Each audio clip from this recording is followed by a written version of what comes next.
Chapter 361. Thales still remembered his first meeting with the Star Killer. 6 years ago, the prince had seen Nicholas's appearance clearly through Hell's senses. He was a silver human figure that emitted a light that was as sharp as needles. The power of eradication shone inch by inch in the man's body, constantly guiding his movements and direction, causing his movements and figure to become erratic.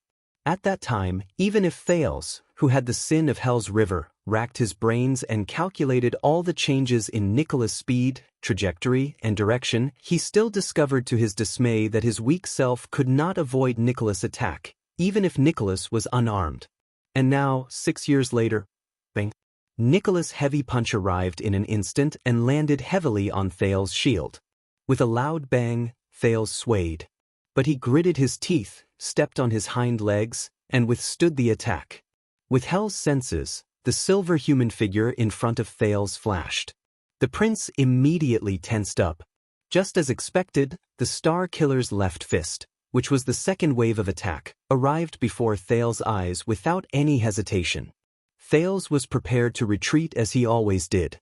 But at that moment, Wuxia's words when they were training in the courtyard brushed past his ears. "Your Highness, you can't always retreat or defend. This is what happened when Caribbean and I fought against that big guy in Heroic Spirit Palace. We were too afraid of the Rising Sun Saber's attack and kept avoiding the fight, but in the end, we failed. Defending is not giving up, but preparing for the next attack." Nicholas' fist brought with it a terrifying sound of wind. Thales took a deep breath.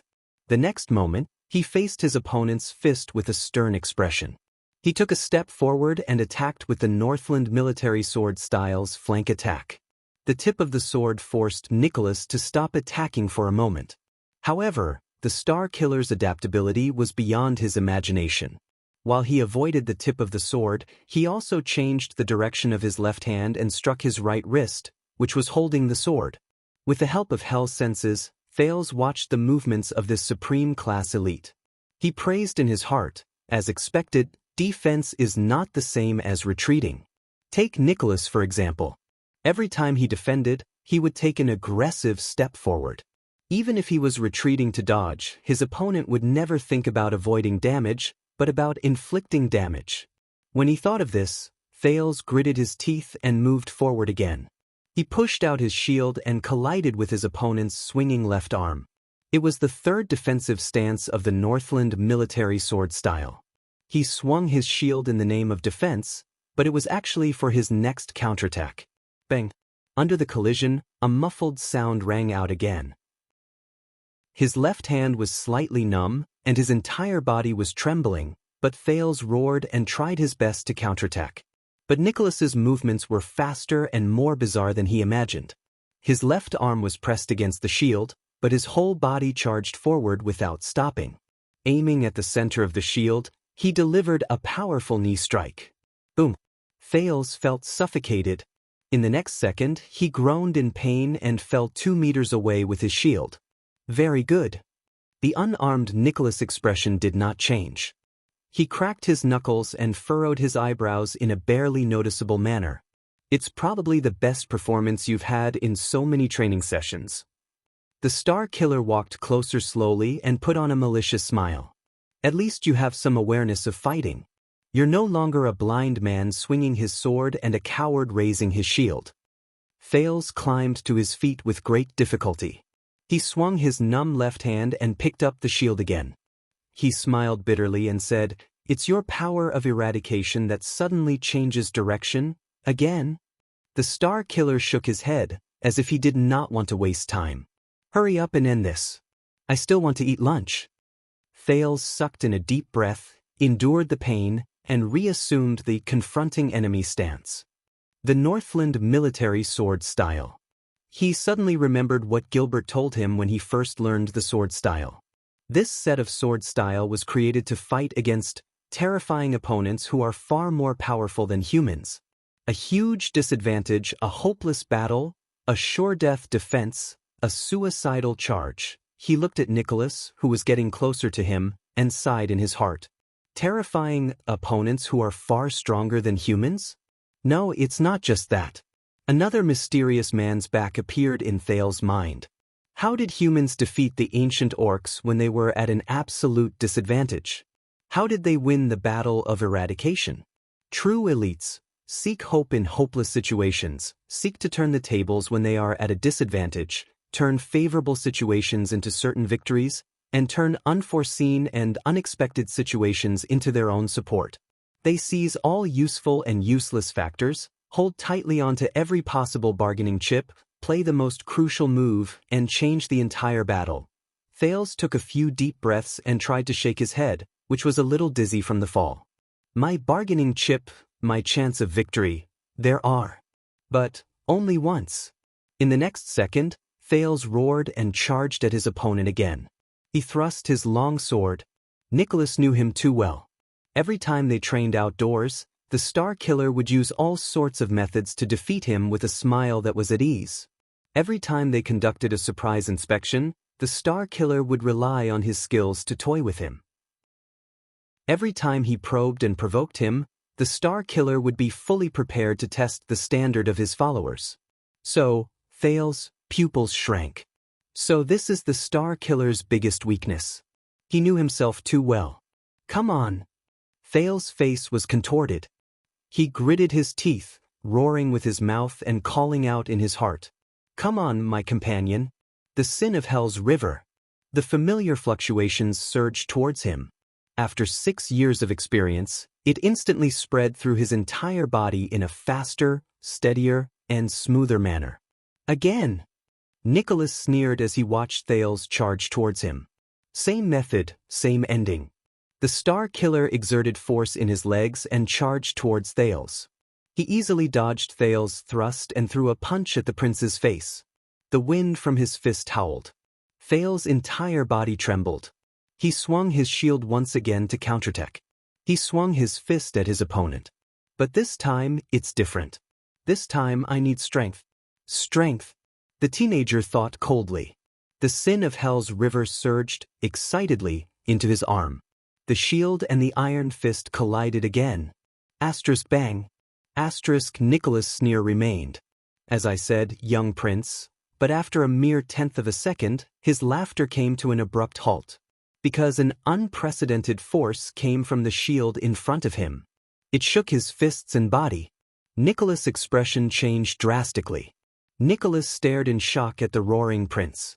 He was forced to retreat under the great force and took an extra step to stabilize himself.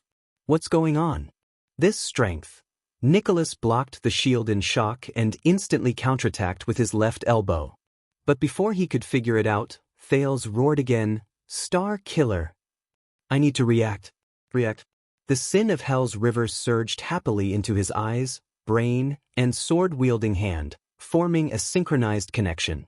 At that moment, the roaring Thales seemed to have predicted his opponent's movements.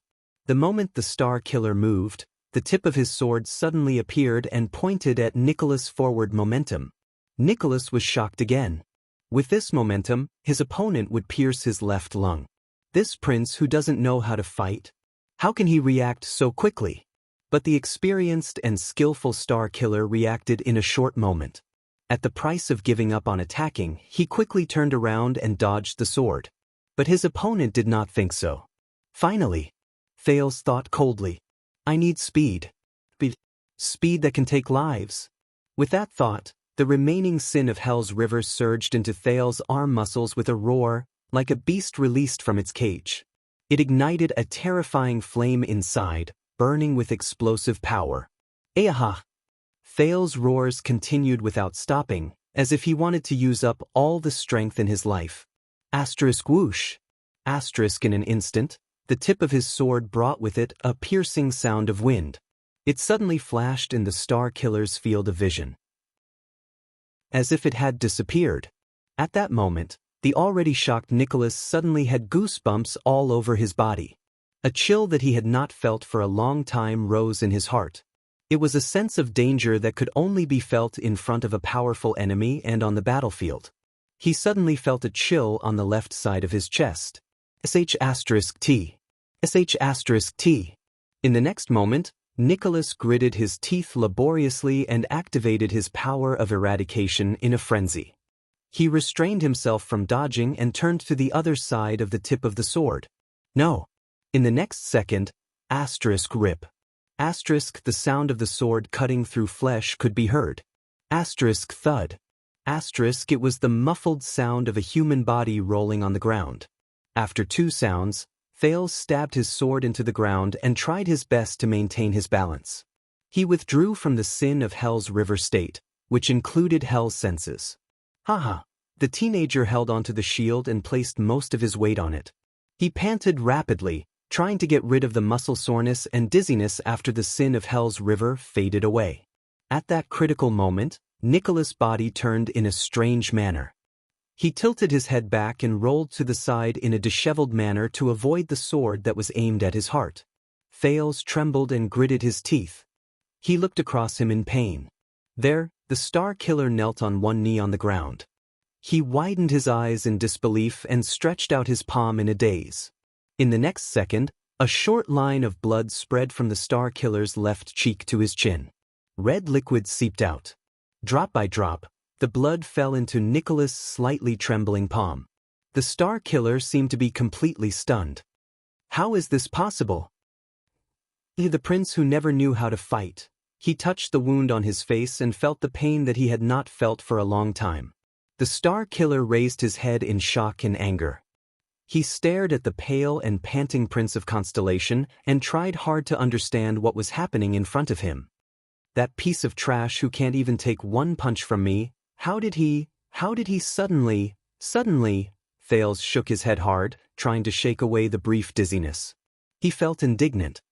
Damn it. Even if I use everything I have, I still can't make him. A few seconds later, the extremely disheveled Star Killer panted a few times and calmed his emotions. That's not right. This power, this reaction, he furrowed his eyebrows tightly. There was deep suspicion in his eyes. It's not something you can do. There was disbelief and surprise on Nicholas' face. Was that the power of eradication just now? Thales flashed a weak smile at him while he leaned on his sword. The teenager now only hoped that his opponent would talk more nonsense. At least he had to get over the numbness and soreness that came with using the sin of Hell's River too much. The Star Killer's expression was solemn. But when did you awaken to the power of eradication? Ha! Thales chuckled and interrupted him. The prince, whose hands and feet were numb, could no longer hold on to the long sword. Hence, he let go of the sword hilt and shook his hand with a slight tremble. He tried his best to look as if he was at ease. It was a long time ago. Are you surprised? Nicholas stood up slowly. His expression became more and more serious. As he watched Nicholas get up, Thales' hand on the shield trembled slightly. So, the speed you displayed when you snatched the book in front of the stable that day, and the strength you displayed during training. Nicholas stared at him, ignoring the bloodstains on his face. None of it was a coincidence? You hid the fact that you possess the power of eradication from us and the eyes and ears of the entire heroic spirit palace for so many years? Thales snickered. His numb limbs were regaining their senses. The training over the past 6 years was more or less effective. Even if he could not improve, at least his body had gradually gotten used to the price of the sin of Hell's River. I'm sorry to say this, but... The prince shook his head and placed his hand on the sword hilt again. There are still many things you don't know. The shock and anger on Nicholas' face slowly turned into pure annoyance. So, during all the outdoor training sessions, you were beaten up so badly, but you never used it even once? Power is not for show.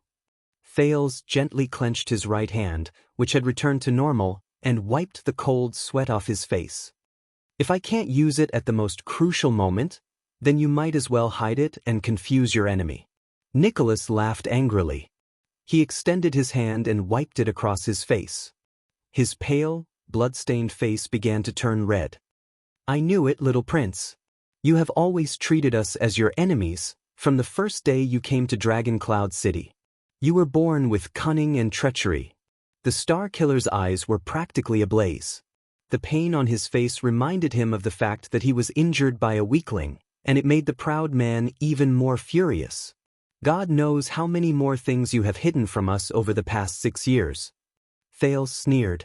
What about you, Star Killer?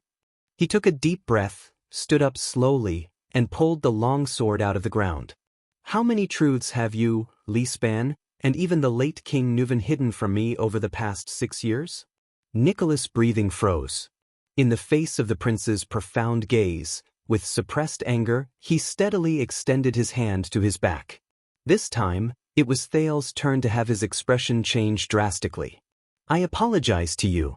The Star Killer drew the weapon on his back with a fierce gaze while the sound of metal rubbing against leather echoed in the air. There was a scar on his face, and his words were filled with caution. I was wrong. I never treated this as a battle. I've underestimated you. Thales Jadestar, who awakened to his power of eradication before he was 14.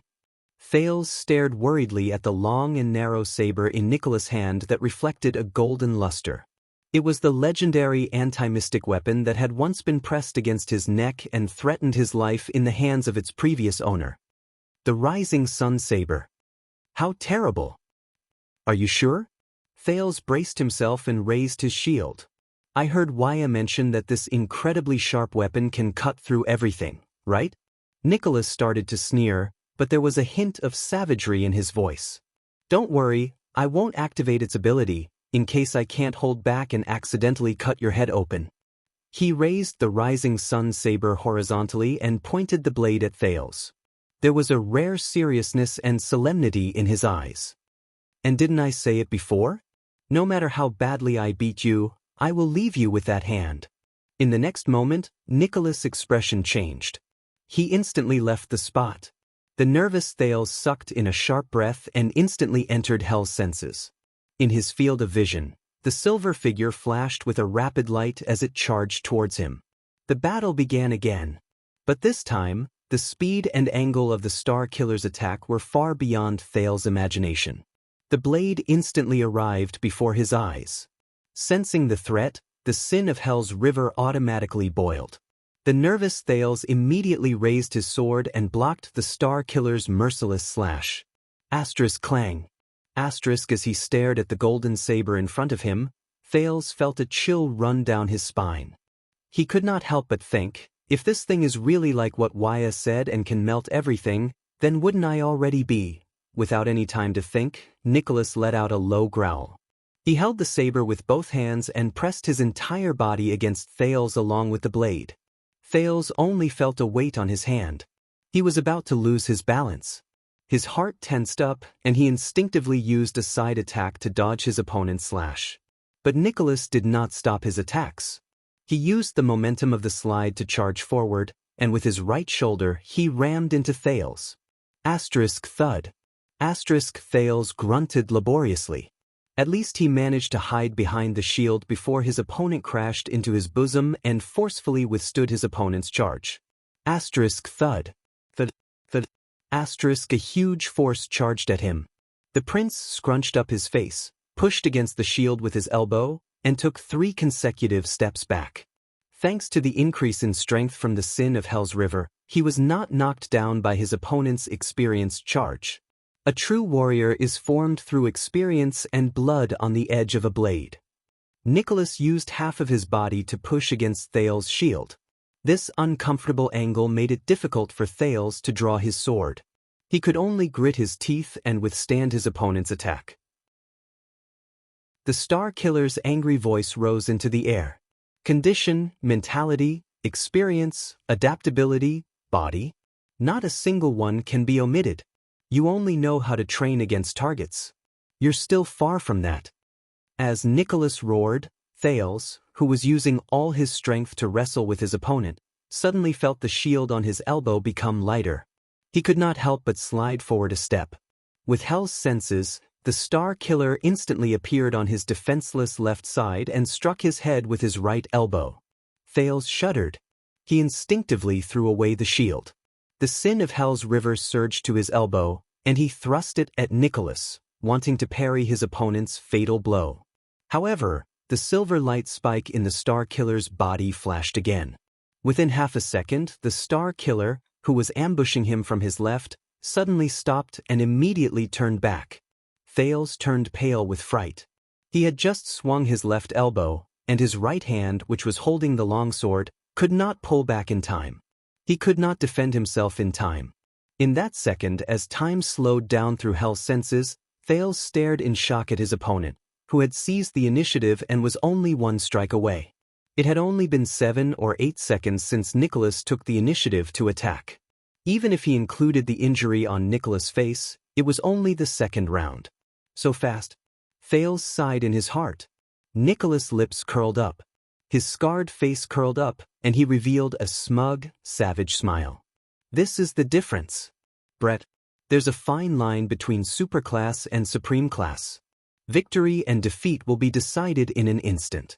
In the next moment, Nicholas roared and turned the hilt of his sword around. He struck his opponent's forehead, and at Thales, who was powerless to defend himself. Bang. A terrifying, muffled sound rose. The scene fell silent. But Thales did not fall. Nicholas, on the other hand, stared at the young opponent before him in shock again. Before the hilt of the saber, which he was prepared to subdue Thales in one blow, it first collided with a palm. It was Thales' left hand. It was his left hand, which he had swung with force just now and could not pull back in time. This left hand miraculously moved in front of the prince and blocked his opponent's attack. Thales was drenched in cold sweat. He trembled slightly as he blocked Nicholas with all his might. At that moment, the Star Killer could not believe his own eyes. Impossible. I used the twist of fate. It was the best attack when he lost his momentum and was powerless to defend himself. He actually blocked it? But the Star Killer did not hesitate, nor did he think much about it. Caslin told him before, if you can't kill your enemy with your first slash, then... Nicholas roared. He activated his power of eradication again and drove his movements. As if he did not care about inertia, he swung his sword and slashed.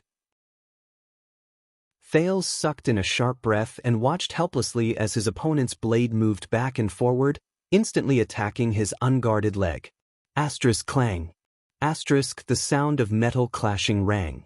Nicholas' blade was blocked perfectly by Thales' long sword, which suddenly appeared in front of his thigh. Nicholas' pupils shrank. Impossible. Impossible. The Star Killer's power of eradication surged from his joints. His movements flickered again. The blade went for Thales' neck again. Clang. The second sound of metal clashing echoed in their ears. Thales panted harshly. This time, both his hands appeared in front of his neck. He pushed the longsword up and down to block Nicholas' throat slash. Nicholas stared at him in a daze. His eyes were filled with shock. He even forgot his desire to attack again. This, swoosh. Thales used the last of his strength to force Nicholas back with one slash. Then, with a thud, he fell to his knees. The prince could not stop panting, and his groans were mixed with pain. But the Star Killer was already stunned. Just now, Nicholas blinked and stared blankly at Thales, who had an unpleasant expression on his face and was drenched in sweat, as if he was enduring torture. He opened his mouth gently. He wanted to say something but stopped himself. His expression was incredibly complicated. Thales only panted continuously, as if the few attacks just now had almost taken his life. In the end, the surprised Nicholas still opened his mouth. You used it to block me just now, he furrowed his eyebrows tightly. No, your power of eradication is... Thales' breathing gradually slowed down.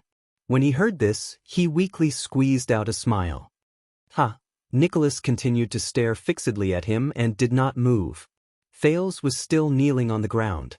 He supported himself with one hand and raised his long sword with the other. Oh, you're talking about this? The prince sucked in a sharp breath. In an instant, his face turned even paler, but he swung his sword sideways. His movements were very imposing. But when the sword was halfway through its slash, it strangely changed its direction. In an instant, it fell and cut straight into the ground. Clang. Nicholas watched this scene in a daze. Thales laughed weakly and said, a sudden change in direction that can't be predicted? This is... The Star Killer murmured as he fixed his gaze on the long sword on the ground. This is a rare supreme class elite. Thales lifted his head weakly and stared anxiously at Nicholas, who had an interesting expression on his face. He forced himself to say, "He used 6 whole years to personally demonstrate this ultimate skill to me every week. According to him, this is a rarely seen power of eradication in history." Thales smiled again. No one knew that at that moment, the muscles in the prince's body were practically rebelling. Pain, soreness, numbness, pain, cramps, and all sorts of other sensations attacked him at the same time. It was simply indescribable. The Star Killer's expression became more unpleasant. The prince smiled even more happily and continued to say, "There is only one in Northland." Thales narrowed his eyes slightly while enduring the pain. "It's called the twist of fate." At that moment, Nicholas' expression almost turned into the coldest ice. "You should feel honored." Thales smiled softly again and carefully observed Nicholas, whose mind was in turmoil at that moment. "Because he told me." Chapter 362. Under the sun, the two enemies faced each other in silence. One of them knelt on the ground and panted weakly. The other stood in a daze, his heart trembling. Finally, Thales exhaled. The aftereffects of forcefully using the sin of Hell's River were slowly fading away. Compared to 6 years ago, when he would easily faint every time the sin of Hell's River came, Thales smiled in relief. "Even though I can't improve, but I can still get used to it." Under the sun, Nicholas did not move. It was as if he had sunk into the greatest confusion of his life. The Star Killer's body stiffened, and he panted in disbelief. "How can this be? That's something I can only occasionally awaken on the battlefield, the twist of fate." Even the name was given by him on the spot. "You only used it during training sessions?" At that moment, Thales roared furiously. He threw away his long sword and charged at Nicholas with a ferocious expression. Nicholas trembled slightly. Even though he was still in shock, his battle instincts, which he had trained countless times, allowed him to react without any delay. Asterisk bang. Asterisk Nicholas swung his arm coldly and parried Thales' fist. The next moment, the Star Killer struck with both hands. Asterisk thud. Asterisk Thales, who was at the end of his tether, felt a pain in his chest. His forward momentum stagnated, and in the next second, Nicholas' rising sun saber appeared at his throat. After 6 years, the weak Thales could only sigh slowly as he felt the faint chill from the same weapon pressed against the same spot. "What's going on?" Nicholas recovered from his shock and stared coldly at the prince in front of him. "The twist of fate. It's completely different from any systematically trained power of eradication. It's impossible for you to learn it from any swordsmanship or moves." A gentle breeze blew past the quiet world. It blew past the rocks, bringing with it a mournful howl and the sporadic chirping of birds in the distance. Thales forced a smile. "Is it really that strange?" He leisurely raised his trembling hand and flicked the blade in front of his neck, as if this was just a pleasant outing.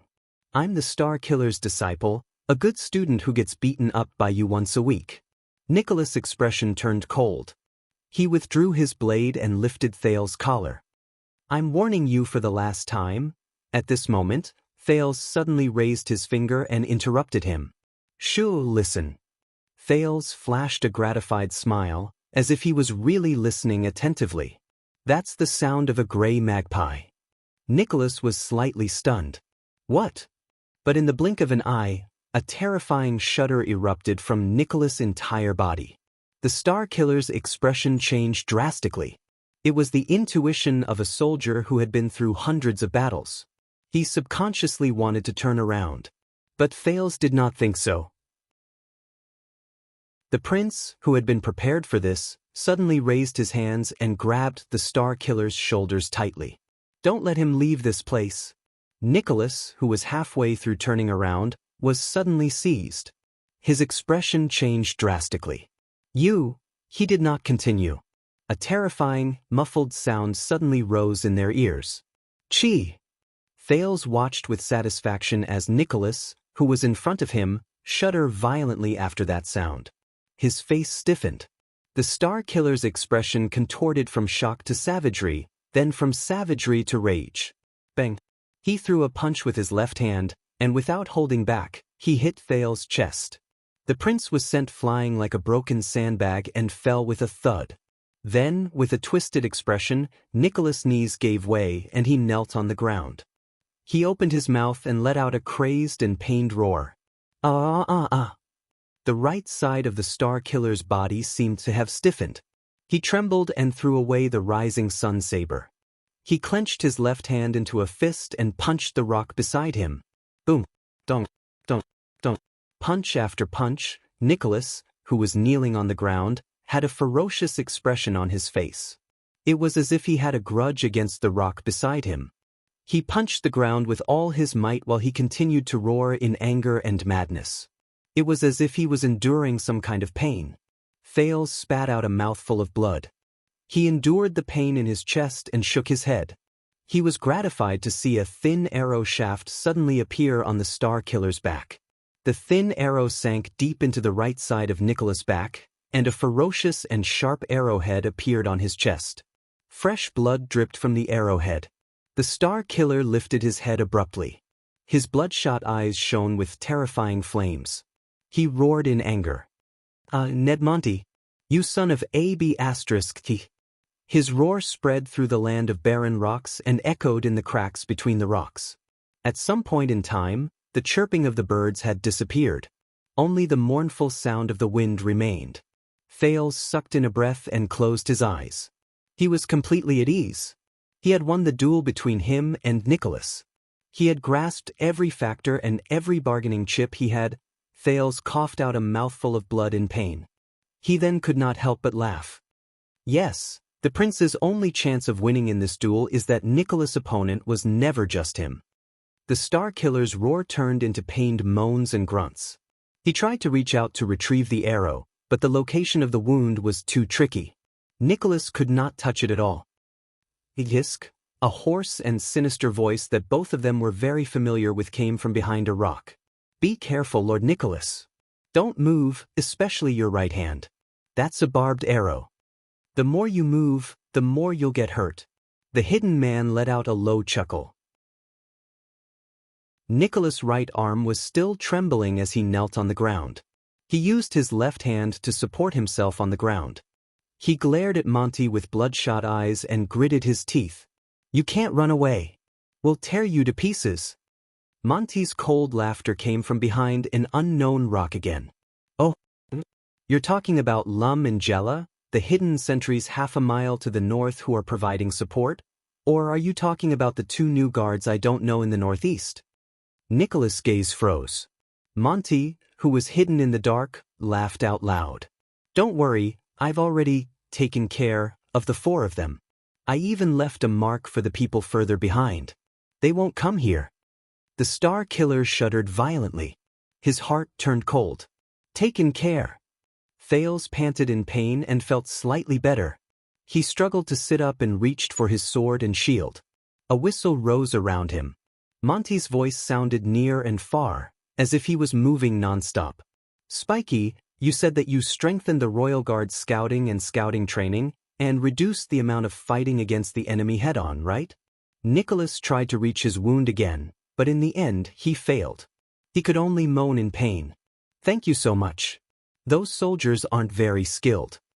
There was a rhythm in Monty's voice that made people's hearts palpitate. You saved me a lot of trouble when I intercepted them. Nicholas roared furiously and punched the ground again. Monty's laughter was intermittent, but anyone could hear the ghastly, unfathomable, and malicious intent in it. Fortunately, the Royal Guard still used the scouting formation passed down by coward Lakin. Take a guess. Who is the person who knows, understands, and is most familiar with Lakin's 12 scouting formations within a circular area of 100 miles?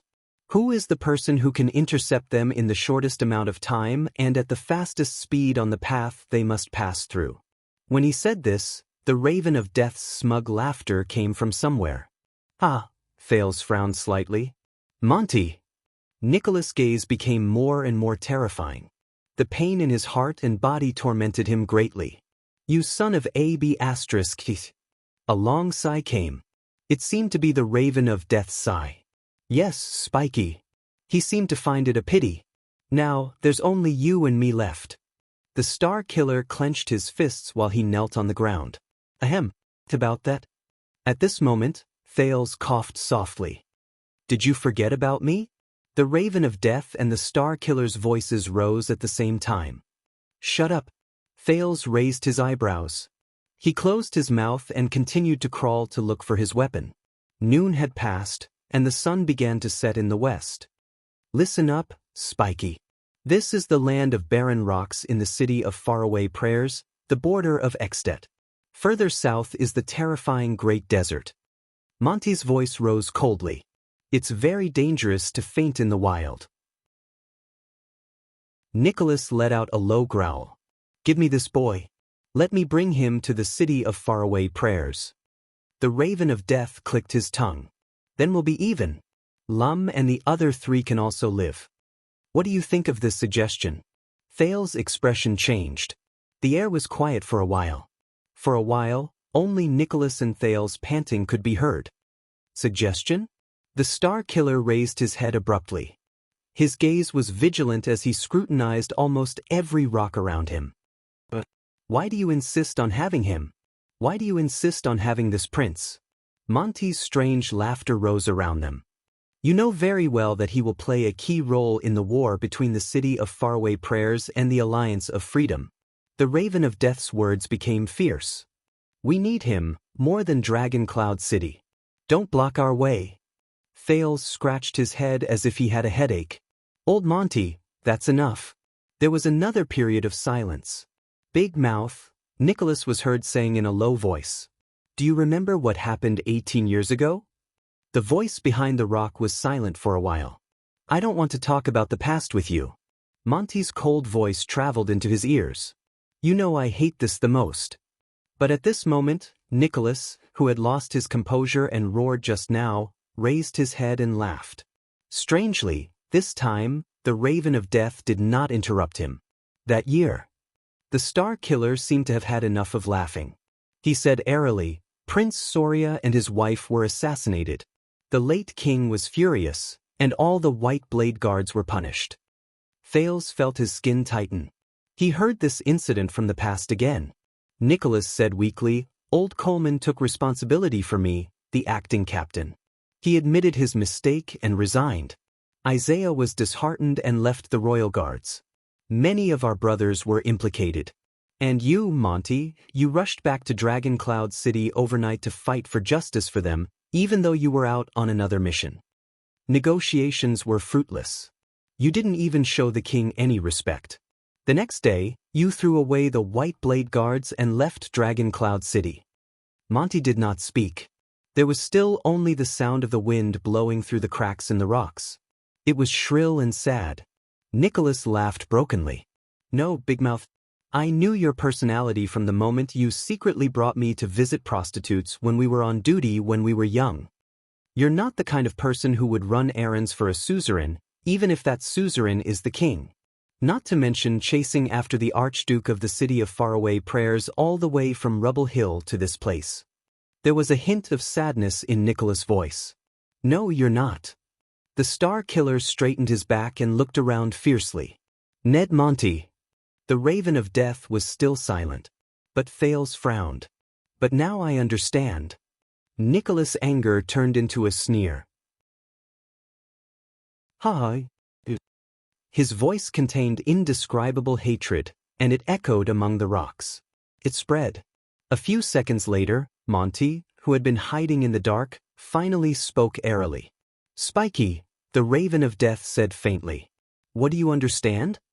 Nicholas snorted coldly. He sucked in a breath and let out a long sigh. The pain in his chest and back made him frown from time to time. But Nicholas still gritted his teeth and said softly, "Lord Ned Monty, a few days ago, as the so-called Vanguard, you came to Dragon Cloud City earlier than the official diplomat group of the City of Faraway Prayers and anyone else. On the day of the council hearing, when the situation was already set, You brought news of Constellation's unusual movements at the border and pushed the prince to the front of the stage. Thales closed his eyes gently. The Raven of Death did not say a word. Nicholas continued speaking. Every sentence and every word he said was filled with an even deeper and heavier chill. The Archduchess tried her best to protect the young prince, but you fanned the flames at the critical moment and forced Dragoncloud City to send him to the city of faraway prayers. After this prince disappeared, at the same time when Dragoncloud City opened, you arrived even earlier than us, the local tyrants, and intercepted him. The Star Killer sneered. Everything you've done over the past few days has puzzled me, even though I know you well. Aren't you putting in too much effort for the city of faraway prayers? Aren't you too much of a coincidence in this game of chess? Monty interrupted him. You don't understand. The Raven of Death's words seemed to be a little sentimental. Spiky, you don't understand. Thud. The heavily injured Nicholas punched the ground. Yes, I don't understand. He shouted angrily, but I understand now.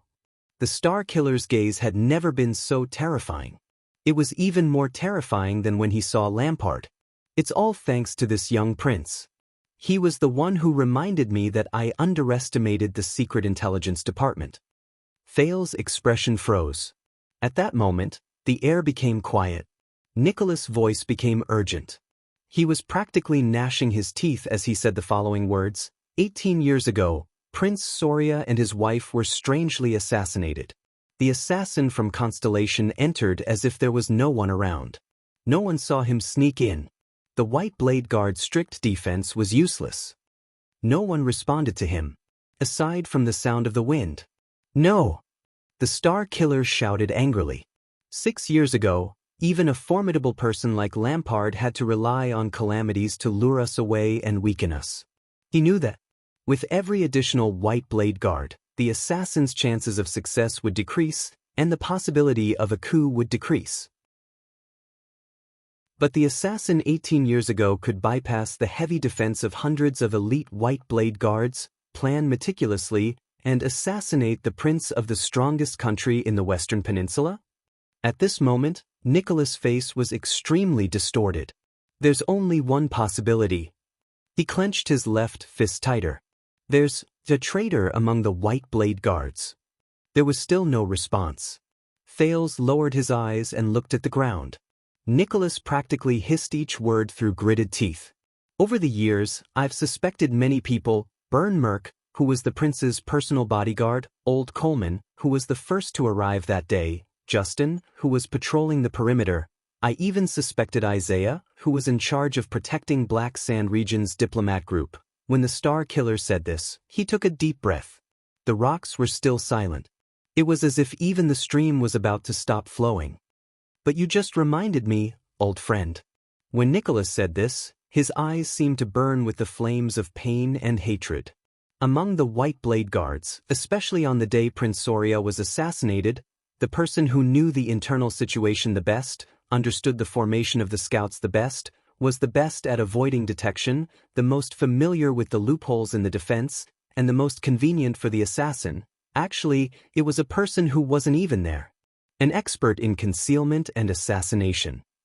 A person who hid in Extet, in Dragoncloud City, by the king's side, and among the White Blade Guards for decades, Constellation's spy. The air was so quiet that it could not be any quieter. No one answered him. It was as if everything around him had sunk into eternal silence. The Star Killer was still kneeling on the ground. But he no longer cared about the arrow on his back. Instead, his entire body trembled, his eyes struggled, and his facial muscles twitched slightly. He looked like he was about to wail, but also like he was about to roar. His gaze was incredibly complicated. Disgust, pain, regret, resentment, sorrow, sadness, despair. It was endless and mixed together. In the end, Nicholas shuddered and sucked in a deep breath. A mouthful of the coldest air in midsummer. When he thought of this, Thales could not help but shiver a little. What do you think? He asked the person behind the rock softly. Big Mouth, Ned, Money, the sworn brothers who joined the White Blade Guards with me. The former commander of the White Blade Guards, Lord Sorry Nicholas' voice became more and more indifferent. Finally, he restored his expression to the coldest, most apathetic, most merciless, and most competent version. Or should I call you the Raven of Death from Constellation's Secret Intelligence Department? Thales gently grabbed his long sword. He sighed a little at an angle that no one could see. Silence. Still silence. Another gust of wind blew. The whistling in the crack became more and more sorrowful. Then, a voice that was not so harmonious broke the silence. The sound of a bough being knocked rose clearly. You know, I've changed my mind about the suggestion just now. The Raven of Death's voice traveled into Thales' ears. He still sounded calm, relaxed, and at ease.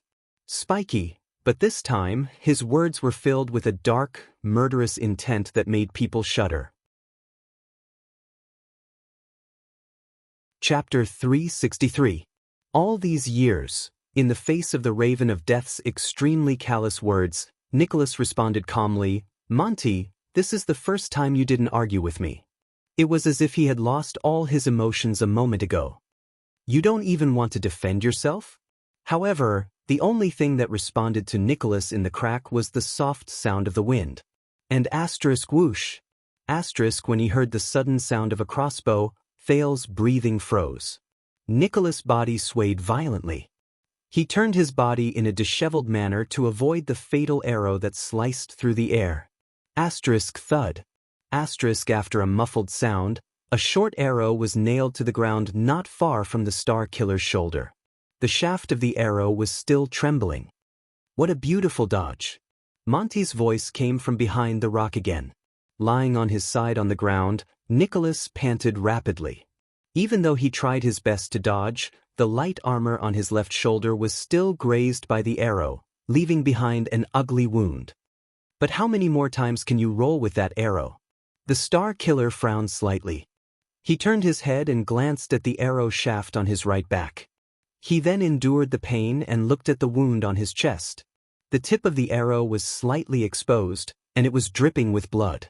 Obviously, the dodge just now had worsened his injuries.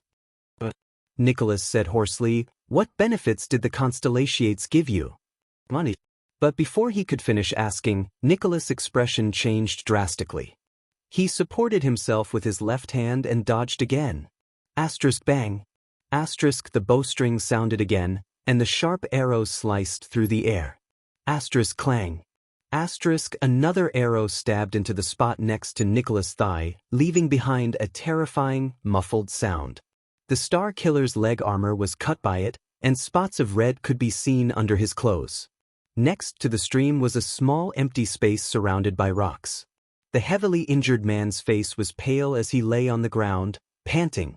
He was facing a terrifying and powerful enemy who was hidden from his sight. Do you hear the sound of your flesh being torn apart by the barbs? The Raven of Death's voice rose faintly.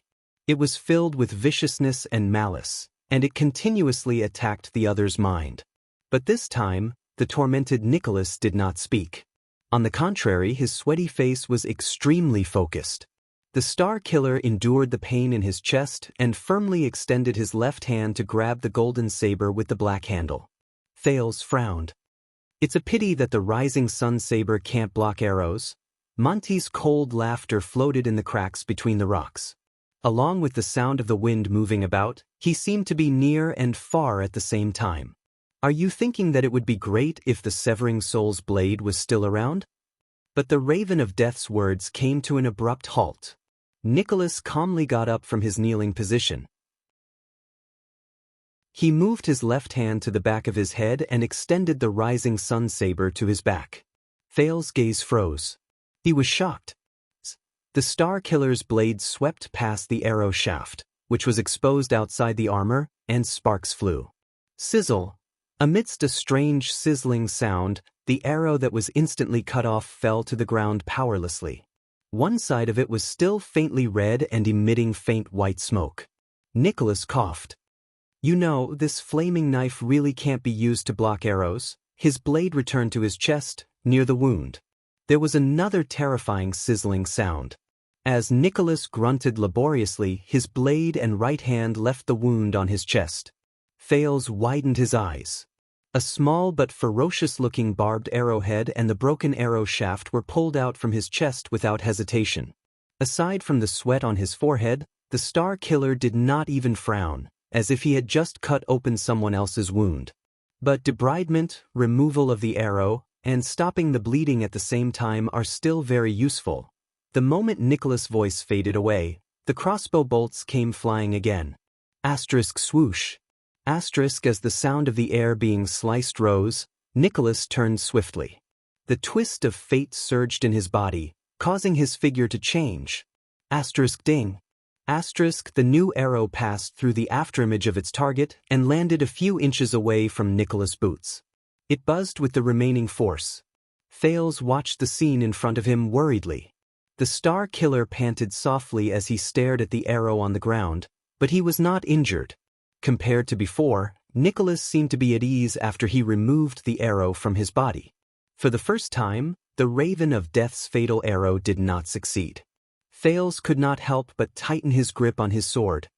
6 seconds, old friend. From the moment you knocked the arrow, aimed, measured the distance, and fired, you took a total of 6 seconds. It's about the same as 18 years ago. The Star Killer took a deep breath. He extended his right hand and clenched his fist lightly. Even though he was not as agile as before, he was no longer impeded by the arrow stuck in his body. Coupled with the movement after the arrow was fired, the interval between each arrow was at least 7 to 9 seconds. 7 to 9 seconds is safe.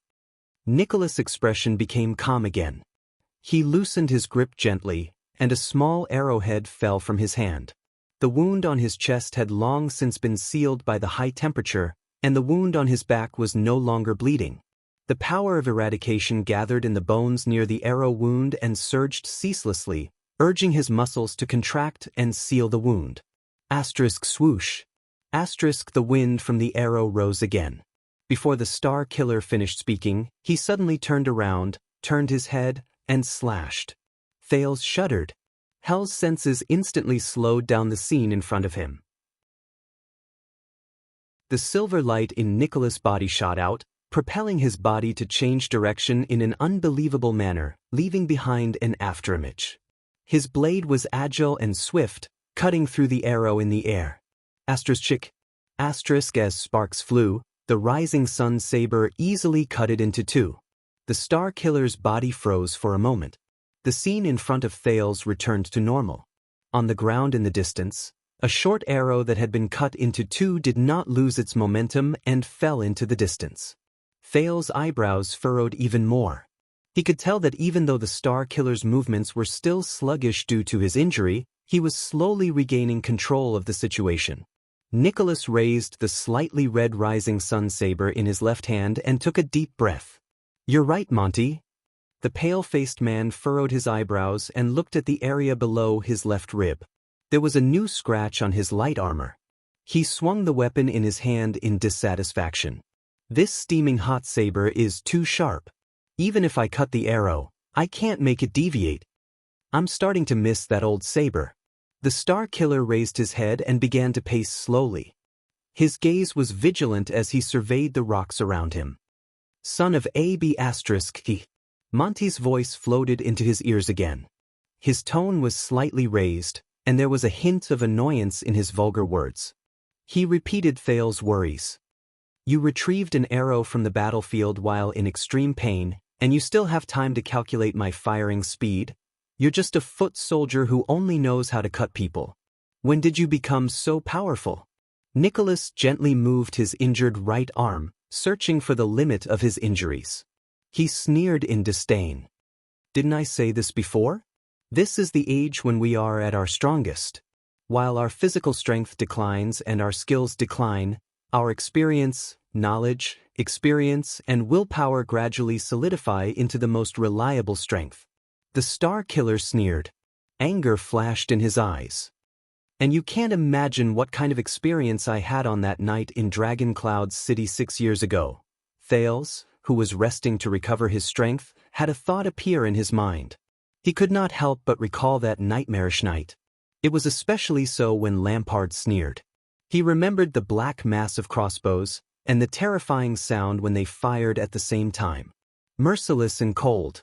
And those white blade guards who protected me and little rascal with their lives, and the unwilling and pained expressions on their faces when they were heavily injured, compared to that? Nicholas' sneer brought Thales back to reality. Monty, every time you shoot, you have to calculate your opponent's movement trajectory according to the distance and the direction of the wind. Monty did not answer. How unfortunate. Nicholas grinned coldly. My power of eradication is best at changing trajectories halfway. Asterisk whoosh. Asterisk another muffled sound was followed by the next arrow. But Thales solemnly saw the twist of fate in Nicholas' body flash slightly. He instantly stopped moving forward and bent his body backwards. As if he had predicted the move, he dodged the arrow that should have pierced through his chest. F***CK. Monty's exasperated and furious shout came from afar. Nicholas responded to him by shaking his head indifferently. Come on, Monty. I almost know where you are. He stared at the area in front of him to the left, and the saber in his left hand spun continuously. Silence returned to the land of barren rocks. Only Nicholas, who was staring at the rock, and Thales, who was sitting on the ground and resting against his shield, were left. Thales sighed heavily. Obviously, the situation has changed. Ha ha. The Raven of Death's laughter rose faintly. There was a faint desolation in it. You know, Spiky, you remind me of Caslin. Nicholas' gaze stopped in midair. Caslin? A heroic old man who persuaded him to drink appeared in Thales' mind, but the prince never saw him again. It was said that the old man died in heroic Spirit Palace in the end. Every time Caslin and Terend fought, the inextinguishable flame, who had fierce attacks, had the upper hand, and was about to defeat the iceberg. Monty continued, trap, lure the enemy. Caslin always had a way to deal a fatal blow at the last moment, turn defeat into victory, and defeat Terend. Even the motionless bow could not help him. Nicholas was first puzzled and stunned, then he reacted. The inextinguishable flame, Terend. His gaze darkened. The former vanguard of the White Blade Guards, the great warrior of Caslin's generation. There's always a way, there's always a way. You're really becoming more and more like that iceberg, Monty said with a sigh. No, Nicholas breathed softly. Whether it's Caslin or Terend, they, Dominic, Blake, Lycan, Sol, Bauer, these old faces of the White Blade Guards. Nicholas gripped the blade in his hand tightly with an expressionless face. At this moment, the Raven of Death said flatly, What are you waiting for, Your Highness? As he spoke, the bowstring sounded again. The slightly absent-minded Star Killer was shocked. He immediately activated the twist of fate. He immediately turned and dodged the arrow. But it was not over yet. Asterisk whoosh. Asterisk the wind from the sword rose. Behind him, Thales had already arrived before him at some point in time. With a fierce expression, the prince swung his sword at the disheveled Nicholas, who had just dodged the sniper attack, and was enveloped by the tip of the sword. Asterisk clang. Asterisk Nicholas calmly raised his sword. In the most disadvantageous position, he struggled to dodge Thales' attack. Thales gritted his teeth and used the momentum to ram his shield forward. Asterisk bang. Clang. Asterisk Nicholas' right shoulder pushed against the shield, and the blade in his left hand blocked the prince's subsequent thrust. Back off, young prince. The Star Killer exerted force from his waist and pushed Thales back. He warned impatiently, or else you'll lose a hand or more. Thales snorted coldly. Didn't you say that it's enough for me to eat with one hand? The furious Nicholas was just about to speak when he felt a sense of danger. He immediately lowered his head. Asterisk whoosh. Asterisk another crossbow bolt flew through the air. It slashed past the back of Nicholas' left ear, bringing with it a scorching wave of air. See, you don't actually have to worry about me. Thales exhaled and assessed his remaining strength. He said solemnly, Your real opponent is on the other side. Nicholas let out a low growl. His gaze was hostile. The wound Thales made on his face was still bright red. The second prince thrust his long sword at him again. The Star Killer had just raised his saber to block the attack when he noticed that something was wrong. Just as he expected, Thal's long sword, which was halfway through his thrust, suddenly made a turn and bypassed the Star Killer's intercepting blade. It was a feint made by the twist of fate. Damn it! The Star Killer cursed in his heart. That's my move. He quickly took a step back and dodged Thal's sword, which had changed from a thrust to a slash. Thales, who had forced his opponent to retreat for the first time, curled his lips. As expected, the right side of Nicholas' chest was heavily injured. Even though he had temporarily suppressed the injury, it could be seen from the fact that he had to use his left hand to use his saber. The Star Killer's dominant hand, footwork, and balance were greatly affected. He was far from being in his best condition. Thales exhaled. Fighting against this terrifying man is no longer as stressful as before. Thales placed his sword on his shield. His gaze was fierce. He knew that he had two great advantages. First of all, unless absolutely necessary, Nicholas was unwilling to kill him. Otherwise, it would be meaningless for the Star Killer to chase him all the way here for Dragon Cloud City. Secondly, this was not a battle between Thales and Nicholas, but a battle between the Raven of Death and the Star Killer. They placed all their attention on each other. The Prince of Constellation was at most an arena. So, as long as I try my best to create trouble for him and make the Star Killer reveal enough flaws, then the Raven of Death hiding in the dark can. Do you want to continue playing? Nicholas looked at him angrily. Then open your eyes wide and watch. The next moment, the saber in his left hand immediately appeared before his eyes. Thales raised his shield, but his heart immediately skipped a beat. With his hell's senses, the power of eradication in Nicholas' body surged. He swung his saber and instantly changed direction. Twist of fate. It's this again. The twist of fate that allowed him to instantly change direction and reverse inertia.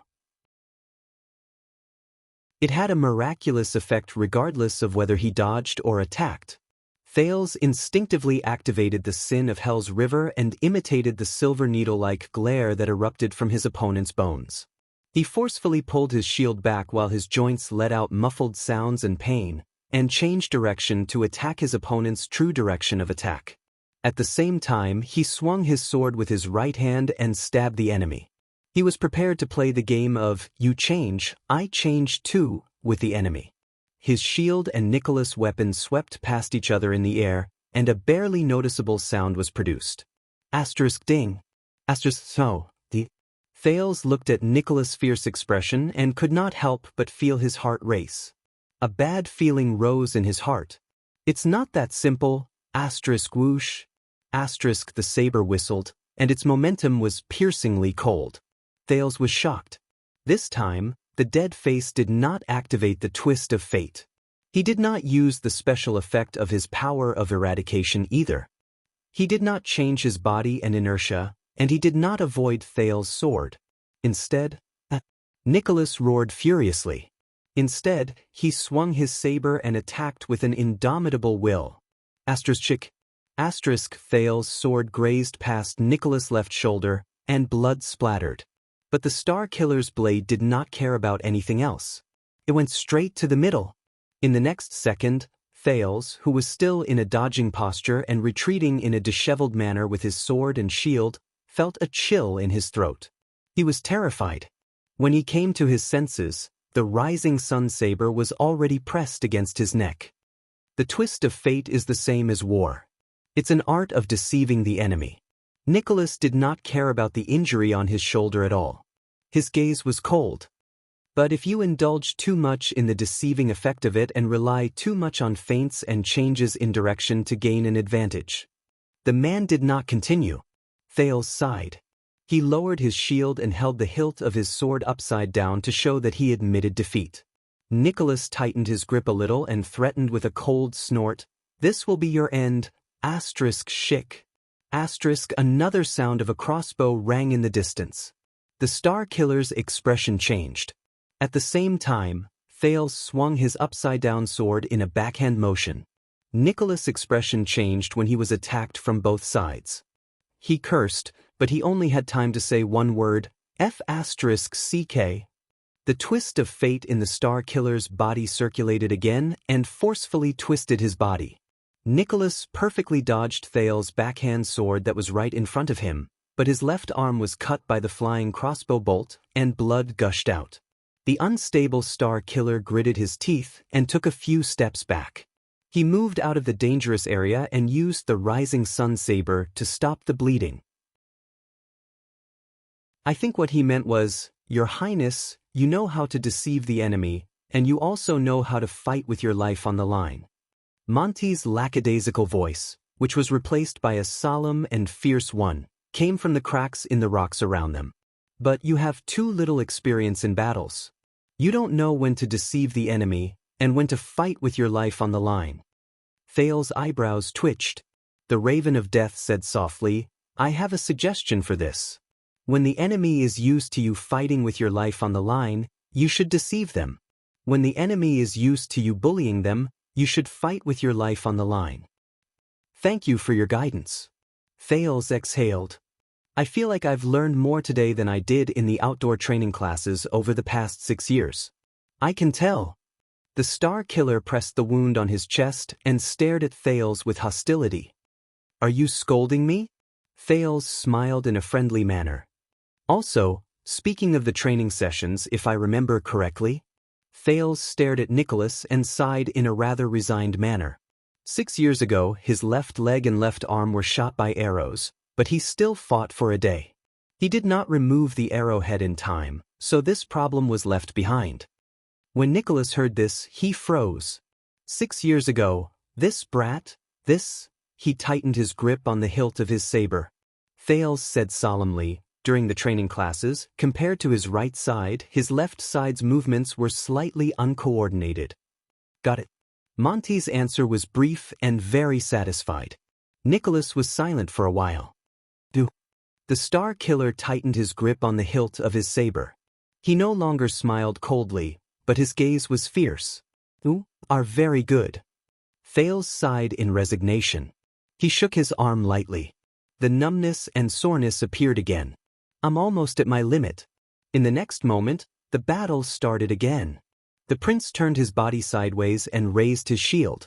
Without holding back, he charged at Nicholas, who was trembling in anger. In response, the Star Killer lowered his body and swept his leg in an attempt to kick him down while he was charging forward. This time, Thales gritted his teeth and no longer used the twist of fate to dodge. He activated the Sin of Hell's River to increase his strength and maintain his balance. He lowered his body and stood on the ground to withstand the kick. Asterisk thud. Asterisk Thales swayed, but he did not fall. He roared angrily and pushed Nicholas' saber away. Monty's laughter came from the crack in the rock. "Look, he learned it." The Star Killer activated the twist of fate with all his might. He stuck close to the shield and spun around in a strange manner. He stretched his weak right hand over the shield, grabbed Thales' left arm, and pulled it in an ingenious manner. Thales lost his balance due to the pull, and his long sword missed its target. He moved past Nicholas, lost his balance after charging a few steps, and landed on one knee. But there were gains and losses. Asterisk whoosh. Asterisk Nicholas, who was tripped by Thales, heard a sound next to his ear. He only had time to dodge with his upper body when he suddenly felt pain in his leg. Asterisk. Asterisk his left calf was pierced by Monty's arrow. The Star Killer cried out in pain and cursed fiercely, "Monty! F asterisk CKU." The prince coughed in pain a few times. He got up and stared at Nicholas with a slight frown. He turned his head and said indignantly to the Raven of Death, who was hiding behind the scenes, "Calf? Can't you aim for the vital part?" Monty's voice rose, and he rebutted Thales rudely, "I also want to look for the shooting field. Unless you want me to kill you as well." Before he could finish speaking, the sound of the bowstring being released was heard again. Nicholas' expression was one of grief and indignation. He dragged his injured leg and spun around with all his might. Asterisk whoosh. Asterisk fortunately, the arrow only grazed past his thigh and tore his armor. Once the arrow was shot, Monty said slowly with a mocking tone, "I will shoot you as well, Your Honorable Highness." Thales was speechless for a moment. He shook his head in resignation. Forget it, next time we will bet. But before Thales could finish speaking, he suddenly felt a chill behind him. In his shock, Thales turned his head around. The rising sun saber's blade was right in front of his eyes. Asterisk clang. Asterisk the prince raised his shield with all his might in a panic and blocked Nicholas' slash with both hands. Both of you. Nicholas did not care about his pierced calf at all. His face was red with extreme anger, and the blood from Thales' slash could be seen. I've had enough of both of you echoing each other. The Star Killer shouted angrily with bloodshot eyes. One of you is shameless and sinister, and the other is despicable and lowly. What do you take this for? Thales tried his best to draw his sword and tried to force his opponent to retreat. But the moment he handed over his weapon, he heard a strange sound. Asterisk sizzle. Asterisk a blade suddenly appeared on the back of the shield. It was slightly red and emitted light smoke. Thales felt a chill in his heart. This is bad. As expected, at that moment, the red rising sun saber pierced through the other side of the shield and arrived in front of his eyes. The legendary anti-mystic equipment effortlessly cut Thales' shield in half, and then turned to cut his longsword. Asterisk sizzle. Asterisk all of Thales' weapons turned into scrap metal in an instant, as if they were made of paper. Even Thales' entire arm was roasted red from the rising sun saber's slash. Faint smoke rose from it. The prince grunted in pain. Asterisk thud. Asterisk the next moment, Nicholas roared madly. He tripped Thales and sent him tumbling to the ground. In that second, Thales' face contorted in pain as he fell to the ground. Asterisk whoosh. Asterisk the sound of something slicing through the air rose again. The Star Killer instinctively leaned forward and bent down, sticking close to Thales' back to avoid the arrow, which was filled with murderous intent. Asterisk rip. Asterisk it was the sound of flesh being torn apart at high speed. As Nicholas grunted, a crossbow arrow grazed past his lower back in a dangerous manner. It tore through his light armor, and as Nicholas bent down, it cut through his skin and came out from his shoulder and neck. This arrow brought with it the most blood the Star Killer had seen since the start of the battle. The bloody liquid even sprayed onto Thales' head. Blood flowed down his head. Thales breathed in laboriously. His mouth and nose were filled with the stench of blood. It reminded him of many, many bloody nights, such as the abandoned house, King Street, and Shield District. However, not only did Monty's arrow not stop the Star Killer, the intense pain seemed to have encouraged Nicholas' madness. Nicholas knelt on Thales' back and trembled as he straightened his body. Monty, Monty, Nicholas roared in grief and indignation. Monty! Motherf asterisk her. The Star Killer was in so much pain that his teeth chattered. His eyes were bloodshot, and his voice was intermittent and hoarse. But he could not find Monty even after a long time. He could only lower his head in anger and look at Thales on the ground. Thales struggled with all his might. He supported himself against the ground and wanted to get up. But he had long since been pinned down by the experienced Nicholas.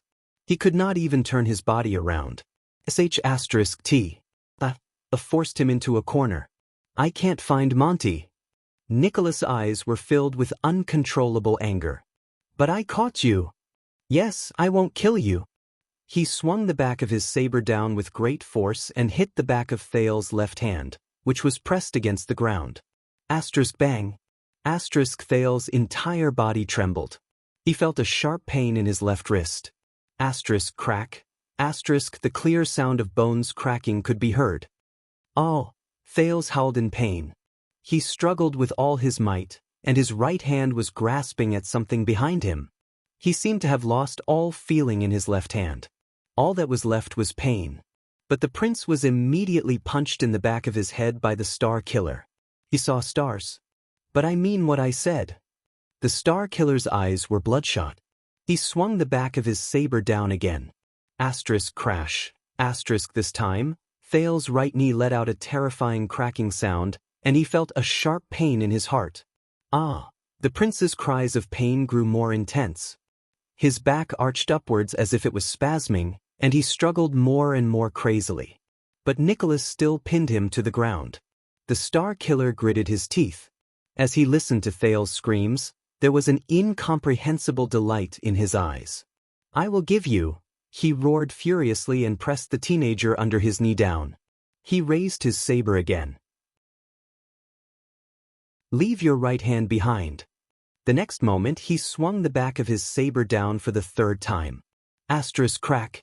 Asterisk Thale's left tibia was broken with a crisp sound that was terrifying to the ears. The prince was in so much pain that he could barely scream. His shoulders hit the ground from left to right, and he trembled helplessly. Time seemed to have slowed down. Thales breathed in a daze. He was trembling. At that moment, under the intense pain, he felt as if he truly felt death approaching. This is, in the end? Monty! Nicholas crawled up from Thale's body and raised his head abruptly. He roared with a ferocious expression and looked around. "Come on! Come and kill me!" Asterisk whoosh! Asterisk another twang from the bowstring came from the right. Sensing the threat, Nicholas did not hesitate and swiftly activated the twist of fate. The Star Killer's body leaned forward, and an arrow pierced the ground powerlessly. But it was not over yet. The vigilant Nicholas tensed up. A short sword and a figure pounced on him from the sand and dust on his left. So, the arrow on my right is just bait. The real him is lurking here, waiting for me. As he thought, the battle-seasoned Nicholas did not stop. He activated the twist of fate again, and the rising sun saber in his left hand changed its momentum. He swung it fiercely in an unbelievable manner. Asterisk sizzle.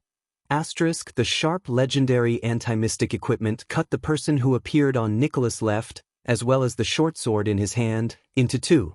But the moment Nicholas turned his head around, he was immediately stunned. The only thing he cut was a short sword, and a light armor? *T. It's not the left. Before Nicholas, who felt a chill run down his spine, could think further, a pair of thick and powerful arms with a deep chill and murderous intent stretched out abruptly from his right, in an unstoppable manner, from the direction of the arrow just now. The enemy's left arm went through Nicholas' left shoulder, wrapped around his neck, and latched onto his throat with the crook of his arm. At the same time, the enemy's right arm went through Nicholas' right shoulder, latched onto the joints of his upper arm with his left hand, and pressed down on the back of Nicholas' head with his right palm. Is it the left? Or the right? War is the art of deceiving the enemy, isn't it? The familiar, brassy voice traveled into his ears coldly. Nicholas felt a chill run down his spine. He had just realized that he had made a fatal mistake. In the next second, the enemy behind him suddenly exerted force. The enemy was still tightly pressed against him, but he arched his body, and with his face and right palm, he pushed the Star Killer's head forward. He locked his arms behind him and seized the latter's neck. Do you miss Turen's favorite strangulation technique? 3 seconds to end the battle? 1 second. Nicholas' face turned pale. His vision swayed. The blood in his veins was stuck in his carotid artery, and it could no longer flow to his brain. The voice behind him said coldly, "You're giving me a headache. Your instinctive sense of danger is really hard to kill. I really have to thank that child. Whether it was his reminder or his sacrifice, as expected, you're much slower when you turn your head from the left." 2 seconds. The Star Killer's vision darkened, and his consciousness became increasingly blurry. He had just pulled the rising sun saber, which he had swung backwards, back to his chest.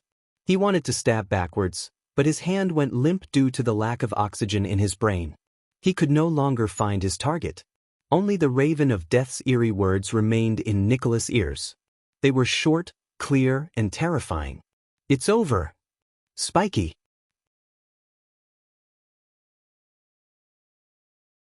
Chapter 364. Thales lay on the ground, trembling under the torment of pain. He was drenched in cold sweat. His entire body was almost numb.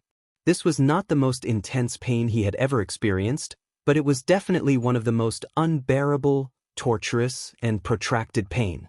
His left wrist, left calf, and right knee alternated with needles, blunt cuts, and even oppressive pain. It came in waves. He wanted to stand up, or at least move a few steps on the ground to leave the battlefield. However, if he moved too much, the pain would spread from his wounds to his brain, and it would be magnified endlessly. He could only shut his eyes tightly and try his best to breathe. He did not even care about the fight between the two men. As he listened to the sounds of fighting, Thales's face contorted. Large beads of sweat rolled down his forehead. He felt as if a century had passed, and he suddenly had a great desire to faint.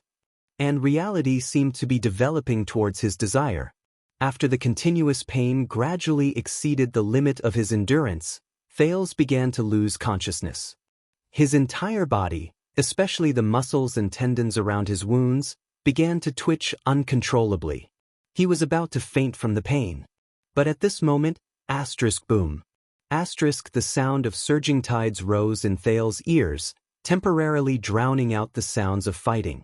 The teenager, who was enduring the pain in his muddle-headed state, was instantly shocked, and he became slightly more clear-headed.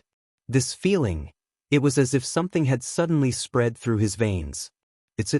Thales, who was suffering from his injuries, tried his best to turn his face away. His mouth and nose brushed against the ground, and he sucked in a mouthful of dusty air. He coughed laboriously, and then he understood. That was the sin of Hell's River. It was the most dangerous power that Black Sword had warned him about. It was one of the companions who had accompanied him the longest through disasters and pain. It was also one of the most unforgettable experiences in his life. Boom. At some point in time, the sin of Hell's River, which had been passively summoned, surged uncontrollably. It was like a fierce beast that had been released from its cage. It was extremely excited, and it let out a roar before it hunted its prey. Its voice grew louder. Thales seemed to have an illusion. Pain, dizziness, and weakness. The sin of Hell's River was like a fish in water in this heavily injured state. The power of eradication was like a river flowing over a dry and cracked riverbank, invading every cell in its master's body without restraint, including the brain. At that moment, Thales took a comfortable breath. It was as if his entire body had been placed in warm water. The pain turned into a gentle numbness that temporarily disappeared from his senses. Time seemed to have stopped again. Thales lay weakly on the ground and stared at the yellow rock wall in front of him with lifeless eyes. It was very strange. What flashed through his mind was the battle just now. Nicholas' sharp blade cut through his shield, broke his long sword, and swept him to the ground. The scene of the blade that would determine his future misfortune replayed in his mind over and over again. He shouldn't have stopped. Thales thought hazily as his consciousness blurred.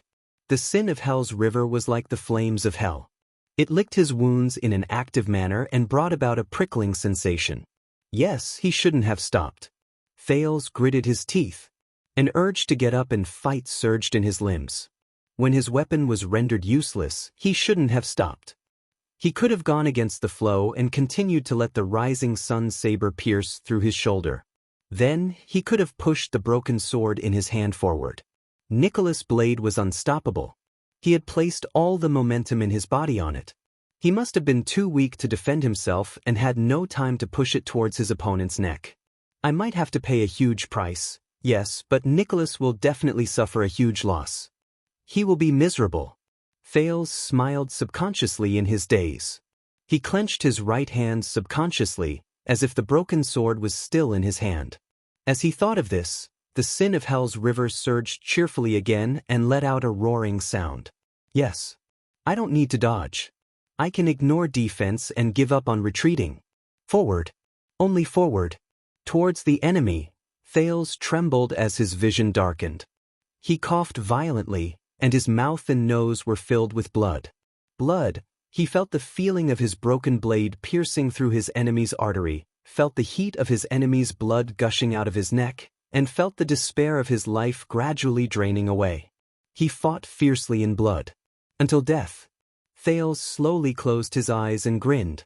Next time, if there is a next time, just do it, boom. As his last shred of consciousness disappeared, the sin of Hell's River surged with a bang. Not far away from Thales, Monty's expression was stiff. His entire body was tense, and he locked his arms around Nicholas' neck. He felt the other party struggle at the last second. However, the Raven of Death was slightly stunned. Nicholas, who only had a little bit of consciousness and strength left, raised the rising sun saber with his trembling left hand. The hilt swayed in his hand. In the next second, Monty suddenly saw a flash before his eyes. A strong golden red light that was as bright as the sun shone from the golden blade. It was so piercing that Monty's vision instantly darkened. The Raven of Death shut his eyes tightly and could not help but let out a grunt. But he, who had already become an instinct to kill, did not waver in the slightest. Instead, he arched his back and leaned forward again, increasing the strength in his hands. He locked down the Star Killer's neck. Just a little more, just a little more. That's enough. Monty's face flushed red as he thought in pain with his eyes tightly shut. But he soon realized that the rising sun saber did not just bring a strong light. Monty's arms trembled violently. His skin, which was pressed against Nicholas' skin, suddenly became extremely hot. It was not scalding, nor was it burning. It was a burning pain that went deep into his bones.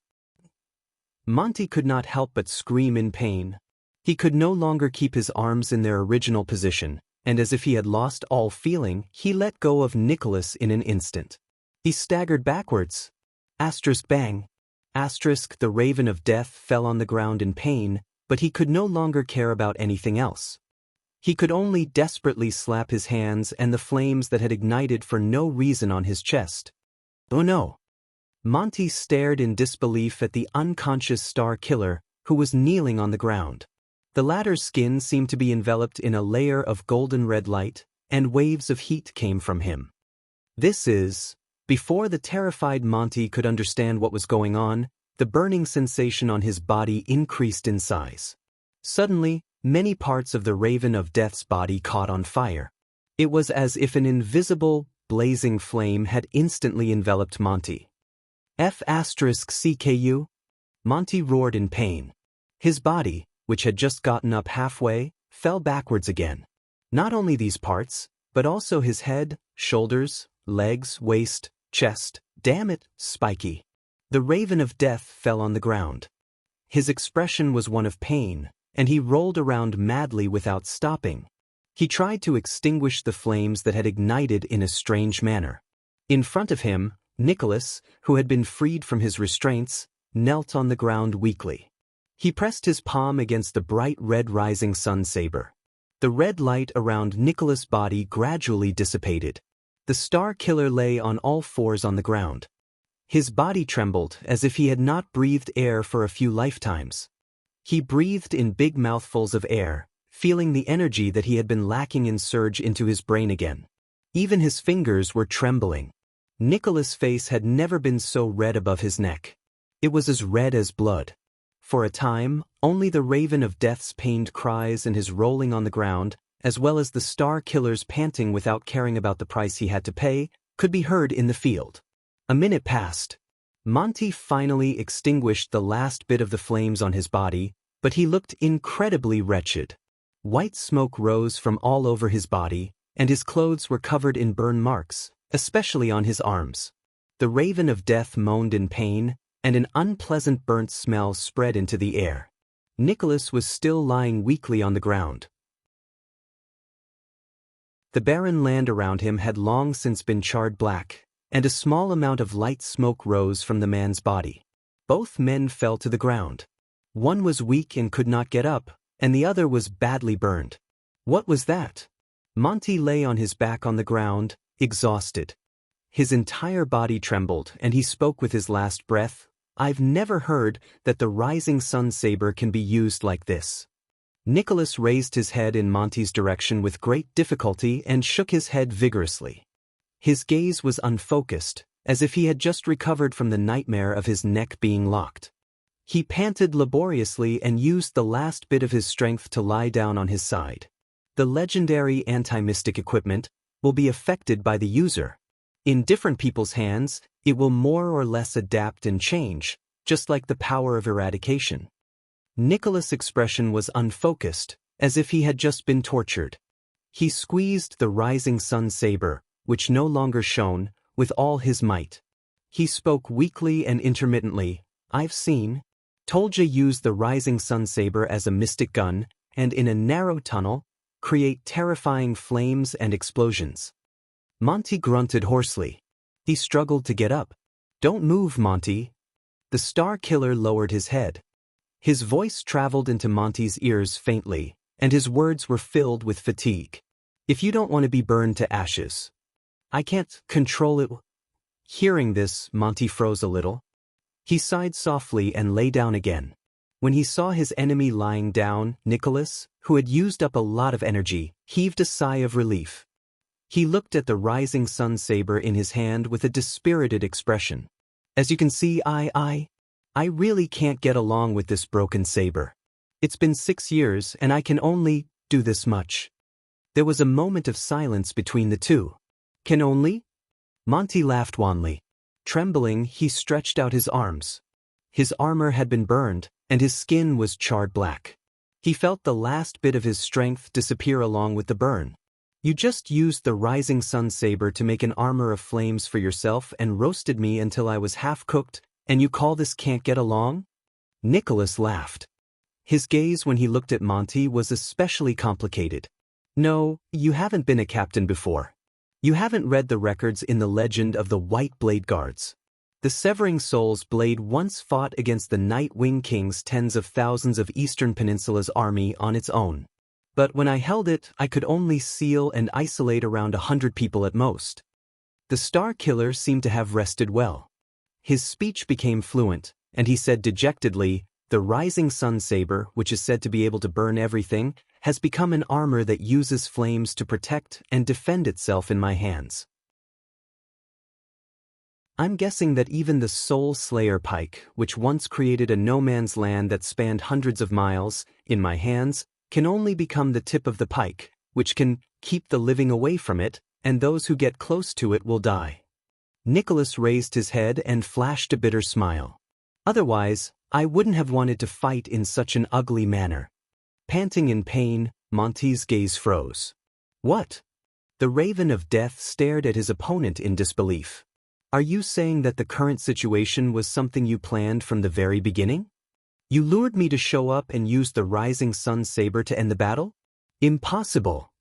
Monty stared at his old comrade, his old superior, and his old captain in a daze. For a moment he felt as if he no longer knew him. Nicholas lowered his gaze and pursed his lips.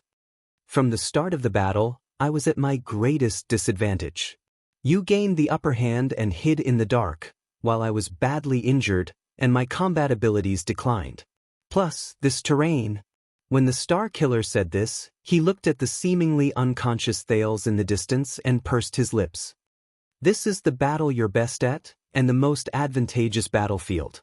Even if I searched for another 20 years, I wouldn't be able to find you. I wouldn't be able to counterattack, and I could only suffer in vain. And with that brat's interference, I wasn't confident that I could survive until you ran out of arrows. Monty's entire body stiffened. I could only grab that brat, pretend to have lost my mind, and risk taking 2 of your arrows. For this, I even sacrificed my leg. Nicholas seemed to have finally gotten rid of the aftereffects of having his neck locked. He slowly sat up and extended his hand to treat the injury on his calf. I tried to lure you out and kill me in close combat. Monty gritted his teeth lightly. The Star Killer stared at the miserable Monty with a burning gaze. Of course, it was still very risky. The timing of your appearance was too cunning, and the lock formed too quickly. I didn't even have the chance to counterattack, and I almost fainted. Monty sucked in a deep breath. Fatigue appeared in his eyes. Son of A.B*, the Raven of Death said dejectedly as he lay on the ground. If I wasn't in such a hurry, I would have made a few poisonous arrowheads a few days earlier. Humph. Nicholas curled up the corners of his lips and began to silently bandage his wounds. Do you know why you lost? Monty did not speak. He clenched his burned fists slightly. You've been a scout for too long, and you're used to maintaining an absolutely safe distance. Nicholas seemed a little sentimental. His hands paused for a moment. You're used to attacking from behind and killing with one strike. I guess you've almost forgotten what it feels like to fight and bleed while you're face to face. Is that so? The Raven of Death frowned a little, then said in puzzlement, "But you, Spiky, since when did you start thinking so much when you're fighting?" Nicholas shook his head. The emotions in his eyes were complicated. A commander always has to think one step ahead of others. You're different. Monty tried his best to sit up. Enduring the pain, he exhaled and said indignantly, "You're like Caslin, a person who fights with his brain. Are you still the annoying, hateful, and bloodthirsty Spiky I know?" Nicholas forced himself to smile. Enduring the pain, he pulled out the arrow from his calf. "Can you tell me now?" The Star Killer tore open his clothes and bound the wound on his calf tightly. The rising sun saber was within his reach. "But why did you betray us?" Monty closed his eyes in despair and placed the back of his head on the ground. "Is it still important? We're already like this." The Raven of Death's voice was unusually tired. "Hurry up and do it. End it." Nicholas was silent for a while. He turned his head. Thales was unconscious on the ground, motionless. In the next second, the Star Killer exerted force on his hands, which were wrapped around his wound, and bound his calf tightly. "This is very important. Because I'm your captain." The Star Killer's gaze was as sharp as a knife. He slowly shifted his gaze from the wound to Monty, as if his gaze had a physical form. "I'm your leader." Monty roared with laughter and shook his head slowly on the ground. "Ridiculous, you sure like to reminisce about the past." Nicholas suddenly raised his voice and interrupted him. "Because I'm the commander of the White Blade Guards. The leader of the White Blade Guards." His expression was contorted, and he gritted his teeth. "I should be the one who leads, protects, and urges you." "Ned, damn you, Monty." Nicholas punched the ground beside him, which had been burnt beyond recognition. He loosened his teeth and panted softly. The man's pale face darkened. "And if anything happens to any of you, it's my responsibility. I failed." The Raven of Death shuddered slightly. Nicholas put his hand into his breastplate and squeezed a small stone tightly. He tried his best to keep his expression unchanged. His voice was slightly choked. "And I need to know why. I need to know." Nicholas paused for a while before he spoke dejectedly. But the land returned to silence. Only the sorrowful whimpers of the breeze blowing through the cracks in the rocks could be heard. "Ha." Monty opened his eyes again and stared at the clear blue sky. His laughter was a little bitter. "Spiky, you've really changed. I finally know why you could kill Caslin, even when he was old." Nicholas did not answer. He just tightened his grip on the stone. "I can tell that you've surpassed Caslin in all aspects, be it in terms of fighting or fighting." The Raven of Death's gaze was unfocused. "Even when the Groundshaker was at his peak, he was just like you now. You don't stand out in any way, you're usually inconspicuous, and you look normal, but when it comes to actual combat, no matter if it's good or dangerous, whether you attack first or later, no matter what kind of enemy you face, as long as they stand on the ground, they can't win against you." Monty laughed in spite of himself. "It's worse, but it's also better." Nicholas punched the ground again. There was slight anger in his voice. "Don't mention him anymore. After today, you'll have plenty of time to repent in front of him." What answered him was Monty's forlorn laughter. "Ha. Here comes the problem, Spiky. Do you worship him and the iceberg that much?" The Raven of Death laughed so hard that he could not catch his breath. "But have you ever truly understood him?" Nicholas frowned a little. Monty tried his best to lift his upper body. He shifted his weight and leaned against a low rock. His chin was burned, which made his smile look even more ominous. "Do you know what kind of existence Caslin Lampard really is?" Nicholas' heart sank. He remembered the day 6 years ago when Caslin stopped breathing forever in Heroic Spirit Palace. Monty sighed softly. His eyes were filled with endless sorrow and sentimentality. "I really miss that day, Spiky, the day we officially swore the Oath of Blades and officially became new guards from the Royal Guards." Nicholas seemed to have understood something. He raised his head as if he was deep in thought.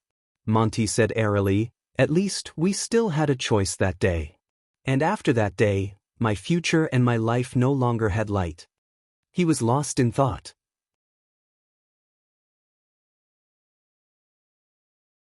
Chapter 365. Nicholas frowned. "I don't understand. The White Blade Guards gave you everything." Monty shook his head and sneered, interrupting him. "Of course you don't understand. You're the person Caslin chose, the future commander whom he placed high hopes on and nurtured. You're the one who can carry the entire war flag for the White Blade Guards." His breathing quickened. He pressed his right hand against the ground and dragged it along. His eyes were filled with sorrow and indignation as he stared at Nicholas. "Sorry, Nicholas, you're the glorious snow blade whose blade shines brightly. How can you understand a scavenging, dirty crow like me?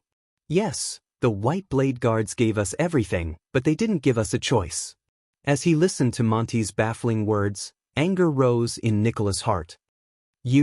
But Monty continued talking, leaving the Star Killer's words stuck in his throat. "That was the second day we officially joined the team," Monty said flatly.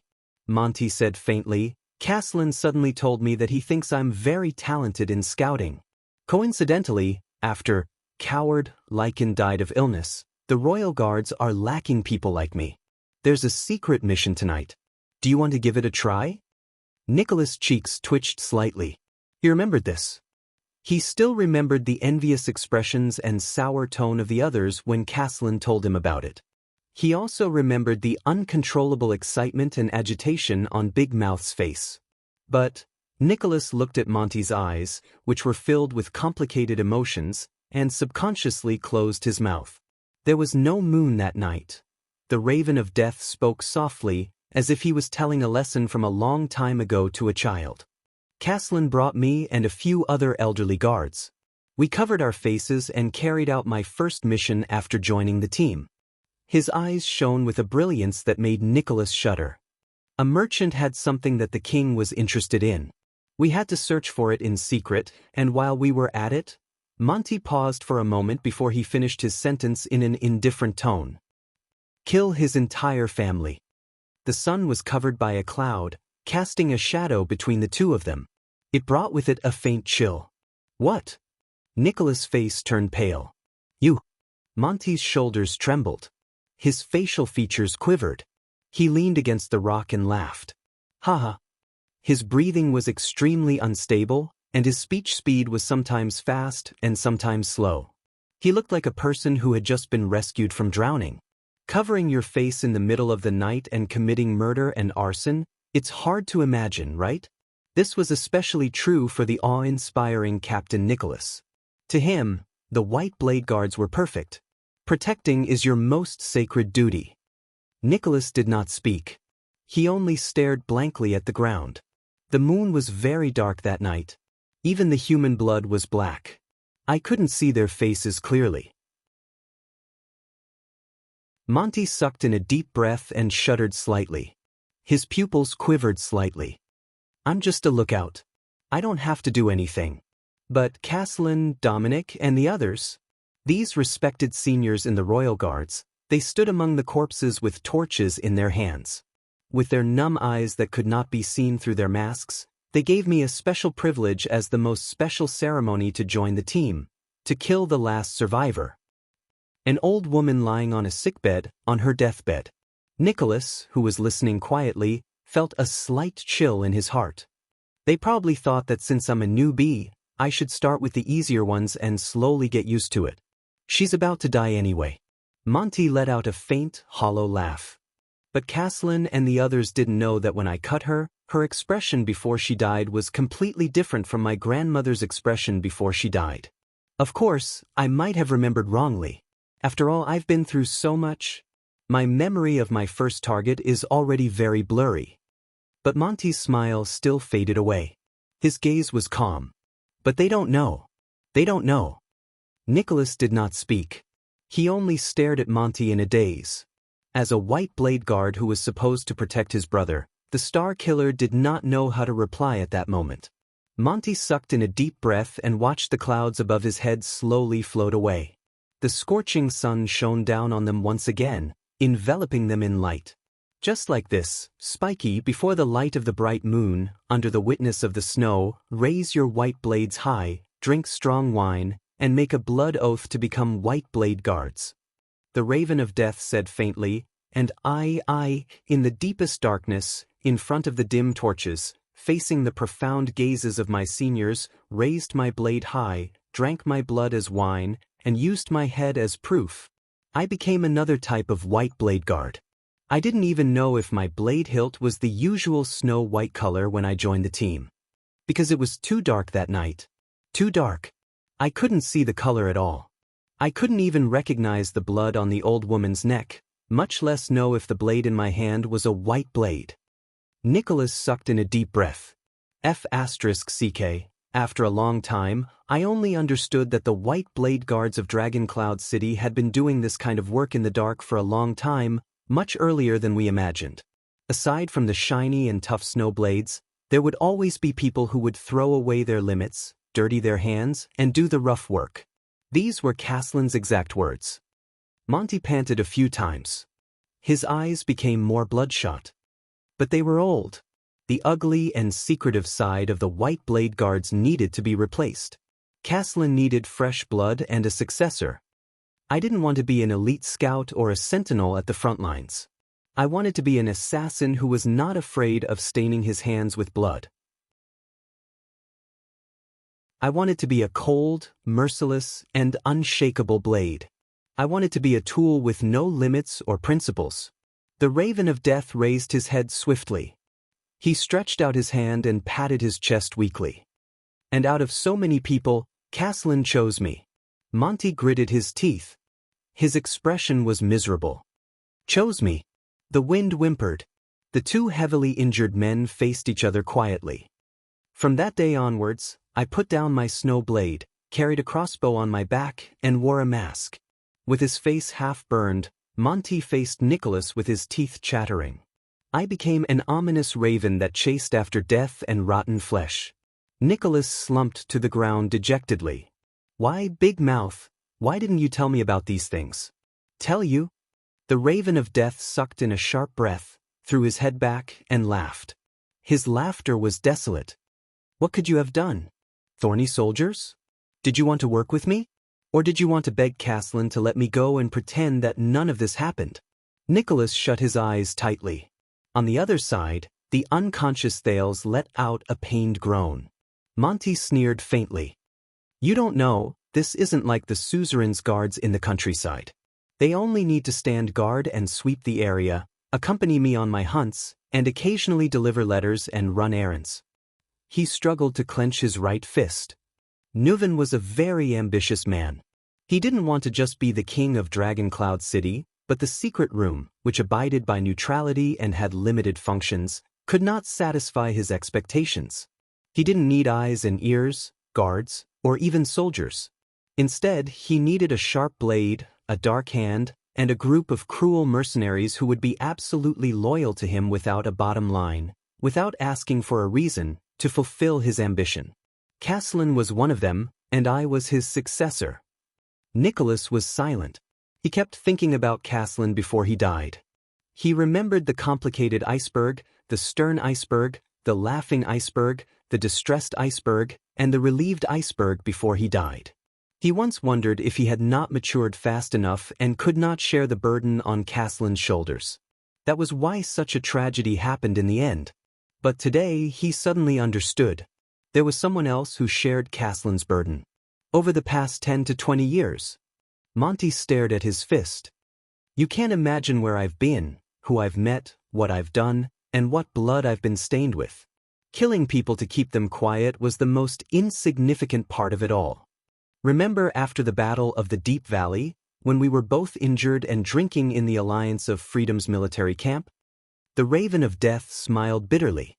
You complained that you were too bored guarding the palace gate all day, and you envied me for going out on duty all day, Nicholas frowned. But what do you know? Monty shook his head. Every day, every night, every minute, Every second, I had to wear a different colored mask and the same black cloak. I had to walk in the shadows, run amidst blood, kill, kidnap, deceive, plunder, threaten, spy, snipe, poison, instigate, rape, torture, interrogate. I did almost all the dirty things I could do. Monty's expression tensed. He swung his right fist with great effort. From Camus Union to Constellation, from the Golden Passage to Thornland, I was a spy who blended into the crowd, a scout who patrolled the front lines, a robber who killed people and stole their goods, a prisoner who committed many crimes, an assassin who sniped targets, a scout who snuck into the enemy's camp, and a spy who started wars. For King Nuven, I became whatever he needed. Everything I did was for the sake of power, especially after Caslin retired. Facts have proven that I, who abandoned my conscience and morals, was the most outstanding tool. I wore the skin of the White Blade Guards, and during the years I served them, I killed countless political enemies, created countless opportunities, and started 3 wars. Nuven was very satisfied with me. He even handed me over to Prince Soria, hoping that I would become the latter's right-hand man for his coronation and become his royal assassin. Monty lowered his head, but he raised his gaze and glared at Nicholas with the whites of his eyes. He panted like a man who was about to be hanged. Do you understand? You don't understand Caslin, Spiky, because I'm the one closest to him. Nicholas' heart was heavy. He could not say a word. The Raven of Death slowly raised his left palm and covered the left half of his face. The person you admired the most, King Nuven's most trusted Caslin Lampard, had 2 faces revolving around power. A relaxed smile appeared on the right side of his face. He had the usual ruffian and boorish air of the blabbermouthed brown-haired knight, just like he did many years ago. Under one face, he held a white blade and protected the kingdom and Dragon Cloud City. Monty gently moved his left palm to cover the right side of his face, revealing the left side of his face. His smile gradually disappeared. His gaze was cold, and the corners of his face were sharp. Coupled with his charred left lower jaw, he looked incredibly ferocious. Under the other face, he was covered in blood, and he spread darkness and shadows. Nicholas stared at him in a daze. He could not help but let go of the stone in his pocket. He remembered the words carved on the stone. Caslin's protector Talia. Monty gently lowered his palm. There was no longer any expression on his face. He looked cold and stiff. There was not the slightest hint of humanity. Under the banner of For Extet, Caslin was sandwiched between these 2 faces in agony. He suffered for his entire life, and it was difficult for him to free himself. Nicholas shuddered a little. Monty snorted coldly.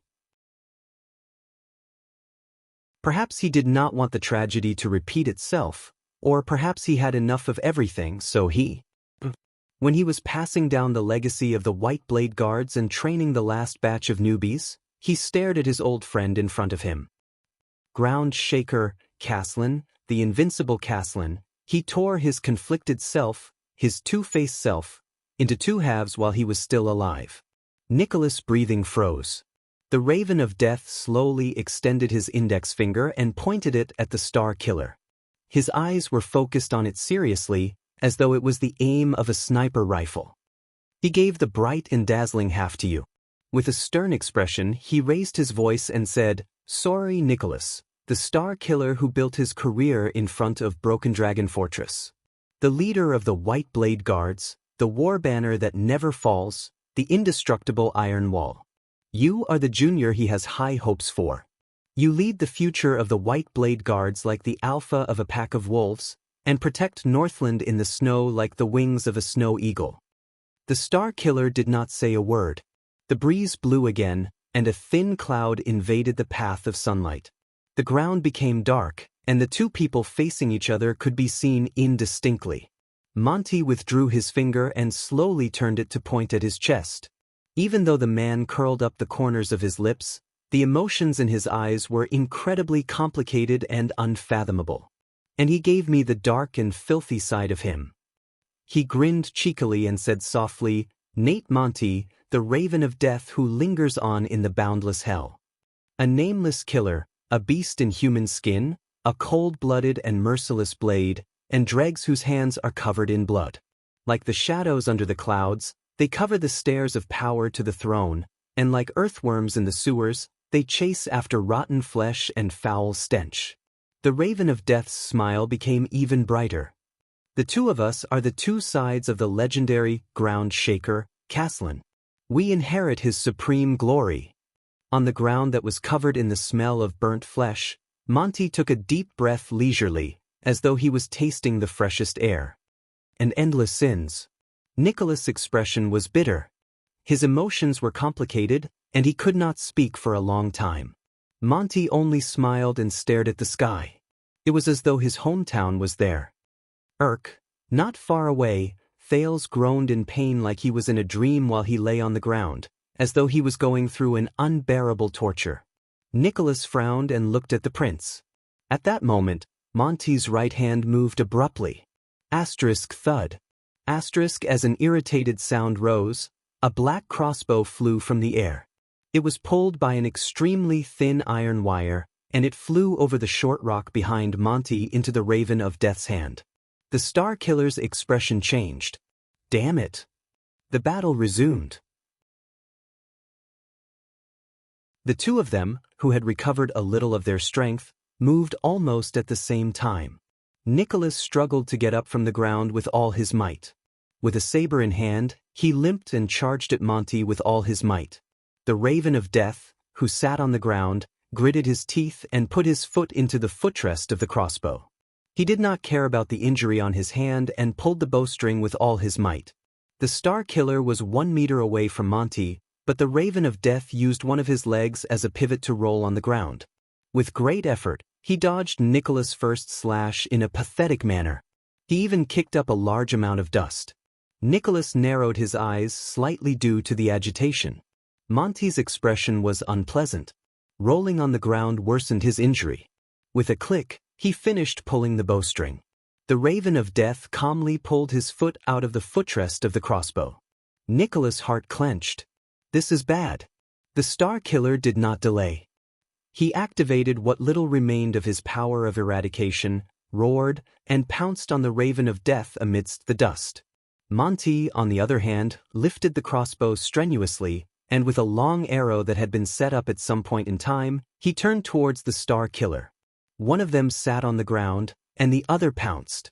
Both of them, who were at the end of their tether, had savage expressions on their faces. They were less than 1 meter away from each other, and their blades and arrows were aimed at each other. In the next moment, clang. This was the sound of the blade hitting the crossbow. Nicholas stared at the enemy in front of him and breathed a sigh of relief. He had finally hit Monty's weapon before his opponent could shoot the arrow. Strangely, the black crossbow did not break when it faced the rising sun saber, but it still deviated from its trajectory. Whoosh. This was the sharp sound of an arrow leaving the bowstring. A whistling arrow grazed past the side of Nicholas' face and shot towards a place no one knew where it was headed. Thud. Nicholas rammed his knee into the helpless Monty so hard that he coughed up blood and fell back to the ground. His only crossbow fell out of his hand and flew into the distance. The Star Killer roared in exasperation and fell backwards with a limp. Before he fell, he held onto the rock wall. You just won't give up, right? On the ground, Monty, whose face was covered in blood, tried his best to raise his head and smile. When he saw his expression, Nicholas suddenly felt that something was not right. Without any warning, as if he was pushed by an invisible arm, Nicholas' entire body crashed into the stone wall, and he was stuck to the stone wall. Clang. With a few crisp sounds, the rising sun saber flew a few meters away and fell on the ground. The red blade gradually cooled down. The Star Killer let out a pained cry. He lowered his head in disbelief. He saw a crossbow arrow that was slightly longer than other crossbow arrows first pierce through his left forearm, then his left upper arm, and finally into his left shoulder, nailing the Star Killer to the rock wall. What is going on? Nicholas felt the intense pain from his arm to his shoulder, which made him almost unable to move. Drenched in cold sweat, He stared at the crossbow arrow in shock, then at Monty, who was smiling. I clearly missed, didn't I? Didn't I dodge it? Arg. The Raven of Death spat out a mouthful of blood. He trembled as he tried to get up, but in the end he fell down again. I forgot to introduce myself. However, Monty stared at the shocked and furious Nicholas, who was nailed to death by the crossbow arrow. He snorted coldly and pointed at the inconspicuous black crossbow in the distance. The Star Killer's expression changed when he followed his gaze. This piece of trash. There has never been anything it could shoot. Monty's expression darkened. He spat and stared at the crossbow lying on the ground, as if he was incredibly disdainful. There has never been any prey it could not shoot. Its existence is to torment every master. Nicholas endured the intense pain.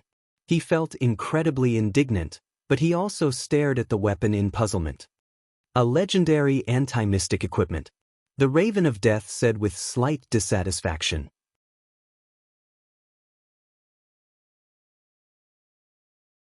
Chapter 366. In the face of the reversal of the situation, Nicholas, who was injured on top of his previous injuries, had an unpleasant expression on his face. He tried to pull out the arrow that pierced through his left arm and left shoulder, but the arrow wound on his right side affected his right hand. He could only attempt to pull it out repeatedly while grunting. Nicholas could only sigh softly. As he moaned, he ended his sixth attempt to pull out the arrow. How did you hit me? The Star Killer stared at the inconspicuous black crossbow in indignation, then angrily looked at the arrow that nailed him to the rock wall. What is the ability of that weapon? Monty, who was also on the verge of death, lay weakly on the ground. The badly burned man stretched out his hand with great difficulty to support himself against the rock. He tried to sit up and quietly recover his strength. The Raven of Death snorted in disdain. I don't have to tell you. Nicholas looked at him and could not help but clench his teeth lightly. Then come. The Star Killer was drenched in sweat due to the intense pain, but his lips still trembled as he squeezed out a few words from between his teeth. Break my neck and end this. The Raven of Death stared at his wretched appearance. After a while, he suddenly grinned. I won't take the risk to get close to you again, Spiky. Monty endured the pain and tore off a piece of clothing that was still intact. He gently wiped his wound with it, and his slow bandaging technique was the same as Nicholas. We're both in a bad state right now. Monty raised his head with great difficulty and forced a smile. If we engage in close combat again, God knows what other surprises you've prepared to turn the tables on me. Nicholas narrowed his eyes. You're afraid of me, the Star Killer said coldly. The Raven of Death shook his head. He tore off the cloth with his teeth, and while he grimaced in pain, he bandaged his right arm, which did not look good for him. On the contrary, I've already controlled the situation. I just need to wait for me to recover, maintain this distance, reload the bow, and load a few more arrows. Monty panted. He pointed at the crossbow of time in the distance with a trembling finger, then pointed at his opponent. His gaze was sharp. All that's left is a fixed target. Nicholas' expression darkened. The Star Killer's right hand grasped the arrow shaft in front of his shoulder powerlessly, trying to break it. However, crossbow bolts were much harder than ordinary long arrows. Without a sharp weapon like the Rising Sun Saber, coupled with his injured and weak right hand, the effects of his efforts were limited. He could only gasp in pain as he tried again and again. When Monty saw this, he laughed loudly. His whole body was trembling, and he was sweating as he tore off the clothes stuck to his chest. He tried to stand up, but in the end, he fell to the ground. Ha! Monty, who fell down in a pathetic manner, laughed in a nonchalant manner. So, this has become a game of last till the end, is it? On the desolate stone ground, the two injured men stared at each other, sparks flying in the air. The Raven of Death turned over. His severe burns made him groan in pain.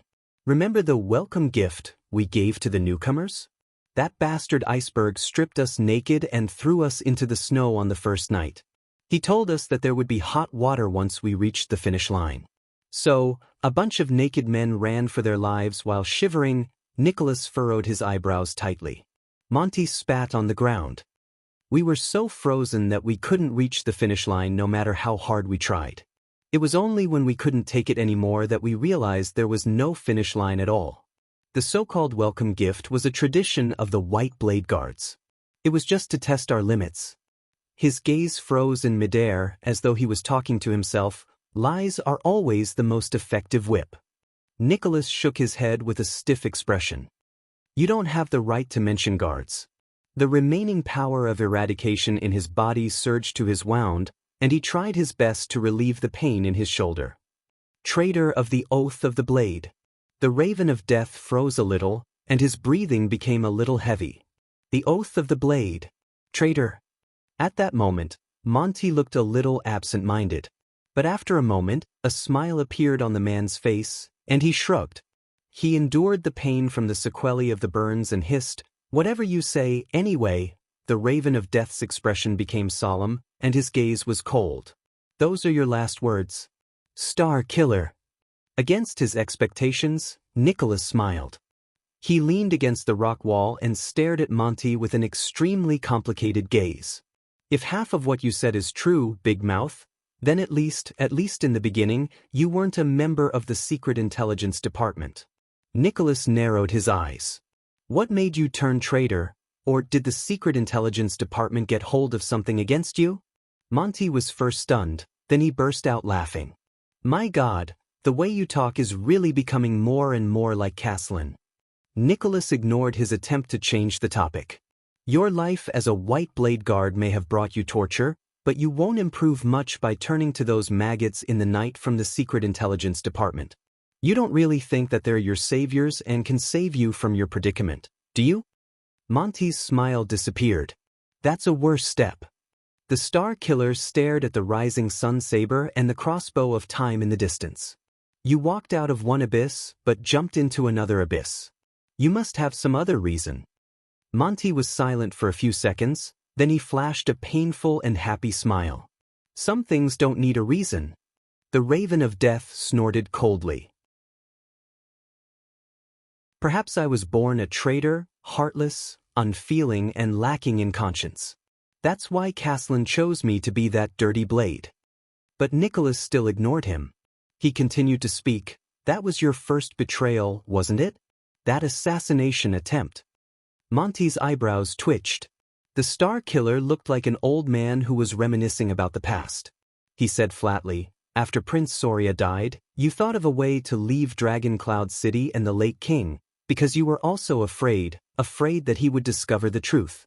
And the reason that instigated your betrayal might have been in that assassination attempt 18 years ago." Nicholas fixed his gaze on Monty. The Raven of Death stared back at him with a solemn expression. "Damn it, you've not only become stronger," Monty muttered, "but you've also become more paranoid." Nicholas glanced at the unconscious prince who was moaning softly. The Star Killer said coldly, "If you fight against a cunning, treacherous, scheming prince of Constellation day and night for a whole 6 years, and you can't even lay a finger on him every single day, you will be able to do anything to him. You would become like me." Monty shook his head and could not help but laugh. "None of this matters anymore." The Raven of Death tried to struggle to get up again. His expression became fierce again. "Just wait for me." At this moment, Nicholas spoke softly and uttered another name. "Adele." At that moment, Monty, who was trying his best to get up, froze on the spot. After a long while, the Raven of Death, who had always looked relaxed, sat down. He was like a chess piece that had lost its center of gravity. As he watched Monty, who had lost his composure, Nicholas sighed deeply. "You haven't forgotten her, have you?" The Raven of Death's neck moved up and down like an old, rusty clock. He turned to Nicholas with great difficulty, and his expression was stiff. "What?" The sun set another angle, and their shadows gradually slanted to the east. The Star Killer was like an old man who had been dealt a heavy blow.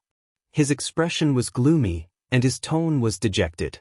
"I can only think of this reason why you harmed others and yourself, turned to Constellation and the Secret Intelligence Department, and why you wanted Prince Soria dead." Monty stared at his old superior in shock. You thought you hid it well in the past and no one knew." Nicholas chuckled with an indecipherable expression, but his words were filled with fatigue. But the way you looked at Madame Adele, and the abnormal frequency and location of your duties, no. Monty's breathing quickened. He stared at Nicholas with a gaze filled with disbelief. You knew? So, you saw through it a long time ago? Son of A.B***. Nicholas only stared at him coldly and said with certainty, So, your betrayal is indeed related to that woman. Am I right? The Raven of Death lowered his head and remained silent for a long time. The Star Killer stared at him like an interrogator. His gaze was as sharp as a sword. Monty suddenly moved. He curled up the corners of his mouth, and as his cheeks twitched, he threw his head back and laughed. Nicholas closed his eyes. His expression was one of anguish. Adele. The Raven of Death exhaled softly and repeated that name with a desolate expression. Adele? Yes, she was the turning point of everything. Bang. Nicholas did not know if it was because his injuries were affected, or because he was too agitated, but he elbowed the rock wall on his back. Damn it. The Star Killer gripped the arrow shaft tightly again, trying to break it. While he grunted in pain and broke out in cold sweat, he said falteringly, Back then, when I arranged the sentry duty, I deliberately transferred you away. I used all sorts of methods to make you stay away from the Blood Court and Madame Adele, so that you wouldn't be able to see her for a few years. I even acted out of character and asked you to drink, and advised you to quickly find a girl and get married. Monty was slightly stunned. Nicholas, who failed to escape again, cried out in pain. He angrily smashed the rock wall. I've done so much, don't you King understand what I mean? Stay away from her. Stay away from that ominous, ridiculously beautiful Camion woman. Abandon your senseless, taboo, and senseless feelings. Monty froze on the spot and did not move. In the next moment, resentment and anger appeared on the Raven of Death's face. He slammed the ground and stood up while swaying without caring about his injuries. He glared at the Star Killer as if he wanted to eat him alive. Monty supported himself against the rock while trembling. He gritted his teeth and roared hoarsely, So it's you, Spiky? During the first few years when Adele married into Dragon Cloud City, you deliberately transferred me away just to ensure that I stayed away from her? Couldn't see her? Couldn't get close to her?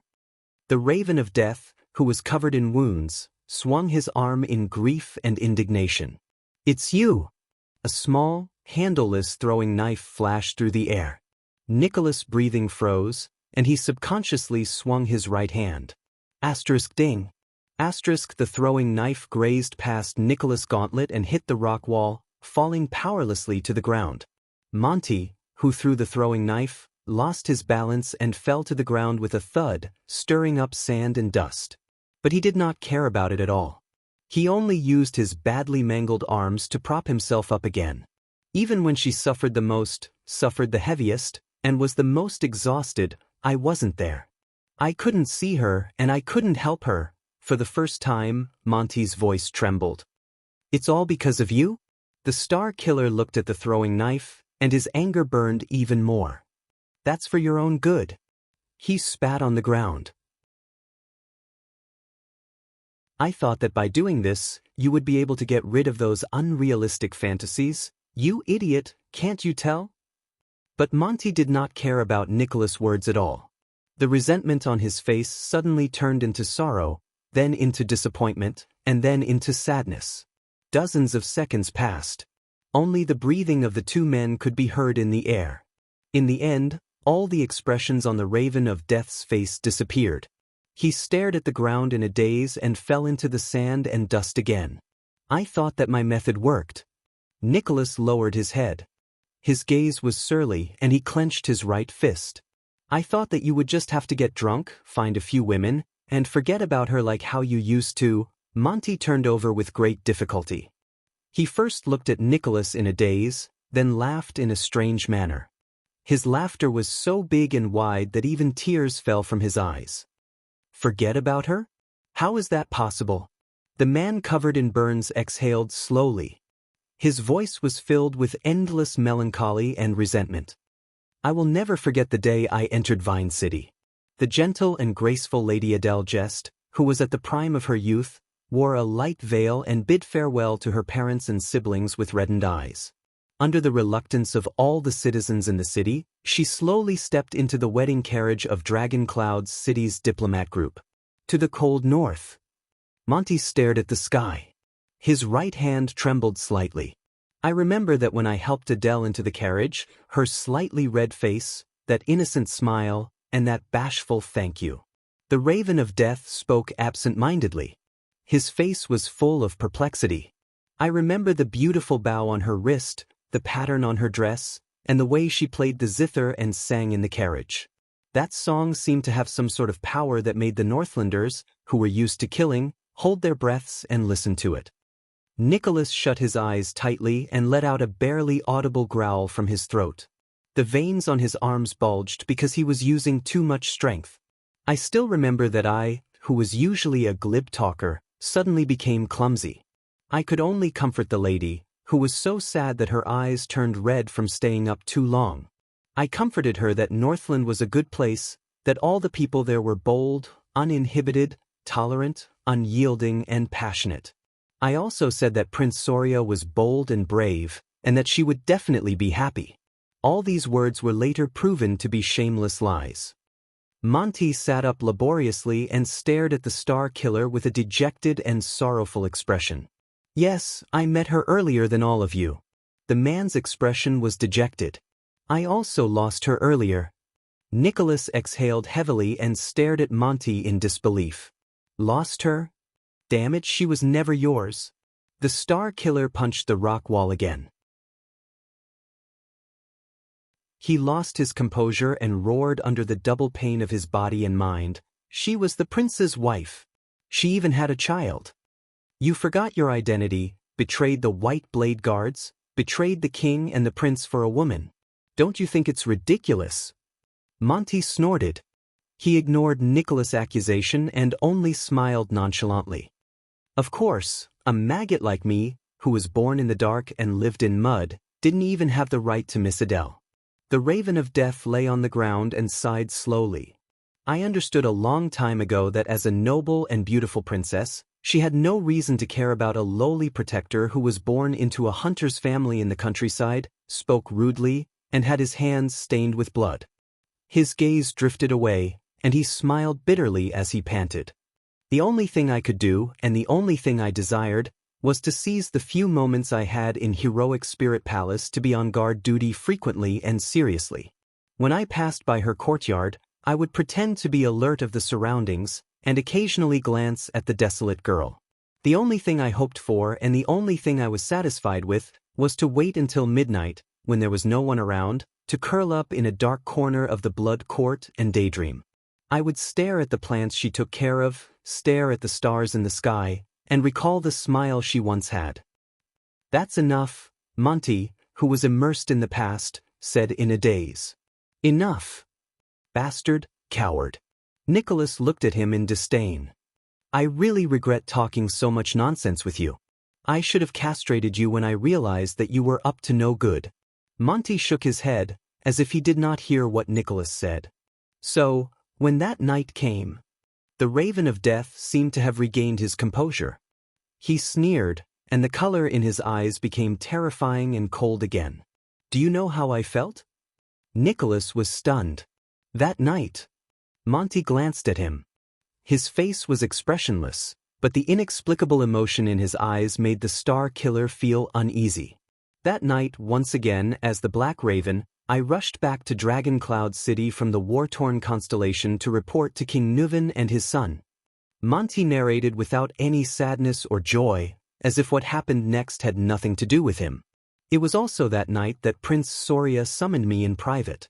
Our dignified and valiant Prince Soria Walton calmly and coldly ordered me that there was a scandal in the royal family that should not be made public, and it had to be dealt with urgently.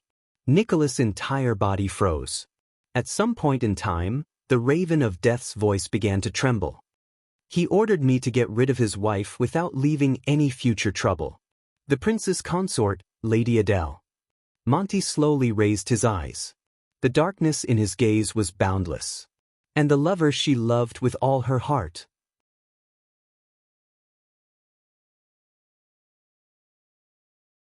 Chapter 367. Nicholas stared at Monty in a daze, as if he was meeting him for the first time. He subconsciously said, "No. That's impossible, Monty." He frowned and said, "Lying." Monty glanced at him, chuckled in disdain, and shook his head. "What's impossible?" The Raven of Death sat on the ground, his emotions unreadable. The gentle and weak Adele couldn't have an affair with someone else? Or the honest and lowly Merc couldn't have seduced his mistress? With each word, Monty's brows furrowed a little tighter. As he listened, the Star Killer seemed to have forgotten the pain in his shoulder. He took a deep breath and carefully recalled the past, comparing it to the parts that did not match his memories. But this is the truth. That damn B** starred, burn Merc. The Raven of Death gritted his teeth and said, "That quiet, simple-minded, inflexible country soldier who only knows how to follow Soria and say yes all day long. Can you imagine? With Adele?" Once he said this, Monty spat out a mouthful of blood and sneered. But his eyes were filled with indescribable pain, like a cornered warrior. "So, Soria has her body, and Merc occupies her heart." Monty's smile slowly turned mocking. "And the only thing I can touch is her death." But the Star Killer still stared at him in disbelief. "Impossible." Nicholas suppressed the anger in his chest and refuted with certainty, "Prince Soria? He couldn't have given such an order. He already promised to let Merc and the others go." As he listened to Nicholas' words, Monty sneered nonchalantly and said, "Do you believe it? Soria wants to let them go?" The Star Killer froze a little. Monty's expression changed and he said coldly, "Soria is the one who lied. That's all. He wanted to create a chance for me, who was in the dark, to get rid of the two of them without leaving a trace." Nicholas' expression changed rapidly between doubt and bewilderment. He gritted his teeth and raised his head. He denied it again. "We all know him. Soria. He's a good warrior. He trained with us, killed enemies, drank with us, laughed with us, and fought with us. He even dragged us to the countryside to celebrate Byrne's wedding. He's not that kind of person. If he wants to solve the problem, then at least he won't ask you to assassinate." But before he could finish, he was interrupted by the Raven of Death. "You know nothing. Many people gave him the same evaluation as you did, including that damn Merc." Disgust and fear appeared on Monty's face at the same time. "But for countless years I served Prince Soria and worked in the dark for him. No one knows him better than I do. Only the eyes of a black crow can see the truth under the moonlight. Soria Walton grew up under the guidance of the scheming Leespan and the undefeated Caslin. He's like the younger King Nuven. He's majestic and doesn't bother about trifles, but he's colder and more decisive than his father." Monty stared at Nicholas solemnly. "Most importantly, Soria is far-sighted and ambitious. Every step he takes is for the sake of power and benefits." With every sentence Monty said, the Star Killer's pupils focused a little more. "Our prince has never cared about the gentle and graceful Princess Adele." Monty's voice continued coldly, causing Nicholas to shudder. It was as if there was winter snow that had not fallen for decades hidden in his voice. His original intention of marrying her was to cause trouble for the Camians, to pave the way for the war 20 years ago when Soria led an army to fight against the Alliance of Freedom, shook the Golden Passage, and intimidated the city of faraway prayers and Defense City. And in the future that Soria planned, even if there was no problem with Merc, Adele was still destined to die. Nicholas looked puzzled. "What?" Monty leaned against the rock behind him. His gaze was profound. "That year, I was sent to Constellation to investigate and liaise with them because of this. I even occasionally heard the conversation between Soria and King Nuven. I know, 18 years ago, in the war between Extet and Constellation, Soria was the original commander-in-chief. His goal was very clear. He didn't want to conquer Constellation in a war, but to pave the way for the future." Monty raised his hand weakly and pointed to the south. First of all, Dragon Cloud City gathered the strength of the entire country and attacked Constellation until it was riddled with holes. It was so desolate that it would not recover even after decades. Second, the 9 untamed and greedy archdukes of Extet would pay a huge price in this war that King Nuven deliberately allowed. Only Dragon Cloud City would retain its strength. The Raven of Death gritted his teeth. At the end of the war, Nuven would propose a peace negotiation with the Constellations. As an alliance between the two countries, 82nd would marry his youngest daughter to Prince Soria, and Extet would retreat. Nicholas was stunned. He suddenly remembered the tragic battle that made him famous 18 years ago. He remembered the thick smoke and corpses falling from the fortress. He remembered the death and blood on the land of Constellation. He remembered the angry roars and wails of the soldiers. He even remembered the liberated gaze of the Butcher of Constellation before he died. In the years to come, especially after Soria was crowned, he would take over Extet, which was silent among its feudal vassals, and he would face the heavily injured and weak Constellation. With a pained expression, Monty took off a small bag from his body and poured strong wine from it. He poured it on his wound in great pain and began to bandage it again. The future King Soria would not only be able to suppress the archdukes and turn all of Extet into the Walton family's private property, he could also go one step further and use his queen, who was born in the Jadestar royal family, to reach out to Constellation, which has yet to recover its strength. Monty panted as he endured the pain of the strong wine flowing over his wound. In fact, his descendants, who are half Jadestar and half Walton, will be able to follow in their father's footsteps and fuse the Dragonscale crown and the 9-pointed star crown into one, completing a great feat that no one has achieved since the ancient empire. Nicholas' breathing froze. His entire body stiffened. When he said this, the Raven of Death leaned against the rock and laughed mockingly. Do you understand now? In Soria's grand plan, if Adele could not bring him more benefits, she would not be fit to become Extet's queen. So, she was destined to die, sooner or later. Nicholas stared at his former colleague in a daze.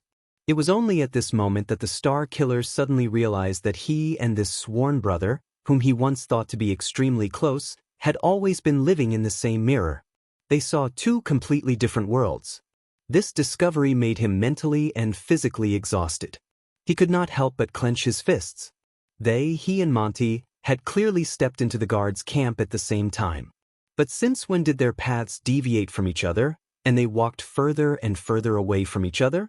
Caslin's two sides? Nicholas weakly repeated Monty's words in his heart. His weak body slid down a little, but the sharp pain from his shoulder being pinned made him wake up again in cold sweat. Haha, can you imagine? This should have been a husband's interrogation and revenge filled with anger and pain. Monty laughed so hard that tears came out of his eyes.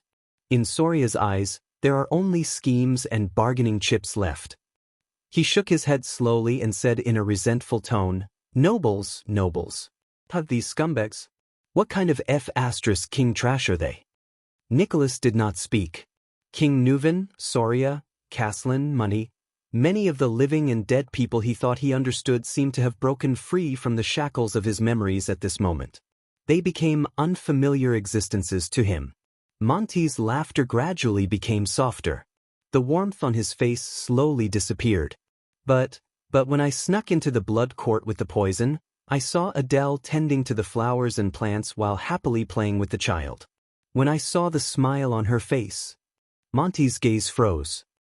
I knew that I had no right to blame her. Monty let out a slow sigh. She was just a delicate plant. It was me. I brought her into this hell. The Raven of Death's expression was pained. Under the sun, he became one with his own shadow. I left her in heroic spirit palace to be tortured and humiliated, to be tortured in these scumbags' chessboard. The Star Killer slowly raised his gaze. So, you acted on your own? Nicholas said slowly, you wanted to save her? Even if you betrayed her? Monty's expression changed. He cast Nicholas a cold glance. His gaze was fierce. Did you really not know? Spiky? The Raven of Death gritted his teeth softly. Adele has been married to Dragon Cloud City for a long time. As the king's personal guard, as the acting captain of the White Blade Guards, and as the guardian of Heroic Spirit Palace. Do you really not notice anything? Nicholas furrowed his brows. For the first time, Monty's eyes shone with undisguised pure hatred. His chest heaved up and down. It's hard to imagine. Every day and night, Adele was tortured, abused, and humiliated, and all the people in Heroic Spirit Palace, including you, treated it as the prince's private family matter. They turned a blind eye to the misfortune and suffering she went through. They stood by and pretended to be deaf and mute. Adele had to turn to that silly Merc for solace. Monty shuddered. And even so, the useless Merc she looked forward to couldn't give her anything. He didn't have the courage to stand up for her, nor did he have the responsibility to help her escape. He didn't even have the ability to protect Adele. Nicholas stared at him expressionlessly. Spiky, Merc, everyone in the White Blade Guards, you're all cowards. Monty spat on the ground. You watched a pitiful and pathetic woman suffer, but you did nothing, not daring to stand up for her. All of you. Monty lowered his head. That night, I looked at the flowers and plants in the courtyard, let go of the poison in my hand, and told myself helplessly, no, he said desolately, I've already sunk into the darkness and can't pull myself out. But at the very least, I can't let Adele become my victim. I can't let her become another soul in my blood-stained hands. Monty's eyes shone brilliantly. The muscles on his arms tightened again, like a sailor who had caught hold of a life-saving driftwood in the middle of a sinking ship. Even if the person she likes is that foolish Merc, if that's the only way Adele can be happy, and smile again. Monty gritted his teeth forcefully. Then it's worth it. As for the remaining darkness, let me bear it. The Raven of Death stared at his right hand in a daze. His gaze was unfocused, and the expression on his face looked like he was crying and laughing at the same time. I will protect her only hope in the boundless darkness. Nicholas took a deep breath. He felt his chest churn with emotions. So, you went to Constellation's secret intelligence department? Monty forced out a weak smile. They were the ones who found me, the Raven of Death said faintly. That hotel in Spear District. When I was drinking in there, the owner of the hotel from Camus Union could drink a lot, and he was also very good at persuading people. He told me the love story between him and his wife. He told me that in a short lifetime, there would always be a time when you would throw caution to the wind and never turn back. Of course, I only found out later that he was the person in charge of the secret intelligence department in Dragon Cloud City. When he said this, Monty sneered. No one knew whether he was laughing at Nicholas or himself. You already know everything that happened after that. The Star Killer closed his eyes. Both of them fell silent. A breeze blew past, and the moans between the cracks in the rocks became even more mournful. So, just for a woman? Monty, who has always been gluttonous and lazy, became like this? Nicholas asked tiredly. A woman you can never have? Monty was slightly stunned. But he immediately burst into laughter. Come on, sorry Nicholas, the so-called Star Killer, haven't you also persevered until now in pain and conflict for a woman you can never have? The Star Killer stiffened. Yes, I knew a long time ago. Just like how you know me, I also know who the person you miss is. The Star Killer is not as cold as the rumors say. Nicholas stared at the Raven of Death in disbelief. His train of thought stopped. With a mocking expression, Monty clicked his tongue in a sentimental manner and said, when she came to the guards' training camp to visit Caslin, all of us bastards surrounded her like a waterfall.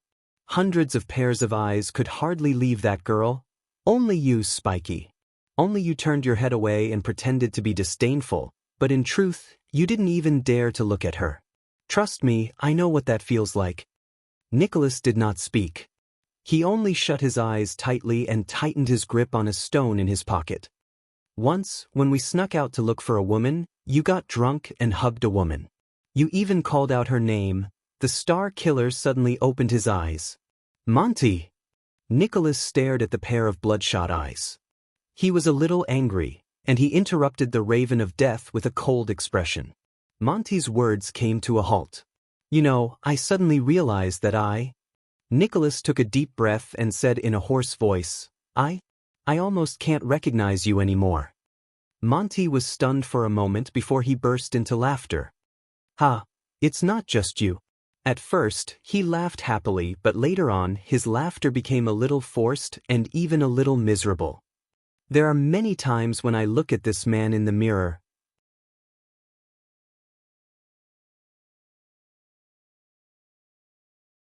Chapter 368. Flustered and terrified, he looked up at the king, then at Lady Alex, who seemed to be asleep in his arms. At that moment, Merc's terrified face was filled with helplessness. That's right, I am your long-lost friend. I'll change it back tomorrow. Before that, let's reminisce about the past. Thales stared at the motionless Alex in a daze. Little Rascal, who was sitting by Thales' feet, seemed to be scared out of her wits. She just stared at Alex's body blankly and shuddered from time to time. Merc's face began to contort. Please, your majesty. He knelt on the ground. His voice changed as he spoke. Like an asthmatic, it was a mixture of gasps and pauses. Tears rolled down Merc's cheeks and dripped onto Alex's face. What followed was his pleading voice. What? Why? Thales clenched his fists, lowered his head and exhaled. Merc sobbed as he screamed at the king, why? But King Nuven seemed to have just recovered from his silent contemplation. He stared quietly at Merc, who was trembling and weeping, and uttered through gritted teeth, you're right. He gritted his teeth and said, burn Merc. Shouldn't you know that? Merc shuddered violently.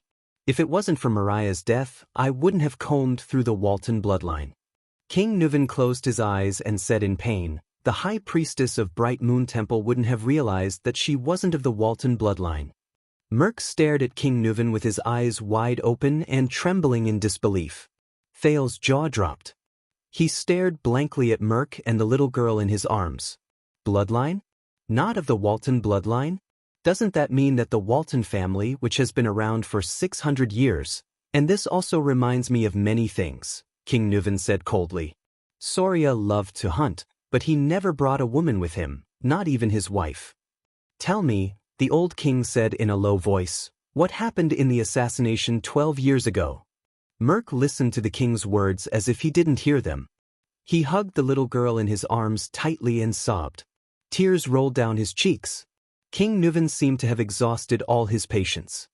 His face was ferocious and he roared like a terrifying lion, speak! Frightened by the roar, the nervous little rascal shrank back with a yelp. Thales tried hard to sort out the situation before him. He exhaled forcefully, walked to Little Rascal's side, and pulled her up. Little Rascal grabbed Thales' arm tightly, as if she had found someone to rely on. She looked at the terrifying scene before her eyes from behind her glasses with a terrified expression. Merc's eyes were filled with despair and desolation as he cried. He looked at the girl in his arms and snorted, as if he was crying but not laughing. 12 years ago, the reason why Soria brought Lady Adele out of the city was because his words were mixed with his breathing, like the last words of a dying man. Because of what? King Nuven stared at him. Because Merc stroked Alex's hair painfully. Because Soria found out. Found out what? The king's voice was bone-chilling. Merc's face was filled with pain, as if he was tormented by the biggest nightmare of his life. He found out about us, about me and Adele. Thales stared at the short-haired warrior in shock. Little Rascal pulled Thales' arm and hid behind the Prince of Constellation. She gritted her teeth and watched the scene in disbelief. Yes. Merc wailed in despair. Alex, she is my daughter, *clang. King Nuven could not take it anymore. He threw the wine goblet to the ground with a force filled with hatred. The iron goblet clanked against the ground, accompanied by the administrator's sobs. Thales took a deep breath and tried to understand the situation before him. Only Merc's sobs and the old king's heavy breathing could be heard in the hall. Haha. King Nuven's suppressed laughter came from his throat. There was a hint of sadness in his laughter. Soria's most capable subordinate? His best friend? His most trusted brother? Just like that, you used betrayal and deception to repay his trust. The king's voice reverberated in the hall. Kneeling on the ground, Merc sobbed and raised his head abruptly. As if his greatest dignity had been violated, he roared with tears and snot in his eyes. I did not betray him. I did not betray Soria. Thales looked at the scene before him with an unpleasant expression. He felt bitter in his heart. Merc looked at the girl in his arms and sobbed softly. Prince Soria. Soria was a good brother, and I was willing to give up my life for him. He growled. In the White Blade Guards, we trained under Caslin to become the most valiant warriors. When we were at the 38th Century ground, he crawled with a broken arm to block a fatal hammer blow for me. When my mother was seriously ill and my sister came to Dragon Cloud City to look for me, he personally sent a doctor to save my mother's life. When we were surrounded on White Mountain, he and I had our backs against each other. Those sharp-eared arrows pierced through my left shoulder and his right shoulder. We cursed each other's luck as we retreated with our backs against each other until Dominic came to help. I still remember the day I returned to my hometown to get married. That bastard, Merc said with a smile through his tears. Soria brought his brothers from the White Blade Guards and came to our village with a tray full of rye wine and roasted meat. He raised the flag of the Red Dragon on a black background and the Cloud Dragon spear. The local counts and knights came. The expression on the village chief's face was even more exaggerated than when his son became a tax collector. Mother was very happy. She finally felt that her son was promising. Soria, I have always treated him as my closest brother, comrade, your highness.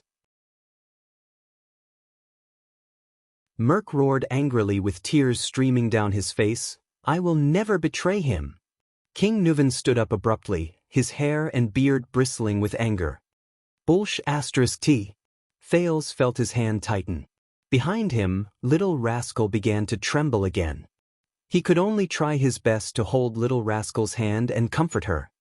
You cheated on my son, the man you were supposed to be loyal to. King Nuvan's eyes were burning with anger. He said loudly, you cheated on my son, the man you were supposed to be loyal to, and even gave birth to your child. You tarnished the Walton family's dignity and bloodline. Do you think this is not a betrayal? You never treated him as a brother in the White Blade Guards, a man you should be loyal to with your life and honor. Traitor! Kneeling on the ground, Merc listened to the king's words. He looked at Alex, his daughter in his arms, and roared in grief and indignation, He closed his eyes in agony. Thales gritted his teeth and frowned as he watched the confrontation between the king and his subject. He felt a wave of sorrow in his heart. It's not like this. Adele, she was so good, so gentle so. Merc lay on the ground. He clenched his right fist and pounded the ground miserably. She shouldn't have married into Dragon Cloud City. Shouldn't have met Soria. Should have met you. King Nuvan's words were filled with terrifying emotions. Shameless traitor? Adele. That was a mistake. Merc's teeth trembled as he caressed his daughter's face. His expression changed several times, as if he was looking at another person through her. Whether it was me and her or Soria and her, it was all a mistake. She should never have left Camus Union, Vine City, the flowers, and the blue sky that she cherished. She only belonged there. As for Soria, he's a good brother and a good warrior, but he never cared about women. Prostitutes, women he captured after the war, maids in the castle, and ladies of the nobles. None of them made a difference to him. Merc put his face against Alex's and cried, Soria, Soria, Soria. In Soria's world, there was only wine and battles, politics and victory. The only people he cared about were warriors, friends, and enemies. On the night of their wedding, Soria was dead drunk. I stood guard outside their bedroom. That sound was like a gun exploding. Adele's resistance and sobs. I guess Soria thought that it was a celebration after another battle. The next morning, Soria went hunting. He left me to watch over Adele. Her expression was not the expression a newlywed wife should have. Thales listened to Merc's desolate and painful confession with an unpleasant expression. Finally, one day, I saw Adele trying to cut her wrist with a pair of scissors. I told Soria and tried to persuade him to treat his wife better. But Soria thought that she had insulted the dragon spear family. He picked up a whip in anger and wanted to teach her a lesson. At that time, I stood at the door, clenching my fists, listening to Soria's roars and Adele's screams. My heart was angrier than Soria, and I was in more pain than Adele. Every time, Merc hugged Alex tightly. His eyes were closed, and tears gushed down his cheeks like a flood. Since then, Adele wanted to commit suicide more than once. I stopped her more than once, but I hid it from Soria because I didn't want Adele to be hurt by him again. Adele? She's like a flower that has been trampled on and abandoned. Soria's attitude towards women is even more terrifying than the most inflexible Northlanders. When he's in the mood, he'll force her. When he's not in the mood, he'll ignore her and be indifferent to her. Thales closed his eyes and sighed heavily. Adele. She was too lonely, too pitiful. Merc stroked his daughter's hair, his eyes filled with sadness. She traveled a long way to come here, while Soria didn't know how to cherish her. He only treated her as a puppet and a chess piece, a bargaining chip to form a marriage alliance with Camus Union. I tried everything. I just tried to make her happy, tried to stop her from committing suicide again. Agitated, Merc muttered incoherently, from magic tricks, to flowers, to finding girls from Camus Union to relieve her boredom, to trying my best to get Soria drunk at night when she didn't want to. Adele was very grateful to me and happy that I did these things for her. She stopped trying to commit suicide and started to smile, even though she only smiled at me. My wife passed away in my hometown. When I didn't know how to raise the 5-year-old Croche in front of me, Adele was the one who took care of her. This made Soria's attitude towards her much better. We became more talkative. She teased Croche in the room, and I giggled outside the room.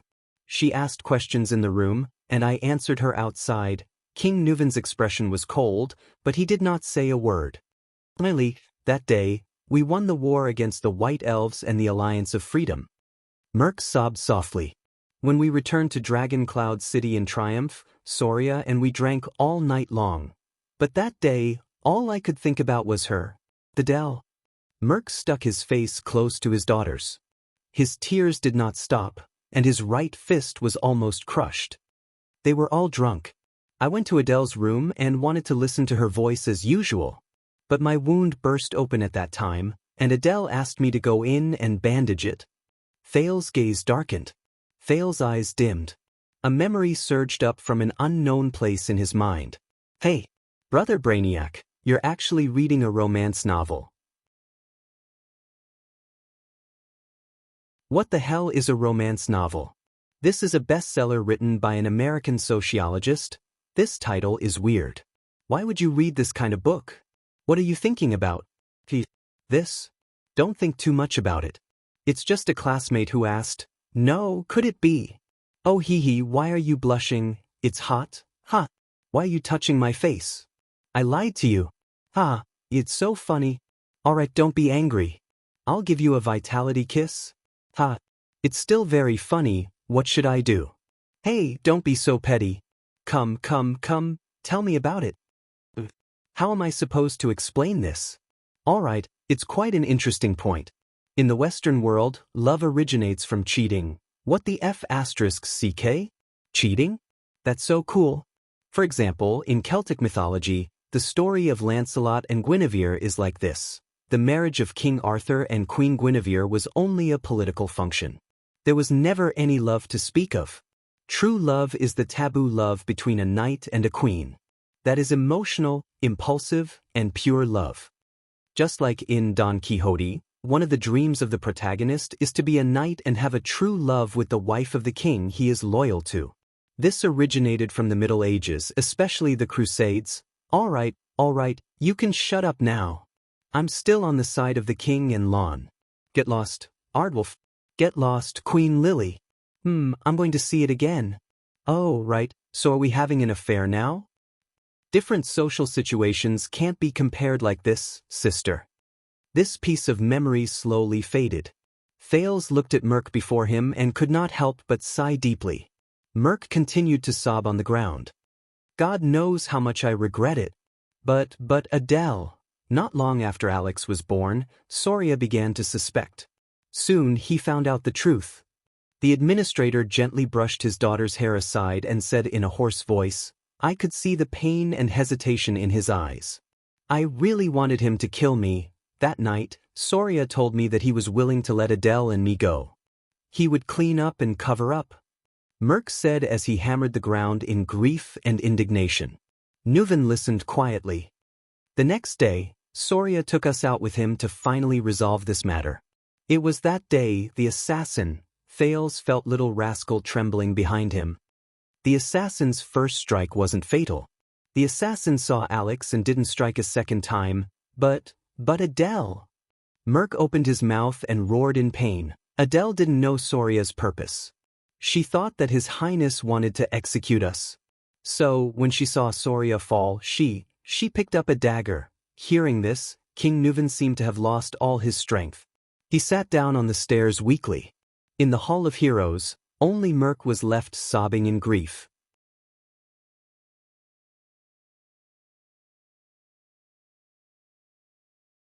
Chapter 369.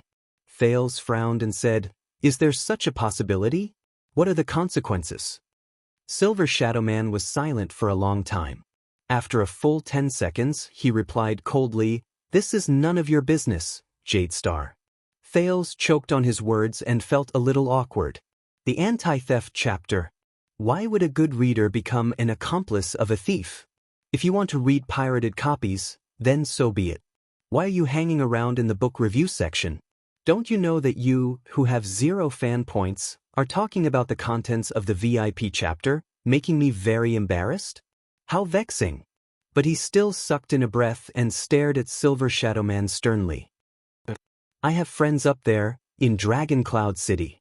I want to know. I should know. Thales thought of Soroma and Gleeward.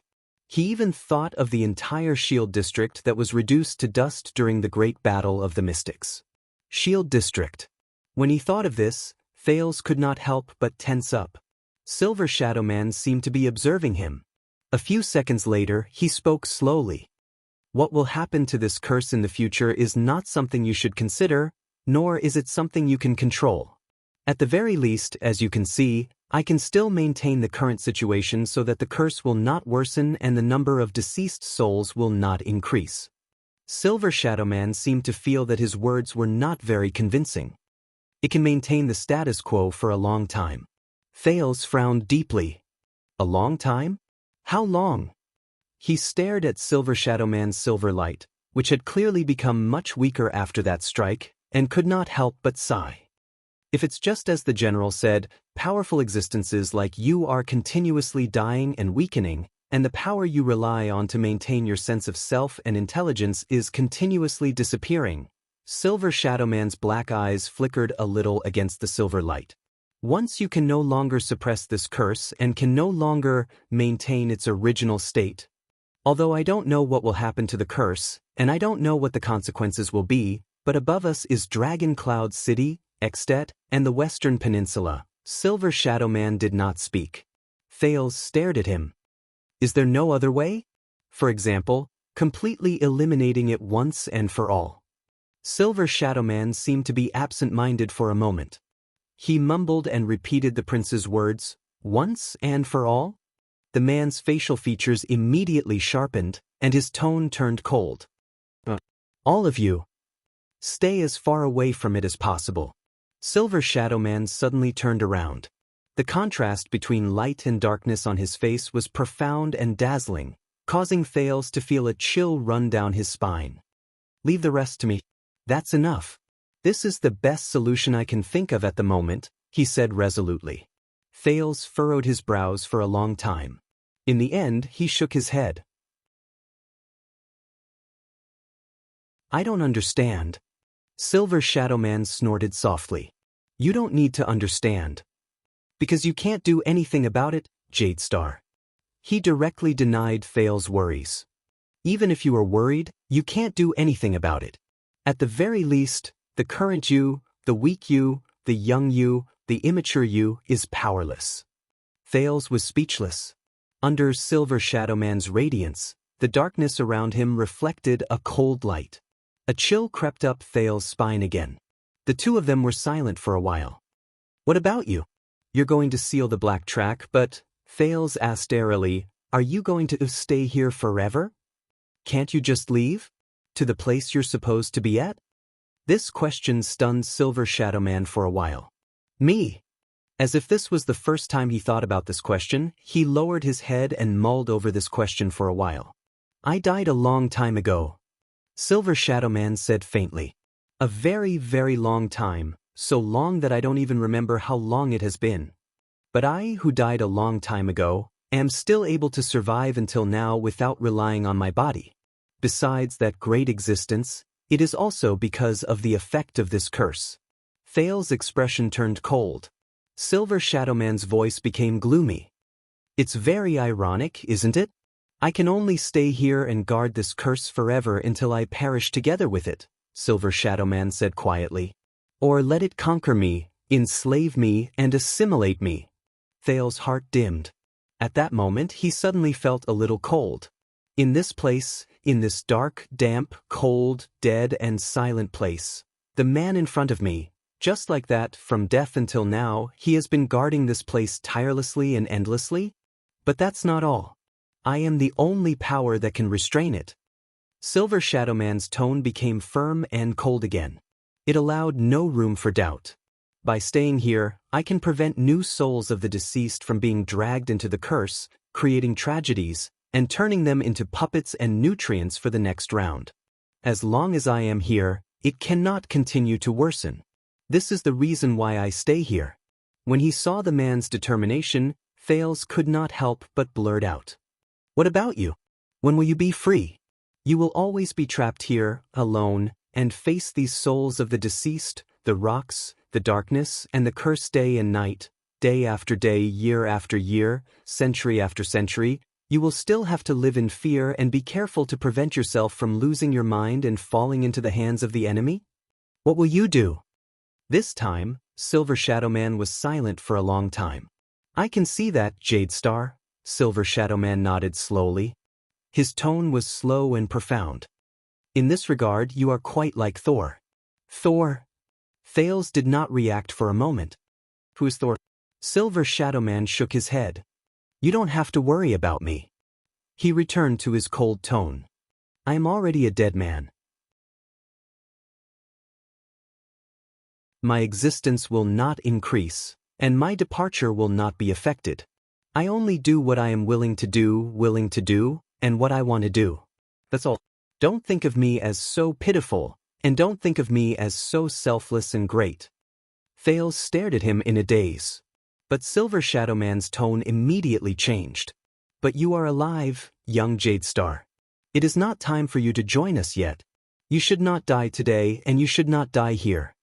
His tone was a little dejected. "In the end, we will have to part ways." The small cave was silent for a moment.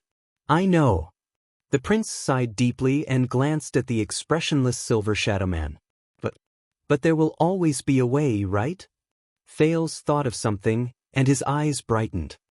"I might not be able to, but I know some people, some existences whose powers are beyond imagination. They are knowledgeable and have sharp thoughts. Perhaps they will have a way." This time, Silver Shadow Man stared at him for a long time.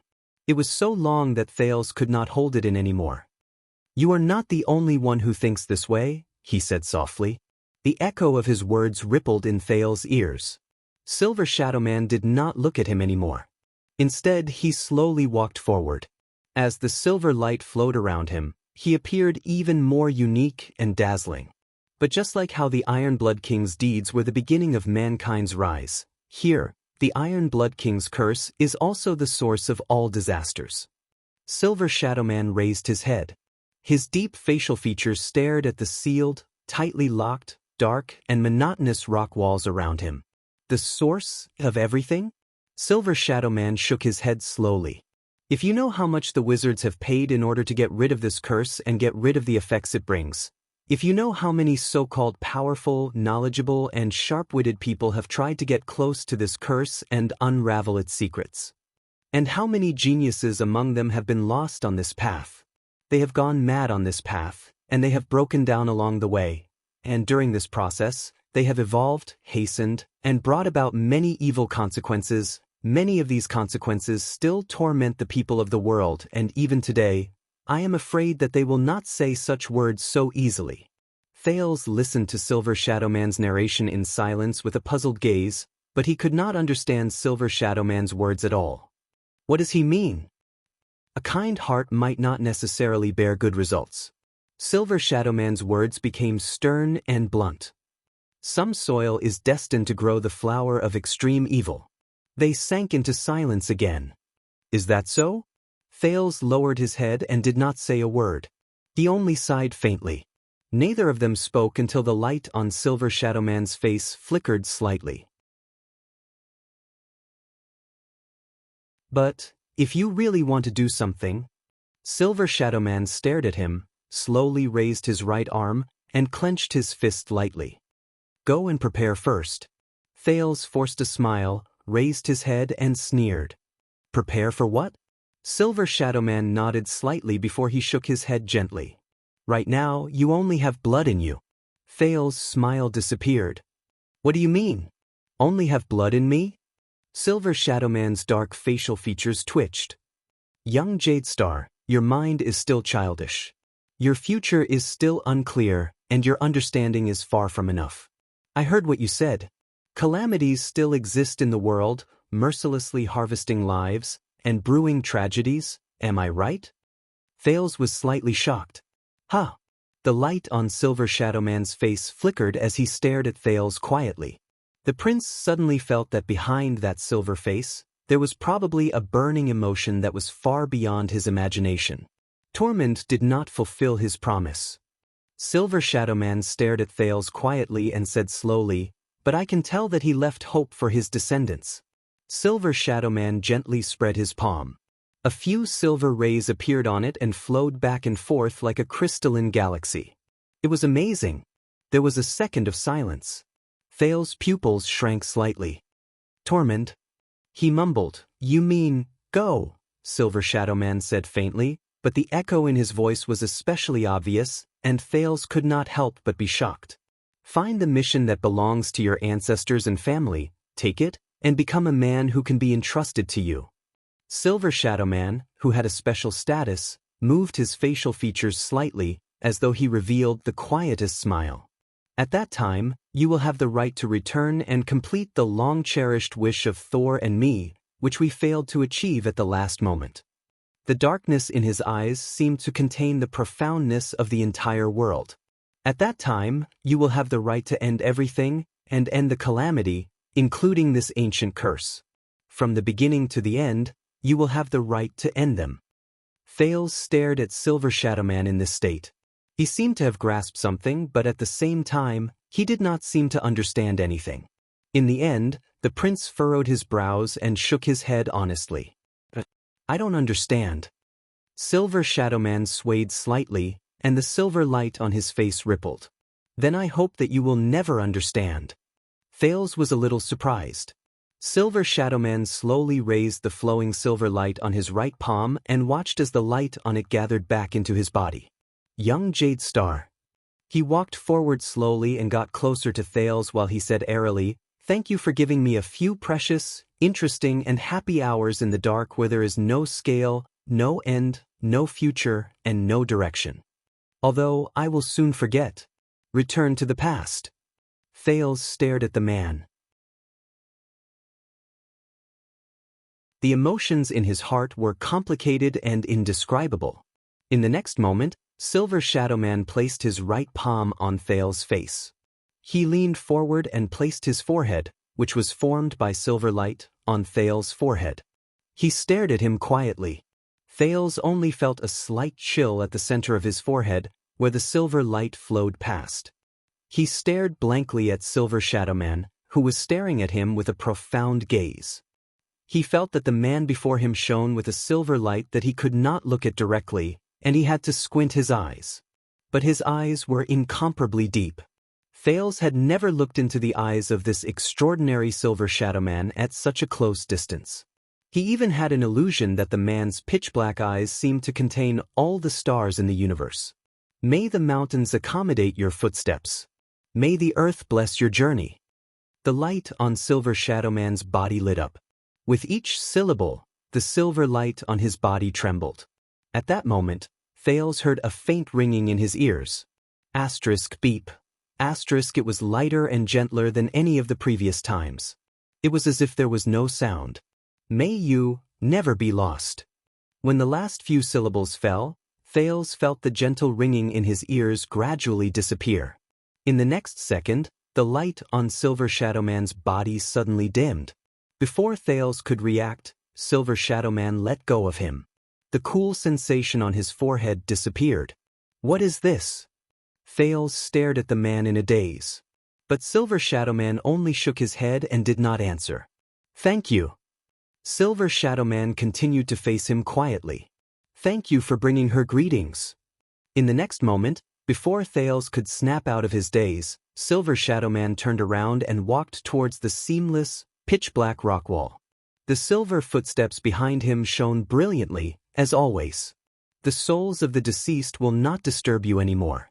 Turn around and move forward. You will find a way out.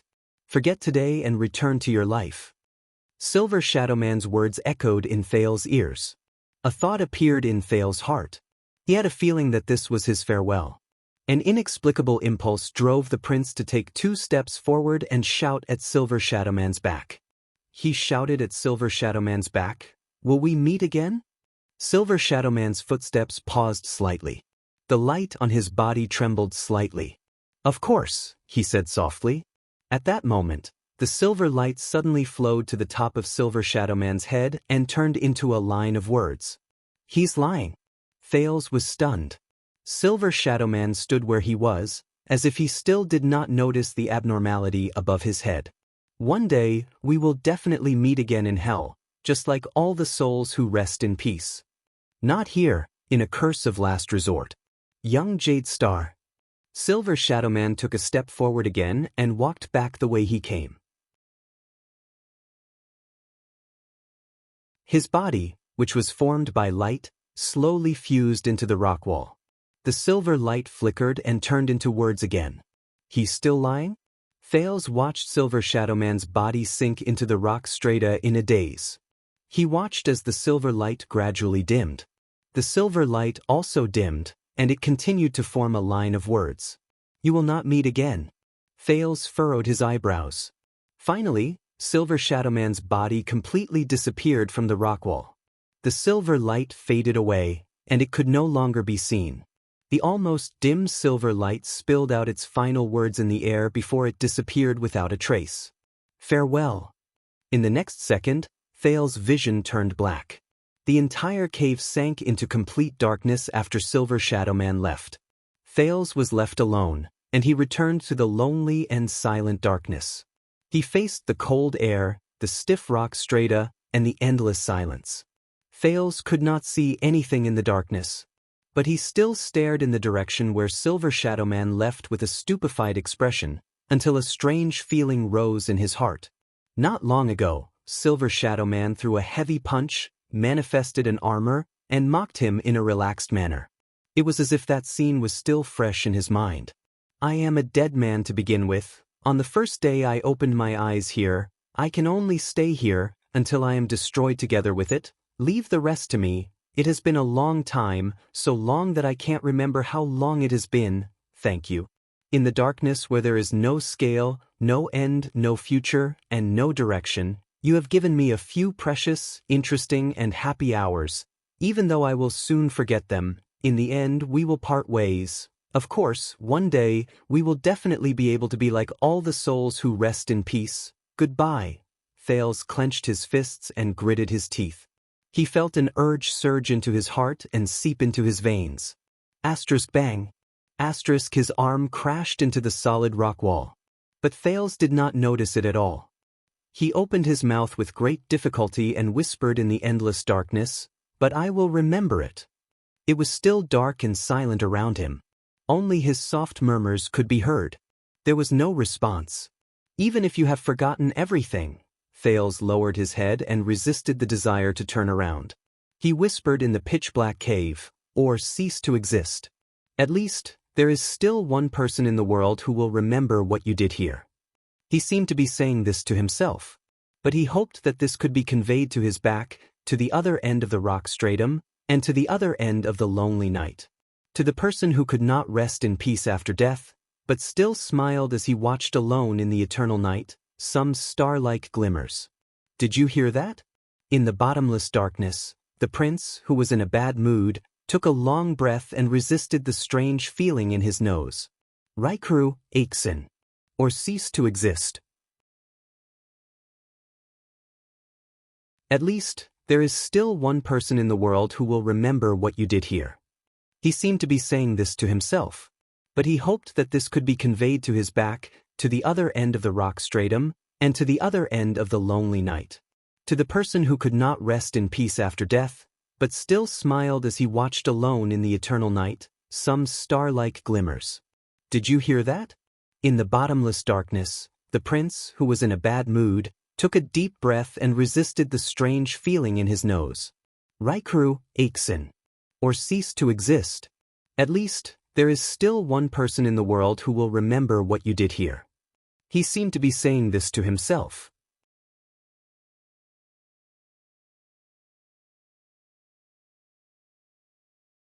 Chapter 370. Once again, Thales sensed something in surprise. Time slowed down. In his slow-motion vision, he could see everything clearly. Nicholas shouted. His face was filled with shock and anger. Monty, on the other hand, strode forward with a fierce expression. He maintained the posture of extending his right arm and rushed towards the teenager. 3 throwing knives spun in the air in front of his right arm and flew towards Thales. As he stared at the 3 flying knives that he could not avoid, Thales' heart trembled. What to do? Looking at the unfavorable situation before him, Thales took a deep breath and forced himself to calm down. The air entered his lungs smoothly, breaking down and flowing, turning into energy in his blood. Wait a minute. Thales' pupils moved. He suddenly realized that something was wrong. He had just inhaled a mouthful of air, which took at least half a second. But everything in front of him, but in the slowed down time, there was no change? Thales exhaled again. He was surprised to see that the throwing knife in front of him had only moved less than an inch forward. As expected, his heart shook. This time, his breathing just now was slightly faster than the surrounding, slow movements. So, it's not just my mind that has become faster. Thales stared in shock at Monty, who was charging towards him. Is this the Sin of Hell's River's new ability? But the feeling of weakness that followed made Thales realize that as he breathed faster than in slow motion, the Sin of Hell's River in his body began to deplete rapidly.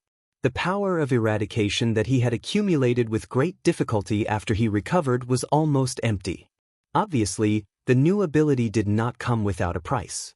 However, the current situation did not allow him to think too much. Thales cleared his mind and made up his mind. Not dodging or retreating would consume too much of his power of eradication, so he could not do it. Instead, he used Hell's senses to calculate the flying knife's trajectory, wind direction, and how the other party would dodge it. Then, Thales gritted his teeth and pulled the trigger. The next moment, time returned to normal. Thales' vision blurred. He felt pain in his left hand and right shoulder, and the crossbow in his hand trembled at the same time. Clang. The crossbow of time dropped to the ground. Chi! This was the sound of a crossbow bolt entering flesh. Be careful! Nicholas' furious roar traveled into the air. Thales fell to the ground in pain. The increasingly intense soreness and hunger in his body made him feel extremely uncomfortable.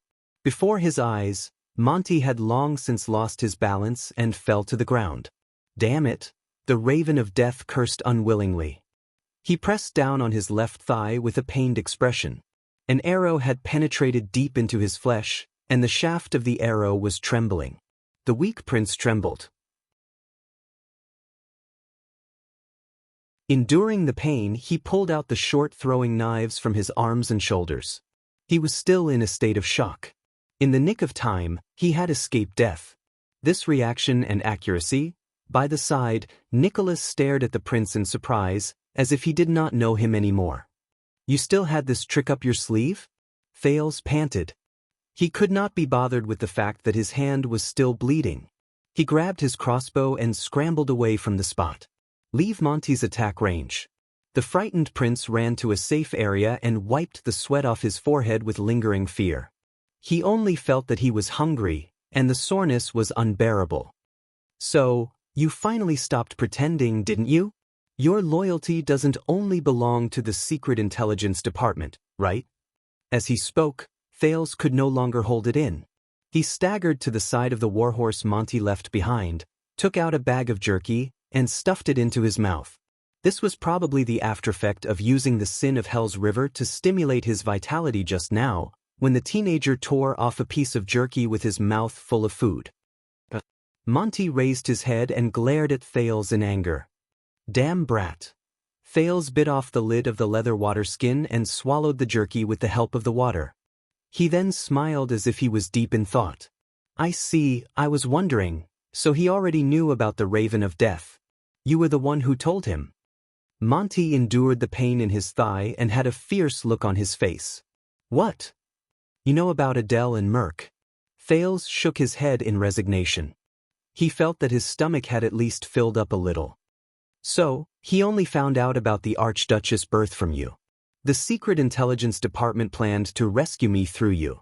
He also found out about this through you. As the prince spoke, the Raven of Death's gaze became even fiercer. The Star Killer was even more puzzled. Thales thought of something and furrowed his brows. So, he came because of this, to use me to break out of the situation. Damn it. The prince swallowed the last mouthful of food. There was a rather vexed and indignant look on his face. To think that I was fooled by him. I thought that I was tricked into coming out, and I regretted it for a long time. Nicholas' dissatisfied question came from the other side. What are you talking about, young prince? Thales ignored him and only shook his head. Thales' face was filled with displeasure, and he gritted his teeth in hatred. As far as I know, there is only one person in this world who hates me so much that he doesn't want me to speak. Thales' face was filled with displeasure, and he gritted his teeth in hatred. As far as I know, there is only one person in this world who hates me so much that he doesn't want me to speak. The Prince of Constellation sighed. So, in the end, this is a fight between him and me. So, Raven of Death, Triple Agent. Thales gave Monty a friendly and amiable smile. Send my regards to King Chapman. Nicholas was stunned. And Monty, who was on the ground, became even more ferocious. He pounded the ground fiercely. F***CK. Finally, the three of them tore off the last bit of their disguise under the sun and exposed themselves to the other two people's gazes. In the next second, Thales walked slowly to Nicholas' steed and took out the luggage on the saddle. There were food, water, and money pouch. He transferred them to his own steed. The Star Killer's expression changed. Hey you, shoo. Thales raised his index finger to his lips and interrupted him in displeasure. He also stuffed the last piece of bread Nicholas gave him into his own saddlebag. Then, before the other two people's widened eyes, the prince listened attentively, followed the sound, and walked into a crack in the rock. He led out another horse, Monty's steed. F***. Monty's face turned pale. Shoo. Thales shook his head in displeasure. He flipped over the bag of arrows in front of Monty and stuffed them into his luggage. The supplies and belongings for 3 people should be enough, he said to himself. He bent down in front of the stream and filled 3 water skins. The 2 men beside the rock and on the ground were too injured to get up. They could only watch Thales do all of this. Damn it, brat, come up here if you dare. Monty dragged his heavily injured thigh strenuously and said fiercely, I'll definitely. Thales did not let him continue. The teenager smiled and shook his head. How about this, I'll tell you a story. The Star Killer and the Raven of Death looked at him ferociously. It was obvious that they did not want to hear any stories. But the prince was still at ease. He said leisurely, One day, two men passed by the land of barren rocks. Each of them dropped something and they panicked. Thales walked forward step by step. He walked to a corner and bent down. At that moment, a prince suddenly appeared. He extended his hands to the two men kindly and asked, "Don't panic. Come, take a closer look." "What you dropped?" Nicholas and Monty's expressions changed. Thales straightened his back and walked to the three horses. He raised the two legendary anti-mystic equipment with a smile. "Is it the blade in my left hand, or the crossbow in my right?" Time seemed to have stopped. Both of them stared at Thales. The prince himself did not seem to feel anything. He even happily swung the rising sun saber and the crossbow of time in his hands. A few seconds later, Nicholas was furious. He glared at Thales and gritted his teeth. F***ck. Monty's gaze was hostile. He tacitly took over the Star Killer's words. "Your mother." This time, it was Thales' expression that changed. "Wrong answer." Thales stopped smiling and frowned. That prince said angrily, "You're all dishonest." Thales shook his head seriously. These things, he first tied the rising sun saber to his waist, then hung the crossbow of time on the saddle. He flashed a bright smile. "They're obviously mine." As he stared at their expressions, Thales happily untied the reins, stepped on the stirrups, and got on his steed. The horse did not resist his ride. It seemed that ever since Silver Shadow Man gave him that blessing at the foot of the mountain, horses rarely rejected him. Thales snorted, looked at the sky, and smiled in a relieved manner. "You know." Thales exhaled and touched the quiver on the saddle. "I can raise the crossbow now and shoot all of you to death here." "Umph," Nicholas said coldly. "Try it." Monty was silent and focused on dealing with his leg injury. Thales rode on the horse and looked at the two heavily injured men in front of him. He suddenly smiled. "No." The prince shook his head. "Do you know what's the difference between me and you?" The Star Killer and the Raven of Death paused slightly. Thales looked at the Star Killer. "Nicholas, 6 years ago, I was indeed the one who brought disaster to Dragon Cloud City and brought you the humiliation of the White Blade Guards, but I was also the one who led you in counterattacking and chased Lampard out of Dragon Cloud City." Nicholas snorted coldly. "Our enmity is indeed a little complicated." When Thales talked about the past, he felt a little sentimental. "But it's okay. During the 6 years I was in Heroic Spirit Palace, we should have settled all our enmity. So, from now on, we don't owe each other anything." Nicholas looked at him coldly. "In your dreams." Thales snickered, but his expression immediately became stern. He extended his hand and drew out the rising sun saber. "But this saber..." Thales stared at the golden saber in silence. Nicholas' expression tensed. The next moment, Thales suddenly raised his hand and threw the rising sun saber far away. Nicholas and Monty were both shocked. Asterisk clang. Asterisk the saber fell beside Nicholas' feet. The Star Killer stared at the saber under his feet in a daze. He did not react for a long time. "What are you doing?" Nicholas raised his head and asked through gritted teeth, pretending to be generous. "No, I'm not that noble. The bones in my body that you broke are still hurting." Thales sighed and straightened his face. "But this is the proof of the battle between you and Tolja, and also the weapon you used to protect Dragon Cloud City. Your real enemy is not me, especially after I leave. Instead of wasting time and energy on me, why don't you think about how to take back the saber that belongs to you? So, protect her well." Thales revealed a faint smile. "Even if it's for Dragon Cloud City." Nicholas' expression froze. The prince turned to the Raven of Death. "Monty, we haven't known each other for long." Thales looked at the man laboriously breaking the crossbow bolt, a little amused. "I have to say, no matter what your original intentions were, it's all thanks to your skillful scouting skills that I was able to escort me out of Dragon Cloud City's pursuit." Monty furrowed his brows tightly. Thales sighed. "But you shot me a few throwing knives just now, then?" The prince patted the crossbow on the saddle and revealed a mischievous smile. "I'm not returning this crossbow to you." Monty's expression changed. Exasperated, he gritted his teeth and cursed, F***ck. Ha! Thales laughed heartily. Nicholas watched all of this and curled up the corners of his lips slightly. A few seconds later, Thales slowly stopped laughing. You said that you live in the dark, and to survive, you don't care about who you're loyal to, but you remind me of someone. He seemed to be deep in thought, and his gaze was profound. A damn Camion. The Raven of Death gritted his teeth. Go to hell. Believe me, Lampard is not a good employer. He's too harsh on himself. Thales pointed to the east and shifted his gaze. So, one day in the future, when you're at your wits' end again, why don't you come to me? Maybe I'll give you a good price. Monty's gaze shifted. Thales stared at him seriously. Remember, this is a promise from me, Thales Jadestar.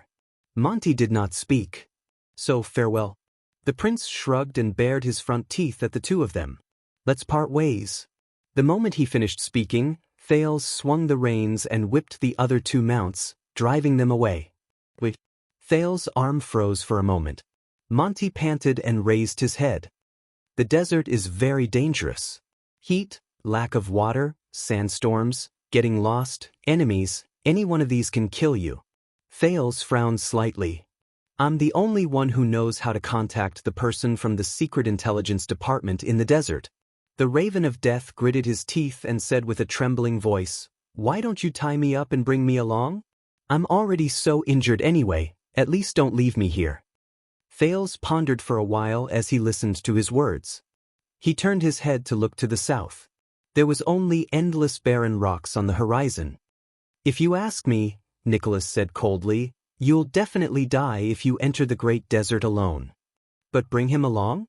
The Star Killer said sarcastically, You'll die even faster. Monty glared at him. What do you think? You'll give me a good price? The Raven of Death stared at him.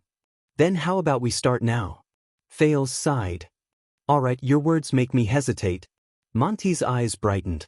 But Thales smiled again. But someone told me that there's a good way to overcome my hesitation. Monty's expression froze. That is, Thales waved his hand at him cheerfully. Don't give yourself the chance to hesitate.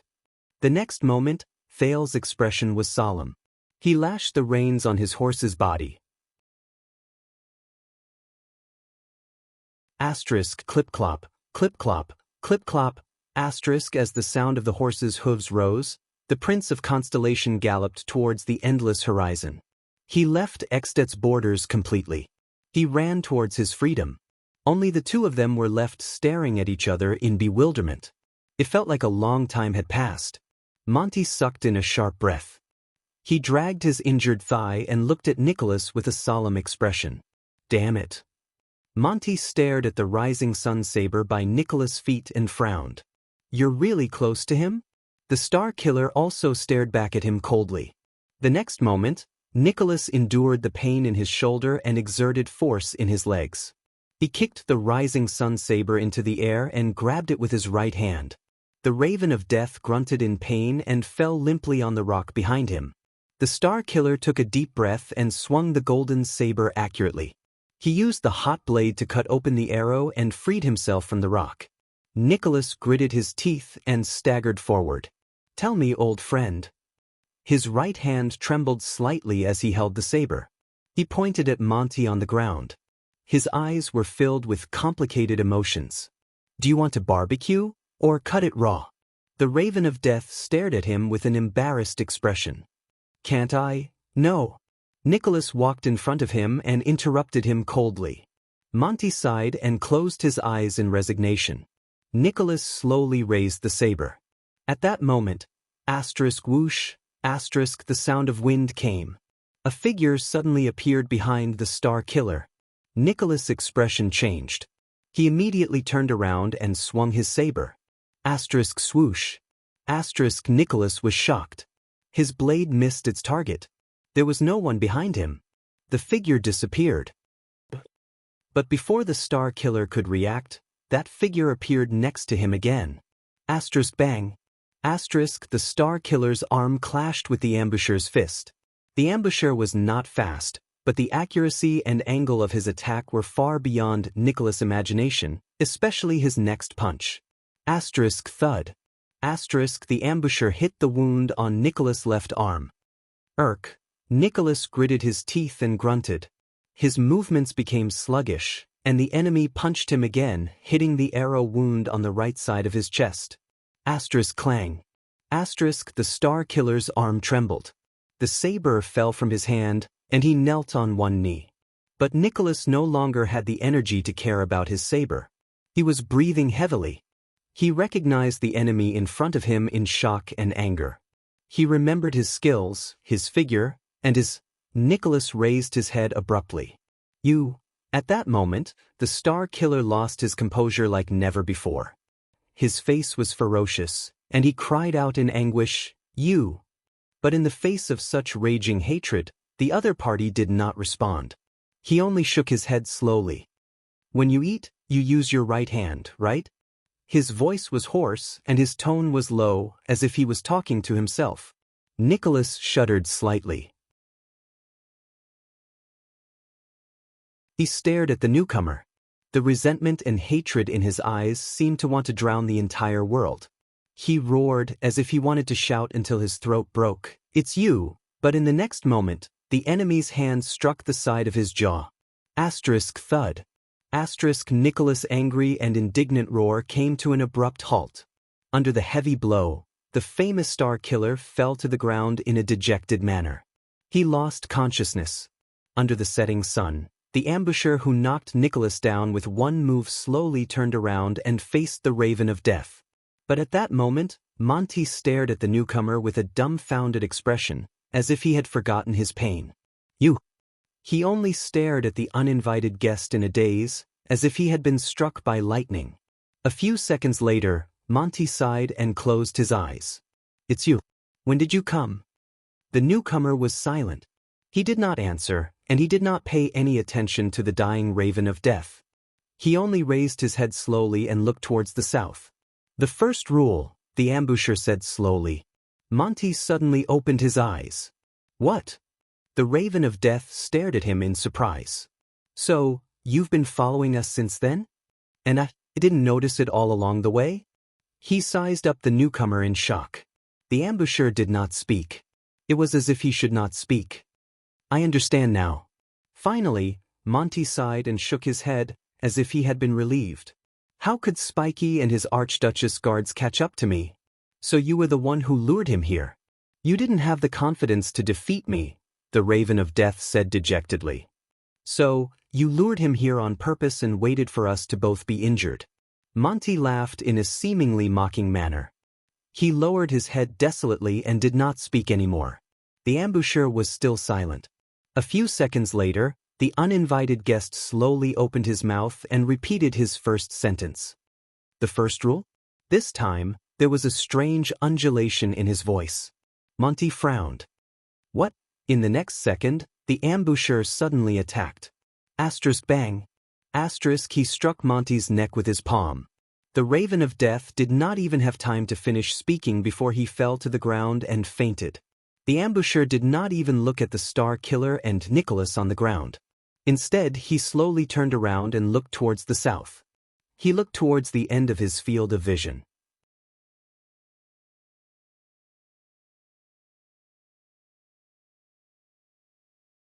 Chapter 371. Early in the morning, somewhere in the desert.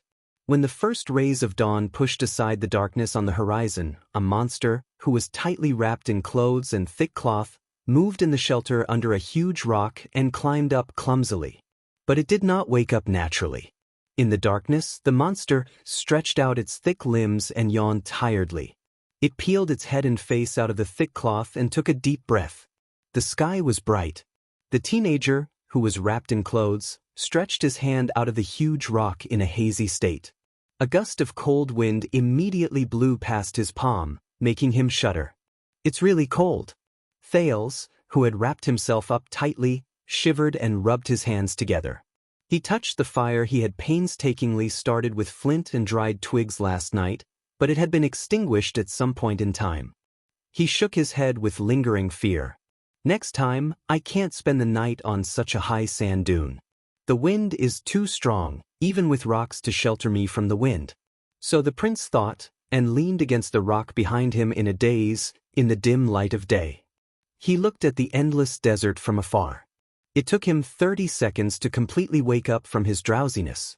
During Thales's 6 years of studying in Dragon Cloud City, almost every scholar who was lucky enough to go to Heroic Spirit Palace to teach the 2 students with prominent statuses would describe the Great Desert as hot, scorching, or other similar words. The truth was, only half of the time, it was deadly hot. The other half of the time, its nights were cold enough to store ice or freeze Thales to death. Damn it. Thales shrank his body and thought resentfully, they must have heard it from someone else. Serves the Northlanders right for not being able to enter the Great Desert. Thales sighed with emotion. He raised his gaze and took in the small canyon under the huge rock, as well as the endless sand dunes not far away. Nature was the most wonderful painter. Under the crimson horizon, the rolling sand dunes were dyed golden. The curves were elegant and smooth, like the buttocks and back of a beauty lying lazily on her side. It gave people an indescribable sense of gentleness. However, Thales was the only one who knew the merciless truth hidden under this refreshing and beautiful scenery. The sun rose, and the coldness of the night gradually disappeared. There were still a few hours left before the scorching heat of noon. This was the precious time he had to travel. Thales opened his luggage and checked his inventory. A piece of cheese and 2 rolls. And the last bag of water. He sighed. Thales pursed his dry lips and suppressed his slight hunger. He stuffed the cheese back into his luggage. He took out what was left of the bread and silently chewed on it in the quiet morning to replenish the energy he needed for the morning. Before he found another water source, he couldn't eat too much, as it would make his body water deplete faster. When he thought of this, the pressure in Thales' heart suddenly increased. Thales got up and dug a sandpit not far from the camp. He uncovered a piece of sackcloth and took out a few stones from it. He was glad to find that the bottom half of the stones were cold and wet. The prince treated them like lovers. He happily opened his mouth and sucked on the moisture on them. The taste was a little strange, but he could get some water from them without using up precious water. Why not? But water shortage was not the only threat. Thales tested the temperature around him and quietly took off his clothes to keep him warm for the night. He tied up his luggage and extended his hand into the bonfire, which only had a little bit of warmth left. He blackened the upper half of his face, especially the area around his eyes. When Thales, who had been walking in the endless desert for a day, realized that his vision was starting to blur, the panic in his heart almost overflowed his chest. Then he remembered this method. It was said that the Northland hunters in the day before the bitter cold winter would occasionally use this method to avoid snow blindness that could be caused by wandering too long in the white snow. Thales dared to swear on his experience in the desert for the past 3 days that this method was equally effective in the desert. After Thales finished blackening his face, he unfolded the piece of sackcloth used to collect water and tied it to the top of his head. He tied his hair and temples tightly. Although Thales did not think that the desert was very hot, even though everyone had told him that the biggest threat in the desert was heat, the headscarf should more or less be of some help, be it to keep out the sun or to keep out the wind. From the leggings to the cuffs, he carefully checked his clothes. He took out the black cloth that Jayla gave him and used it as a mask to cover his mouth and nose. Only his eyes were exposed. He carried his luggage and the crossbow of time, grabbed 2 tree branches that he used as walking sticks, and confirmed that the direction in which the sun rose was to his left. May everything go well today. Let me find a water source, or help. With that thought in mind, the prince took a deep breath and walked out of the shelter. He was done with his preparations and was just short of wrapping himself up as a surprise gift. The wind immediately blew against his face, bringing with it the coldness of the night. He could not help but narrow his eyes. There was a large sand dune in front of him. Thales carefully circled around its center and searched for a gentle slope that was far away but had a small slope. He tried his best to avoid the direction of the wind and went up it diagonally. He crossed this sand dune and foolishly went up and down in a straight line on his first day in the desert. After climbing over 2 sand dunes, he was panting and his legs were numb. Now, Thales had finally learned his lesson. Asterisk whoosh, whoosh, whoosh. Asterisk the wind and sand blew against his back. Tiny grains of sand hit the sackcloth beside his ears and made a buzzing sound. Thales used the strength of his walking stick to move forward step by step. When he encountered a high slope, he would take a detour, and when he encountered a gentle slope, he would proceed cautiously. The sun gradually rose, and the cold desert gradually warmed up. Occasionally he would turn his head to look around, but all he could see was yellow sand. He could only hear the wind whistling past his ears. There was no sign of any birds or beasts. Even if there were plants, there were only short shrubs and deep-rooted drought willows. They lay lifelessly on the sand. Thales was still the only person in the vast sand dunes that he could see. There was no sign of human habitation. There were not even animal carcasses. At least they could remind him of the danger here and replace the dreariness with wariness. Thales shook his head and tried to hum a little tune. He thought about some pleasant things. The prince, who had been trapped by the high wall for 6 years, had read quite a number of Wanderer's notes.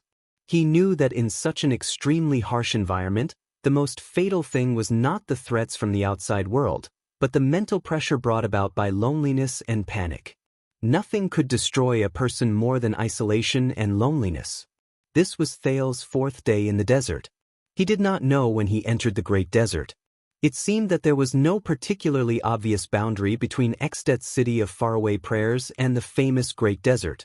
For example, there was a boundary stone with the words Extet border, or travelers are prohibited, written on it. In fact, after happily parting ways with the other two, Thales rode for a day. The first place he entered was the rocky desert, which was almost identical to the land of barren rocks. It was full of exposed rocks. There were huge bedrock everywhere, and the terrain occasionally rose and fell. His field of vision was extremely wide. There were not too many low shrubs, which deceived Thales' eyes, making him think that the great desert was not in front of him yet. I have to continue walking. He tore open the dried meat in his mouth and told himself that he should be able to find someone to receive him at the junction. Thanks to Silver Shadowman's blessing, Thales could sense the direction he was going. He was heading south, and he was gradually reaching the end of the slightly higher rock strata in the north. The vegetation began to decrease, the temperature brought by the sun slowly increased, and his lips became drier by the day. As he traveled further, he no longer saw the bare bedrock in front of him. Instead, he began to see gravel the size of a pot lid and fists. Fortunately, the quality of Northland's warhorse's hooves was excellent, so Thales did not have to suffer the pain of trudging. However, Thales passed by an abandoned settlement that was empty. He shook his head in disappointment when he saw an abandoned well, and the strong Northland warhorses showed a reluctance to continue moving forward that could not be ignored. When the reins in his hands became increasingly difficult to control, the second prince, who had been mumbling about geography along the way, suddenly realized that he had entered an uninhabited area. He had unknowingly entered a no-man's land. Half a day later, rather than wasting his strength to drag a horse that constantly wanted to fall back and force his way forward, Thales reluctantly took the necessary supplies and let the horse go. He broke off 2 thick branches and sharpened them into walking sticks. He used one to carry his luggage and the other to help him walk. He moved forward with difficulty. The ground under his feet was still hard, and the boundless Gobi Desert was still in front of him.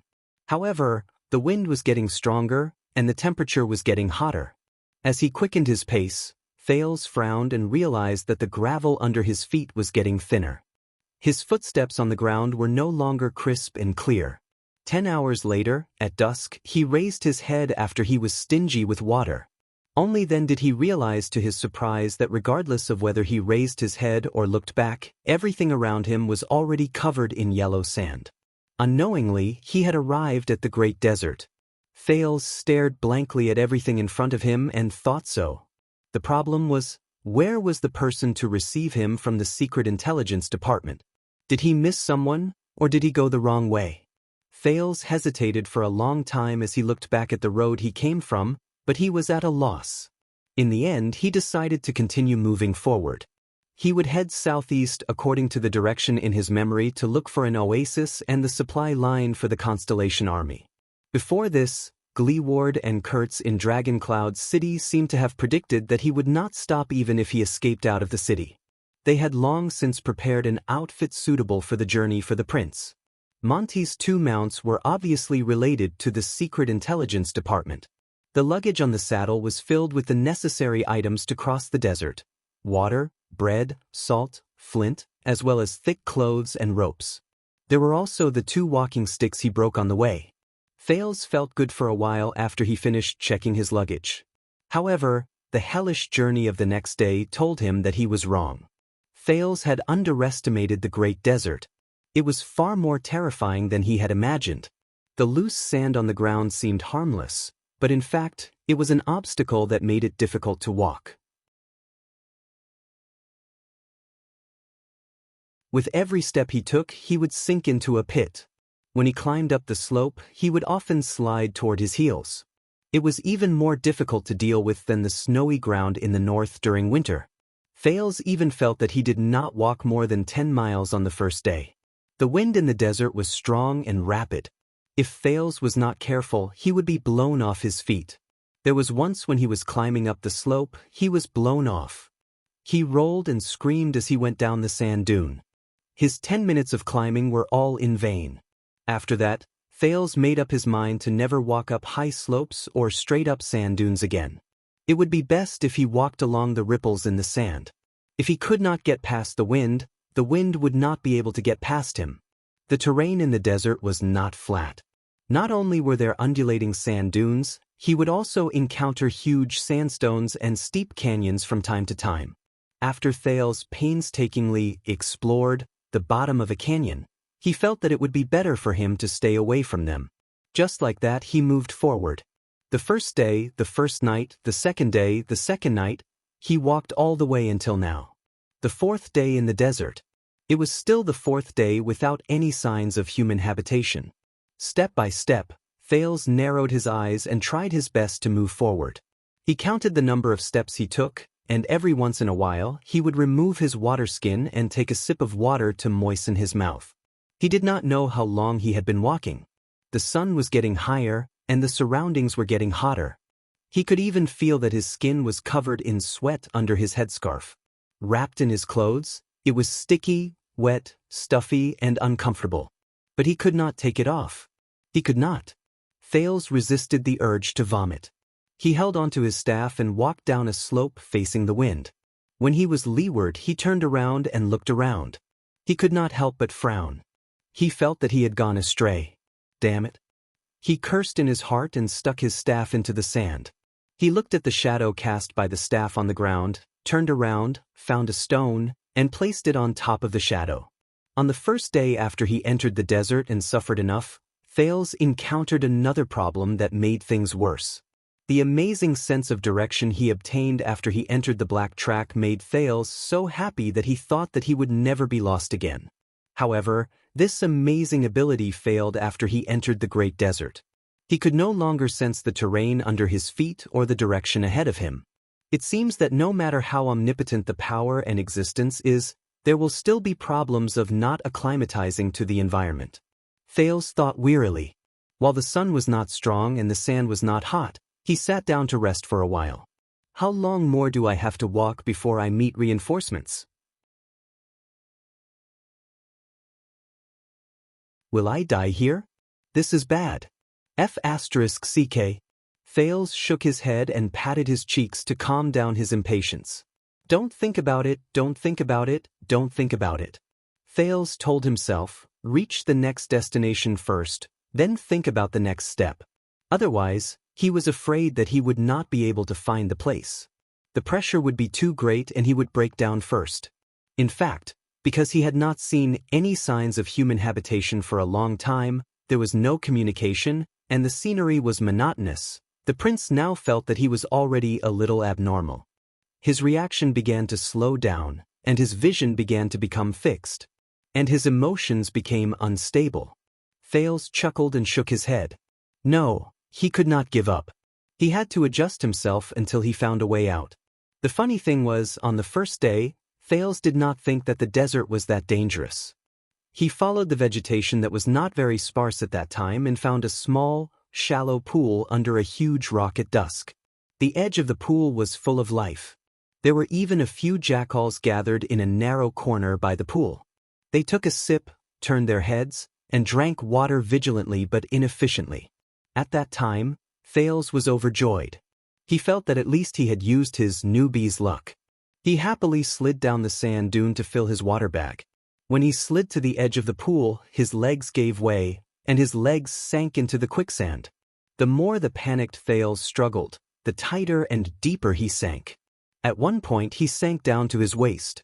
Thales' heart turned cold. At that time, he understood why the jackals gathered in that narrow corner. They were stingy with their water and were unwilling to approach the seemingly wide pool. Only God knew how much despair the teenager felt at that time. If Thales had not used the sin of Hell's River in time to calm himself down, give up struggling, and lay his body flat to prevent himself from sinking, the first heir of Constellation would have long since died in the desert. That day, with trembling hands, he took out the crossbow from his back, tied a rope to it, and shot at a strange tree in the distance. He even shot twice, but his hand was too shaky the first time. Then he pulled himself up while trembling. While the jackals howled in dissatisfaction, Thales occupied their safe corner with lingering fear. He trembled as he filled his water bag with great difficulty.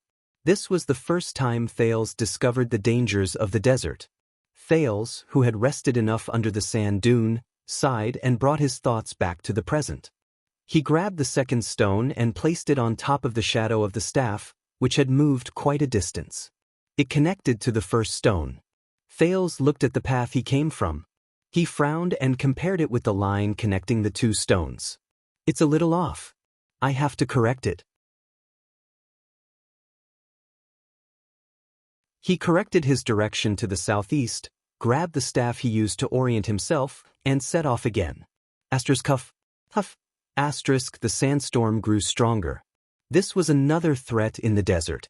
Thales gritted his teeth and climbed over a sand dune under the cover of a fishy smell and damp heat. He raised his right palm to cover his eyes and looked for a place with lush vegetation that could serve as a shade and possibly a source of water. Noon soon arrived. He had to be ready for the next step of resting. He still remembered that on the first noon when he entered the desert, he chose to set up camp at the bottom of a large sand dune to rest to avoid the scorching sun and merciless sandstorm. However, when Thales woke up from his afternoon nap, he tasted sand in his mouth the moment he turned his head. Filled with fear and panic, he spat and got up. He was horrified to find that during the 2 hours he had been resting with his eyes closed, the sandstorm had already submerged his legs and would soon cover his hands. If he had slept for another half an hour, Thales learned from then on that unless he wanted to find a free grave in the desert, he should never choose a place that was too low to rest. The prince silently recalled the many lessons he had learned during the past few days of suffering and torture. He found a place to rest, a small tree beside a steep slope. Thales took another small sip of water and continued moving forward. He moved forward with great difficulty. He could feel that the water in his body was rapidly draining away. As the sun rose higher and his surroundings became hotter, the amount of energy and nutrients he needed to move would increase exponentially. Rest, Thales thought solemnly. He forced himself to focus on the goal in front of him. He needed to rest and avoid the hottest few hours. The sandstorm continued. Thales watched as the yellow sand under his feet was slowly peeled away. He finally reached his destination after counting more than 800 steps. He hid in the shade of the tree to avoid the scorching sun. Feeling the rapid drop in temperature, he sighed and took off his headscarf and mask. Thales was ready to take an afternoon nap, but he was not in a hurry to find an empty space. Instead, he carefully grabbed his cane and knocked on the ground to push away the stones around him. It would be best if the stones were further away from him. Thales did not forget that the first friend he made in the desert was a rattlesnake. On the second day he entered the desert, when he was resting under the shade of a tree, he sat down on the ground in exhaustion. He pushed his left hand backward and pressed against a slippery and cold object. That thing quickly leaped up from behind the stone. She bit him on the forearm. Thales was scared out of his wits. The rattlesnake was obviously very dissatisfied with someone disturbing its afternoon nap. If Thales had not just experienced the bone-piercing cold of the first night and wrapped himself up tightly like a maniac, that bite would have probably killed him, although Thales did not know whether it was poisonous or not. Thales recalled the frightening journey that day and subconsciously touched his left arm. The tear on the 3-layered sleeve was still carefully sweeping away the stones around it. Sure enough, after a larger slab-like stone was lifted, a new friend ran out in dissatisfaction. Thales frowned and looked at the black sand scorpion that was half the size of a palm. He looked at its pair of terrifyingly large pincers and inconspicuous stinger on its tail. He extended his cane, ignored its protest, and chased the sand scorpion far away. He sat down, panting, and took out his water skin and the last of his food. Everything in front of him seemed to have not changed.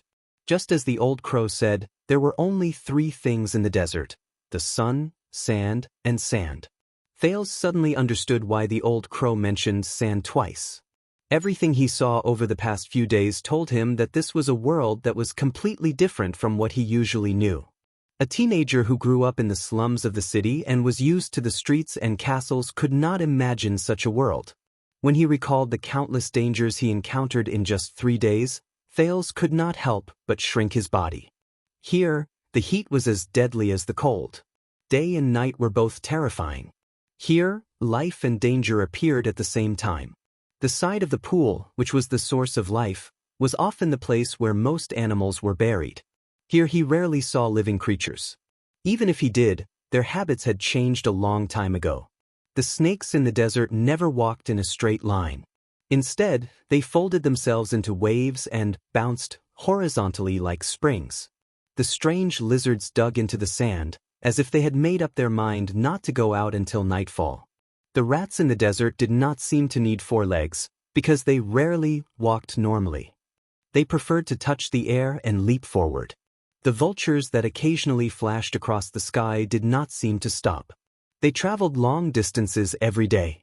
The color of the spiders in the desert was indistinguishable from the sand. Here he had to be humble. Thales recalled Hick's words.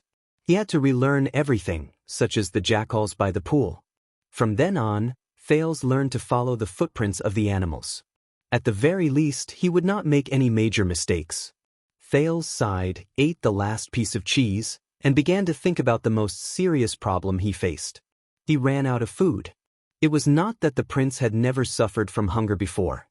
His life in the abandoned house had never given him the experience of filling his stomach. But he was in the great desert. This was terrible. And his reinforcements were still nowhere to be seen. It was not that Thales had never tried to look for fruits from plants. In fact, he had indeed found fruits from a few strange plants on the leeward slope. He could not suppress his hunger until he saw a dried skeleton next to it. My God! Thales touched his forehead in pain. Who knew what else could be eaten in this desert? At this moment, he glanced to the side from the corner of his eye. The unlucky sand scorpion whose nest was occupied had not gone far. It was still poking and knocking on the ground, looking for its next nest. As he stared at the scorpion, Thales touched his hungry stomach and furrowed his eyebrows.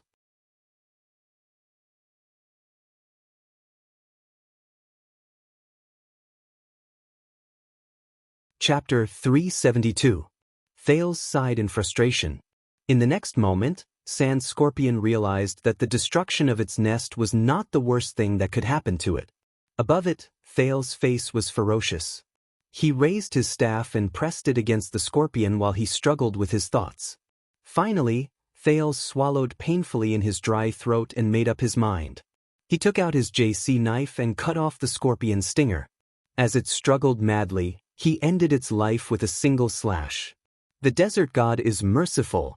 The desert god is merciful. He picked up the sand scorpion that had died a heroic death and raised it before his eyes with an unpleasant expression. Thank you for your sacrifice. You saved the Jade Star royal family and Constellation's hero, he added in his heart. Strangely, Thales felt a lot more relaxed after he said those words. Perhaps it was because they had not spoken for a long time, but when he looked at the unconsciously twitching scorpion, he actually had a feeling that they were communicating. When he thought of this, Thales suddenly realized something. He did not dare to think anymore. He closed his eyes tightly and bit the sand scorpion in his mouth with great difficulty and pain. Asterisk crunch. Asterisk C. The first bite made Thales' face contort in pain. The magical taste and aroma entered his sensory nerves through the taste buds on his tongue and the friction between his teeth. Asterisk crunch. Asterisk the second bite. Fat, juicy, crisp, chewy, and life-saving. Thales desperately thought of these words. He forgot about the strange taste in his mouth and bit the 2 exposed pincers into his mouth. Asterisk crunch.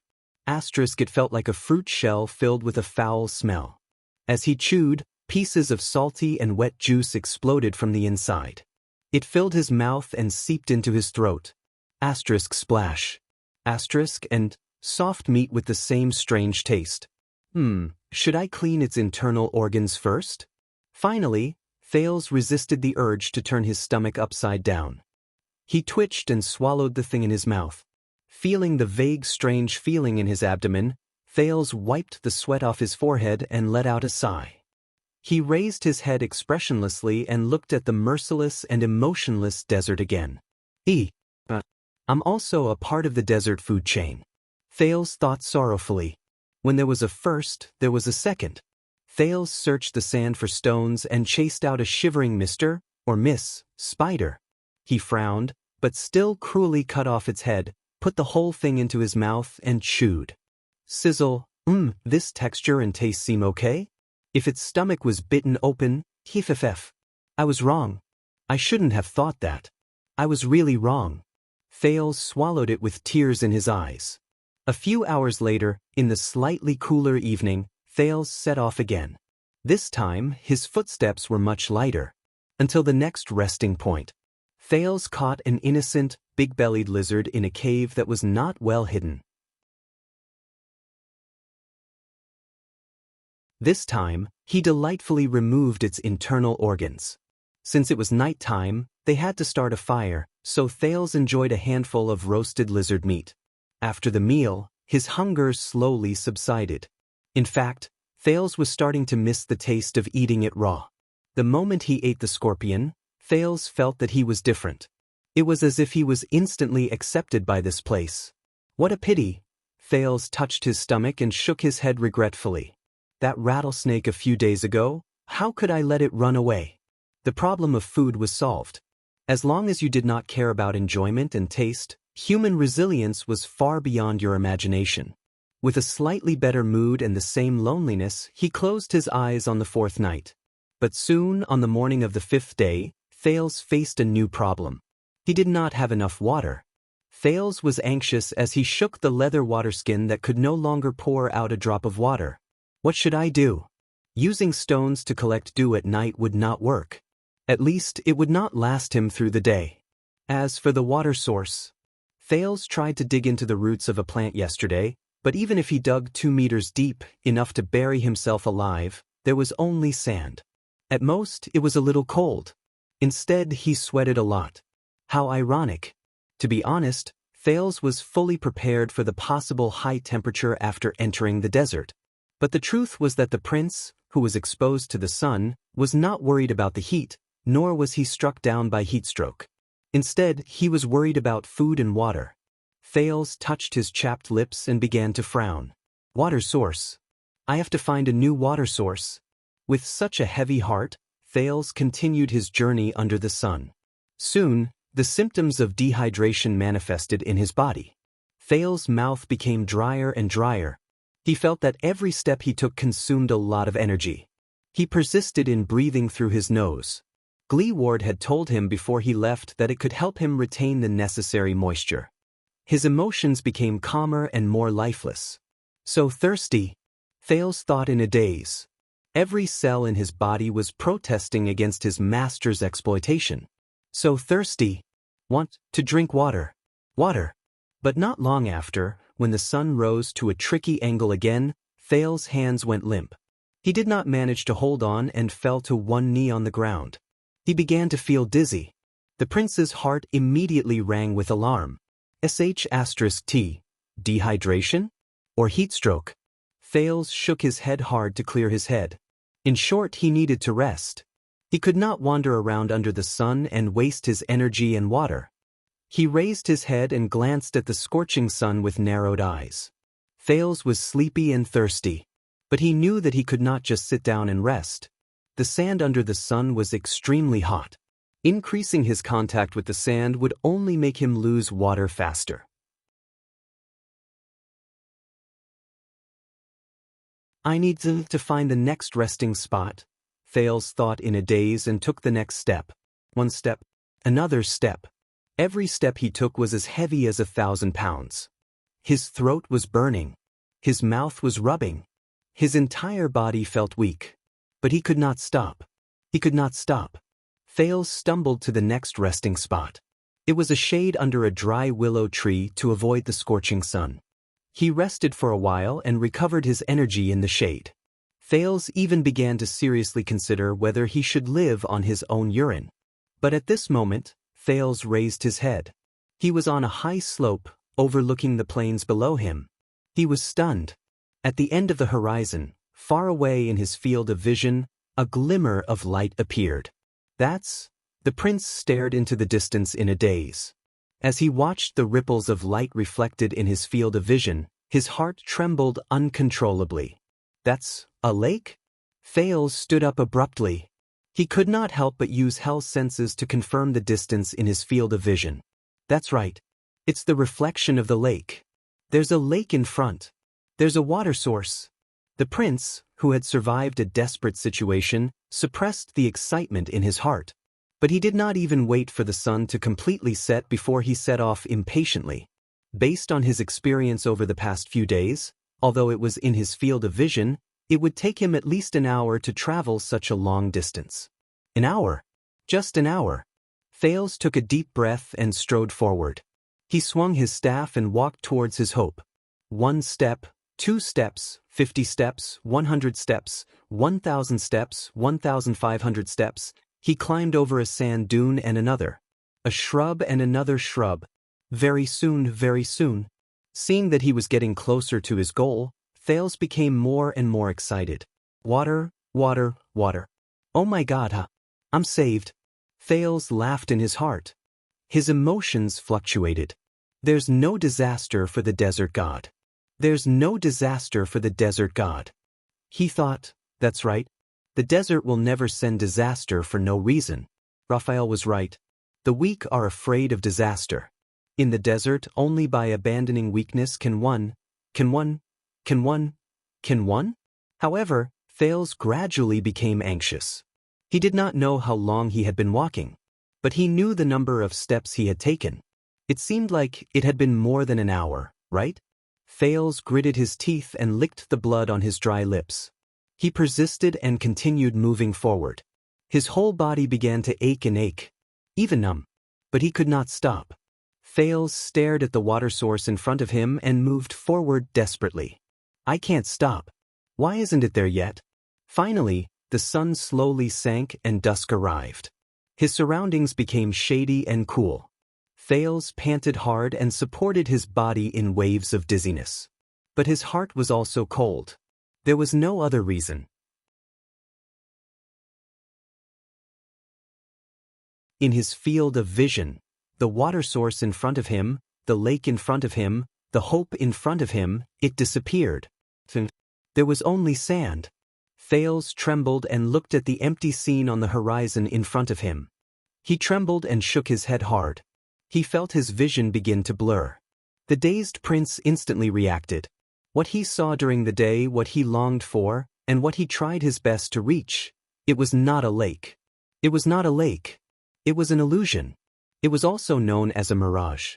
The next moment, the prince's vision turned black and he fell into the desert.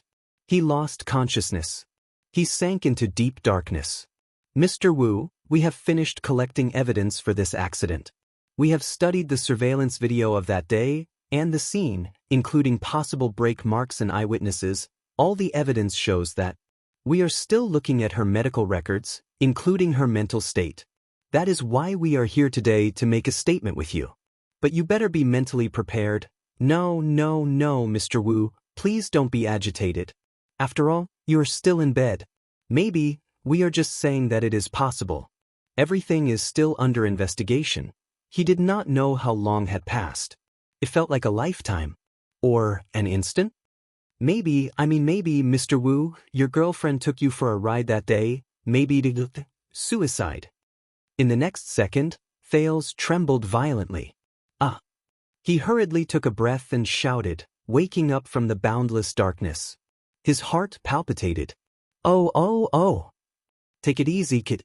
You are seriously dehydrated. A fussy male voice reached his ears. Come quickly. He's awake.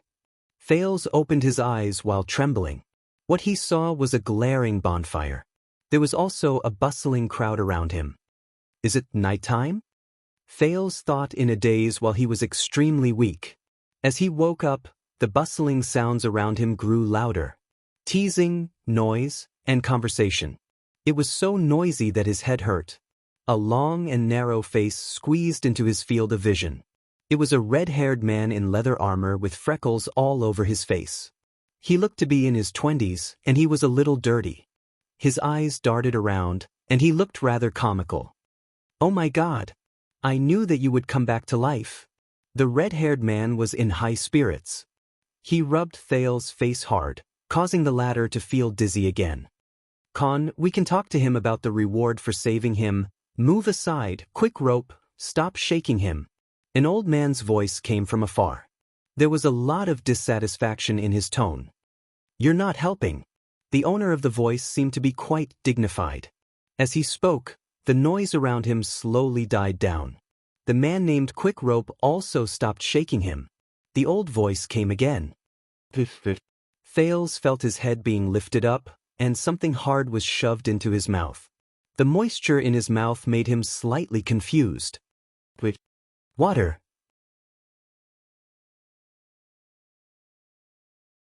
Thales thought of something. It's water. He struggled subconsciously, snatched the water bag with both hands, and sucked the liquid inside with all his might. Gulp, gulp, gulp. Thales held the water bag in his hand tightly like a madman. Oh my God! Water.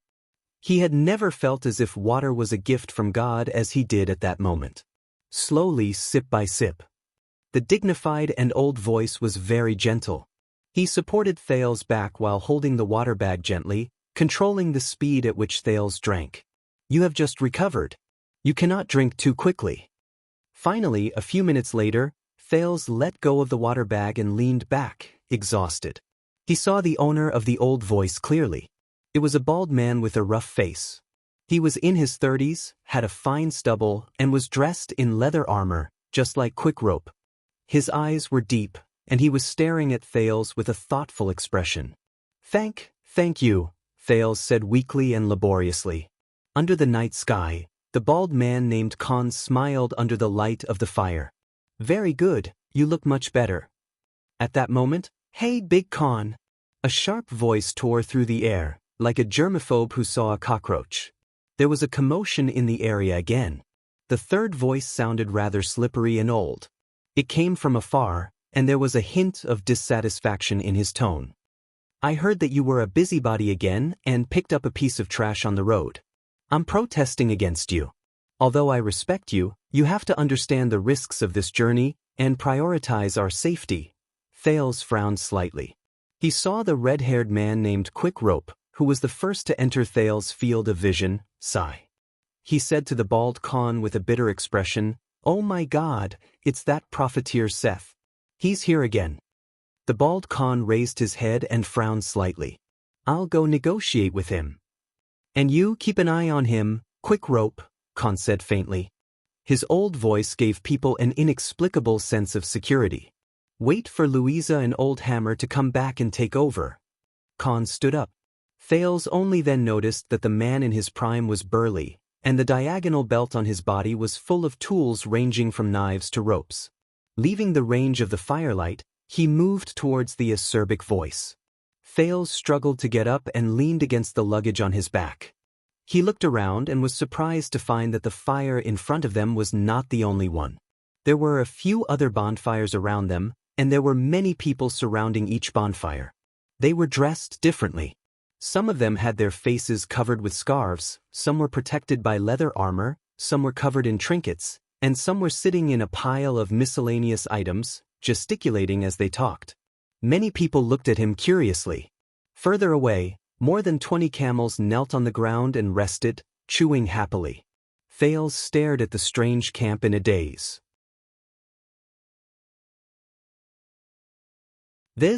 He raised his head and looked at the red-haired, freckled young man named Quick Rope.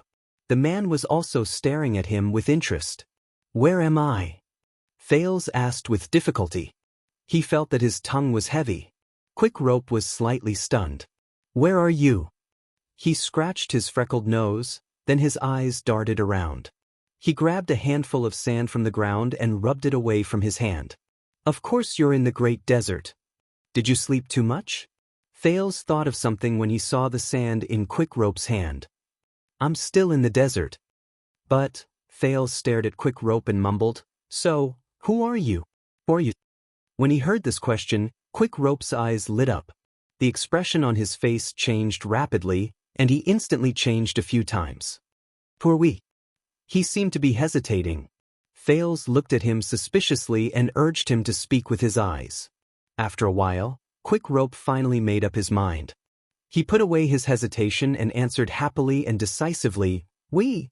The young Quick Rope was beaming with joy. He said something that stunned Thales.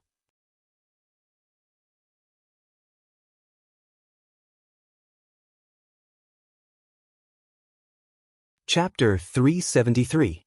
Selling Swords? Thales' mind was in a mess. He was wrapped in a blanket and had just regained some of his energy, but he felt as if he had just been scooped out of ice water. Selling swords, what's that? He stared at the smug Quick Rope in a daze. At this moment, a loud and powerful female voice came from behind Thales. "Mercenaries. We are mercenaries. As for selling swords, that's what some people call us. It might be intuitive, vivid, and easy to understand, but except for rookies who just entered the profession, we usually don't call ourselves that. It's just like how merchants don't call themselves asking for money, and apprentices don't call themselves scroungers. Women who can't find a man and men who can't find a woman won't call themselves unwanted." The expression of the excited Quick Rope, who just entered the profession, instantly turned gloomy. He made a face at Thales. Thales could not help but notice that even though the other party spoke the lingua franca, his pronunciation was difficult, and his pronunciation was high. Many of his accents and tones were very different from the Northland lingua franca he was familiar with.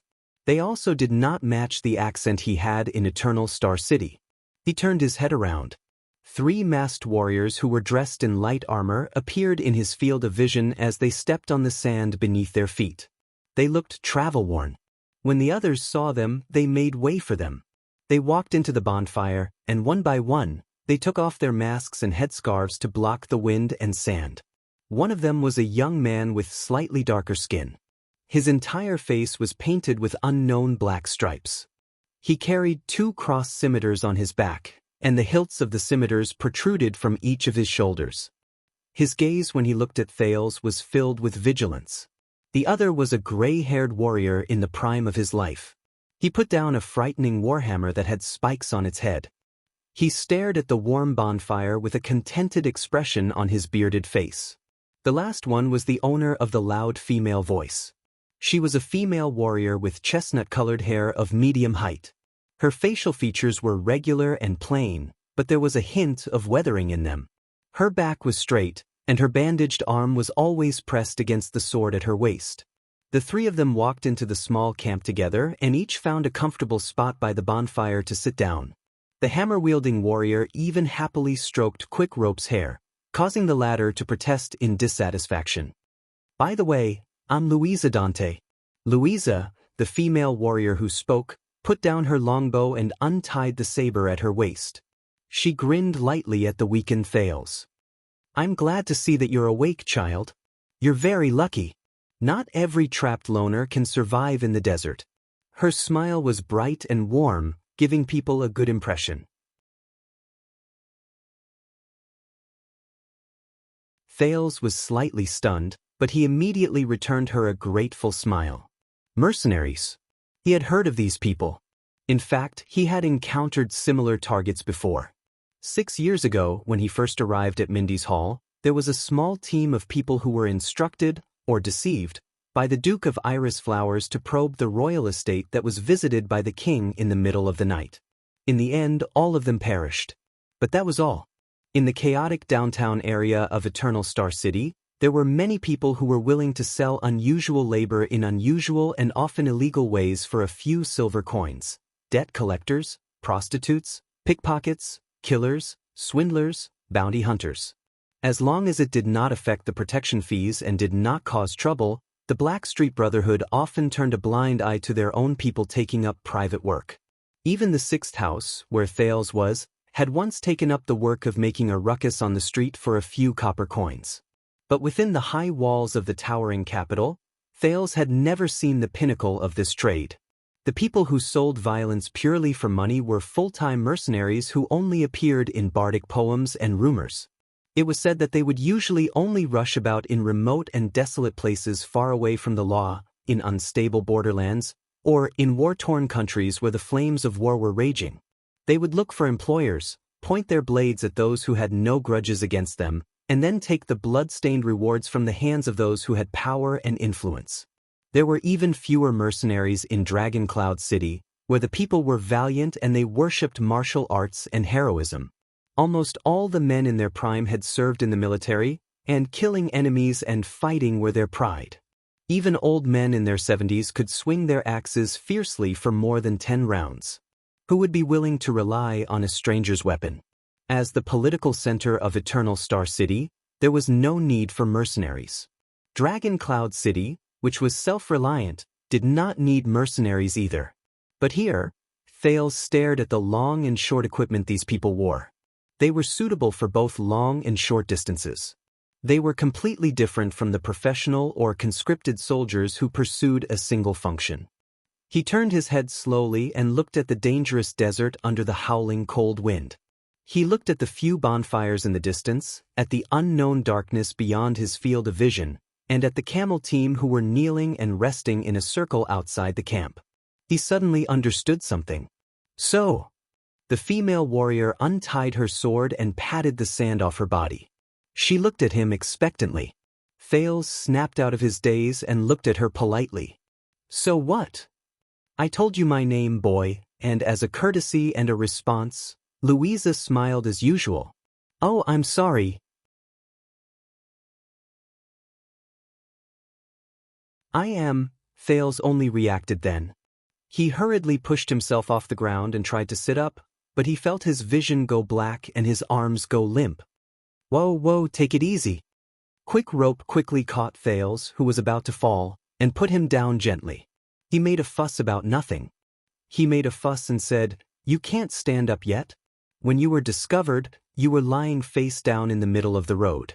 Half of your body was buried in the yellow sand, and you looked like an inconspicuous sandstone. If it weren't for Dean's sharp eyes, a team of 23 Bactrian camels, each weighing 800 to 900 pounds, would have trampled over you." Relax, boy. The hammer-wielding warrior stroked his beard. You're out of danger, and we have the whole night to listen to your self-introduction. Thales glanced at him gratefully, then turned to Louisa. My name, the prince could not help but be stunned. It had been a long time since he formally introduced himself to a stranger. In fact, whether it was when he was a child beggar or when he was a prince, he did not need to introduce himself. In the former, no one cared about his name, but in the latter, everyone knew his name. Thales could not help but feel a strange sense of absurdity as he looked at the other people's curious gazes and their unfamiliar and distant gazes. Wuxia. His voice rang weakly by the bonfire. My name is Wuxia. The others looked at each other. So, Wuxia. Louisa stared at him intently. How did you end up in the Great Desert? Thales tried his best to make himself look more believable. I was unlucky. In fact, very unlucky. Thales sighed. My father, when he was still alive, was a man with a bit of power. Unfortunately, he made enemies in the north. When he couldn't protect me anymore, the enemies sent a few bad-tempered thugs after me, the kind with sharp knives. I could only escape to the south. They forced me into the great desert all the way. Thales knew that he looked terrible, but he also knew that the other party must have seen his luggage. He had to have a good reason to explain why a 14-year-old boy would carry a crossbow, a satchel of arrows, and a dagger into the great desert alone. What's more, they had saved his life. Louisa looked at the hammer-wielding warrior, and they nodded at each other. Quick Rope's eyes lit up. Wow, your enemies must hate you very much to be able to make you run to the great desert out of fear. Thales nodded quietly and said dejectedly, I didn't expect life in the great desert to be so difficult. I couldn't even last 4 or 5 days. Enemies? Thales raised his head curiously and found that the person who interrupted was the young warrior with a face full of black tattoos. He sat by the fire and stared coldly at the prince while he wiped his blade. So you have enemies chasing after you. Of course, trouble always comes with it, he said softly with an expressionless face. Thales did not know how to answer for a moment. You can put away your fierce face, Mickey. Louisa cast a displeased glance at the black-tattooed man named Mickey. She seemed to have a problem with his attitude. I know what you're worried about. This child is not a desert bandit's undercover or spy. Thales was shocked. The man who was wiping his scimitar paused for a moment. No, you don't know what I'm worried about. Mickey's face became serious. If you knew, we wouldn't have been hired by that profiteer, and we wouldn't have come here. Dean knows, but he doesn't listen to me. Louisa curled her lips. Thales watched their argument curiously. The bearded warrior laughed and raised his hands to smooth things over. Relax, buddy. There's no need to pull a long face all the time. He turned to Mickey and pointed at the weak Thales. But you saw it too, Mickey. He almost died there. No desert bandit group would send a child who was dying of thirst to be a spy. There's nothing to rob in Tormorden's caravan. We'll be safe. In fact, we didn't run into any desert bandits or exiles along the way, and you know why. Thales smiled weakly. Mickey snorted. That's what I'm worried about. Mortals try to use their power to interfere in the desert, but the desert god has never forgiven them. Mickey's gaze became more and more solemn. He glanced at the sky. This means that we're in trouble. Thales had a sudden thought. The strong warrior laughed out loud. Ignore Mickey. He's just like that. Locals are always prejudiced against travelers, and they're also paranoid. The bearded warrior snorted nonchalantly and turned to Thales. Let's talk about other interesting things. Thales was stunned. He glanced at Mickey. Locals?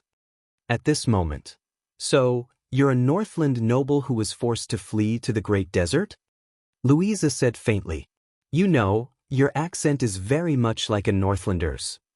I guess so, Thales answered carefully. Yes, he could only say that. His 6 years in Dragoncloud City allowed him to easily imitate a Northland accent without even having to deliberately imitate it. Very good, Northlanders. I like Northlanders the most. Maybe we should let Dion come and talk to his fellow Northlanders. The middle-aged warrior beside them laughed. At this moment, Quick Rope slapped his thigh. Noble. Quick Rope rubbed his hands excitedly. His eyes sparkled. Very good. Now, we can talk about the issue of remuneration. He looked at Thales happily and beamed. You know, young Mr. Wuxia, I saved your life from being buried in the sand. Thales was slightly startled. Yes, thank you. But at the same time, he noticed that Louisa, the strong warrior, and the young man with black tattoos all rolled their eyes towards the outside. Quick Rope straightened his back with a proud look on his face. So, according to the rules of the desert, I saved you. In other words, I will automatically own all your property, including the ownership of your person. Quick Rope coughed, put his hands on his hips, and said seriously, So, Wuxia, you're mine now. Thales was completely stunned. Do you understand? In the next moment, a palm the size of a pot lid slammed into the back of Quickrope's head from behind. Asterisk slap. Asterisk. Quickrope's scream even startled a camel in the distance. Watching Quickrope scream, Louisa and the strong warrior laughed. Even the gloomy Mickey curled up the corners of his lips. Thales looked at the person who appeared behind Quickrope in surprise. If this brat continues to talk nonsense like this, you'll definitely be right to deal with him like this. A familiar and experienced voice joined the conversation. The bald man, whom Thales had met once before, returned to the camp with a cold expression and sat down beside Louisa. Following him was a strong man with a handlebar mustache and a two-handed greatsword on his back. He did not say a word. The others made way for them. It was obvious that they were all in the same team. Quickrope raised his head with tears in his eyes. I'm not wrong, the person who saved him has the right. The bald dean snorted and interrupted him. But this is the desert, not the sea, and the person who saved him is not you. Just ignore him. Louisa sighed and averted her gaze from the pained Quickrope. She shook her head apologetically at Thales. This rookie used to be a sailor before he joined the profession. That's why we like to call him Quickrope. He doesn't know anything, but he always likes to bring the rules of the sea here. Quickrope raised his hand in protest, agitated. But a sea made of sand is also considered a type of sea, right? Quickrope looked aggrieved, but the response he got was a piece of bread thrown at his face by the hammer-wielding warrior. Thales watched the group of people fooling around with a dumbfounded expression. The hammer-wielding warrior revealed a mouthful of yellow teeth under his beard and smiled at Thales. Hello, unfamiliar Wuxia. You can call me Old Hammer, because I'm in charge of wielding the hammer in the team. Thales nodded. The one with the stinky face is Mickey. You should see how he wields his twin blades. He's our clairvoyant and guide. Mickey, the man with black tattoos, snorted softly. And I believe you've already met Quickrope. This Camion sailor is in charge of telling jokes. Hey! Quickrope struggled to break free from Old Hammer's big hand and protested. Jokes are also very important, okay? Old Hammer did not care. He stuffed the bread into Quickrope's mouth. You know Dean. The silent one sitting next to Dean is Furnace. He's a strong man from the land of thorns, and he's in charge of killing. Furnace, the man with the two-handed greatsword, nodded at him. Thales greeted them in a friendly manner. There are still 5 people on duty outside, and this lively girl in front of us. Poor Quickrope pulled the bread out of his mouth with all his might. He took over Old Hammer's words and swung his arms at Louisa. He said vividly, Louisa Dante, our beautiful, adorable, good at fighting, charming captain, but unfortunately a little bad-tempered. Louisa's face turned slightly red. Thales raised his eyebrows. Quickrope looked at his slightly embarrassed captain, then turned to the bald man. He rolled his eyes. And Big Dean, our beautiful, adorable, charming captain, but unfortunately a little bad-tempered captain, is the one who dreams of marrying him. In the next second, Louisa's gauntlet hit Quickrope's forehead. Shut up. Louisa twisted her face fiercely and glared at Quickrope with gritted teeth. Thales saw that the others lowered their heads and continued with their work as if they did not hear him. Old Hammer began to pick at his beard again. Furnace continued to drink his water. Mickey finished wiping the second blade and went back to wiping the first one. The bald dean, who was one of the protagonists of the dispute, coughed awkwardly. Did I say something wrong? Quickrope raised his head in dissatisfaction. You are our leader and captain, the much-loved Louisa. No one can deny that you formed this team and carried Dante's greatsword on your back. Dean never objected to this. Louisa's face darkened even more. You know, I'm not talking about this. Then, which one do you think I'm talking about? Another of Louisa's gauntlets flew from the air in response to Quickrope. Thales watched their interaction with widened eyes. He suddenly felt that the great desolate desert wasn't that terrifying. Dante's greatsword. Thales nodded and mulled over the name of this mercenary team. So, the female warrior is the leader of these mercenaries, named after her surname. But, Dean coughed again in the midst of the noise. His gaze returned to Thales. You've just recovered. He handed Thales a piece of bread and a water skin. Water can prolong life, but it can't fill your stomach. Thales took the food with a heavy heart and forced a grateful smile. Thank you. The man looked at Thales and said with a smile, Don't worry, Wuxia, we've kept your things well. They're in our luggage. A certain profiteer really wanted to take your money pouch and crossbow, but we stopped him. Dean gestured at another bonfire with his chin. Next to the fire, a man dressed like a country bumpkin was bargaining fiercely with someone else. Thales hesitated for a moment, then nodded. Thank you. You've saved my life. I'll repay you for that. I swear I will. Quick Rope's face lit up. I knew you were a good friend, Wuxia. I'm a coward. His mouth was stuffed with bread by Old Hammer again. But where are you going? Thales took a bite of the bread and looked at these people's faces. It was difficult for him to let down his guard. Actually, can I hire you? The mercenaries looked at each other. The prince said tentatively, I have a few relatives in Constellation. They're very rich. The mercenaries looked at each other again. This time, Thales saw worry in their eyes. Only Quick Rope's expression changed. He stuttered in the bread in surprise. Without any expression on his face, Mickey reached out and stuffed the bread in his mouth even tighter. Constellation? The man with the black stripes snorted. Louisa twitched her eyebrows and smiled. You know, Wuxia, we've already accepted a business deal. We're going to send this merchant group too, but the bald dean raised his hand gently, and Louisa immediately stopped talking. Thales noticed this detail. Dean sighed. He looked at Thales with a calm and shrewd gaze. Listen, Wuxia, I can see that you have concerns. He went straight to the point. Don't worry, we won't touch your belongings, and we won't endanger your life. Thales felt a chill in his heart.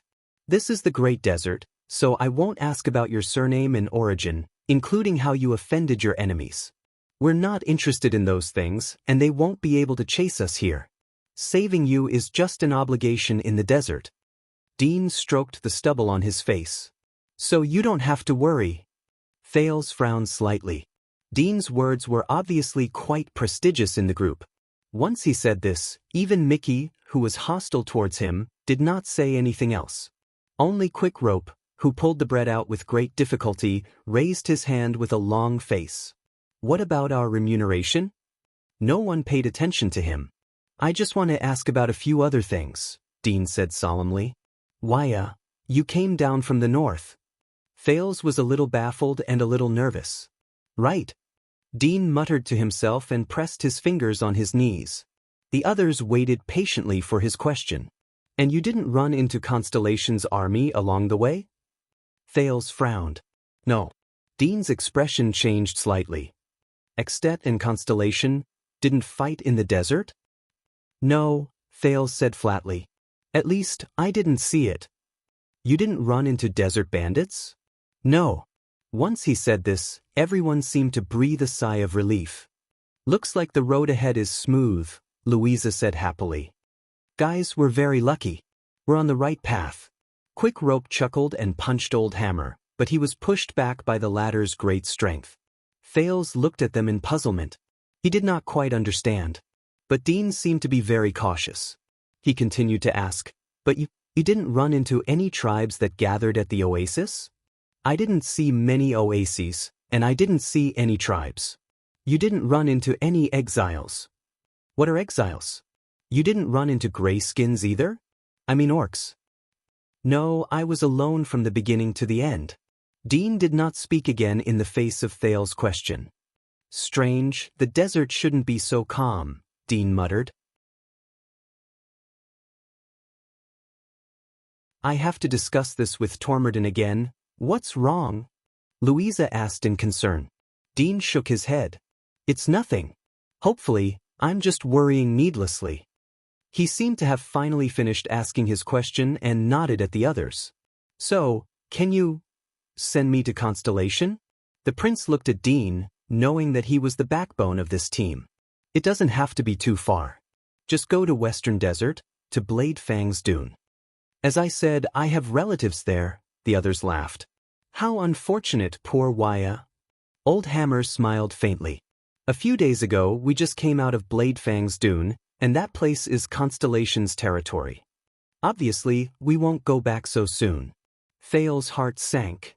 Even if I promise you a high reward? Fehesso family. Dean shook his head. This time, Louisa was the one who answered Fails. The female captain sighed and said, "You have to talk to Tormorden about this. He's our employer, and this is also his merchant group.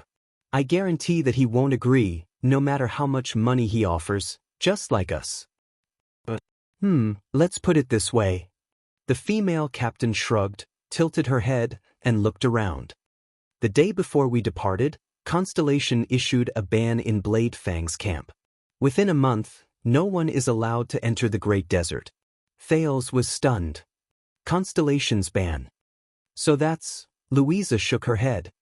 Obviously, they want to send their army into the desert to fight, no matter who they fight. Just like the Desert War 9 years ago, and the occasional purge campaigns after that. Anyone? Fails thought about the word. But all of you still came in? Yes. Louisa coughed. And do you know why? Fails gave her a puzzled look. Business, Wuxia, business. Quick Rope rushed to answer, beaming with joy. Seth Tormorden, that damned profiteer, wanted to take advantage of the ban to secretly make a fortune in the desert. Blocked trade routes mean higher prices for goods, and more lucrative long-distance business. The silent Mickey raised his head. There's an even greater risk. Fails narrowed his eyes in puzzlement.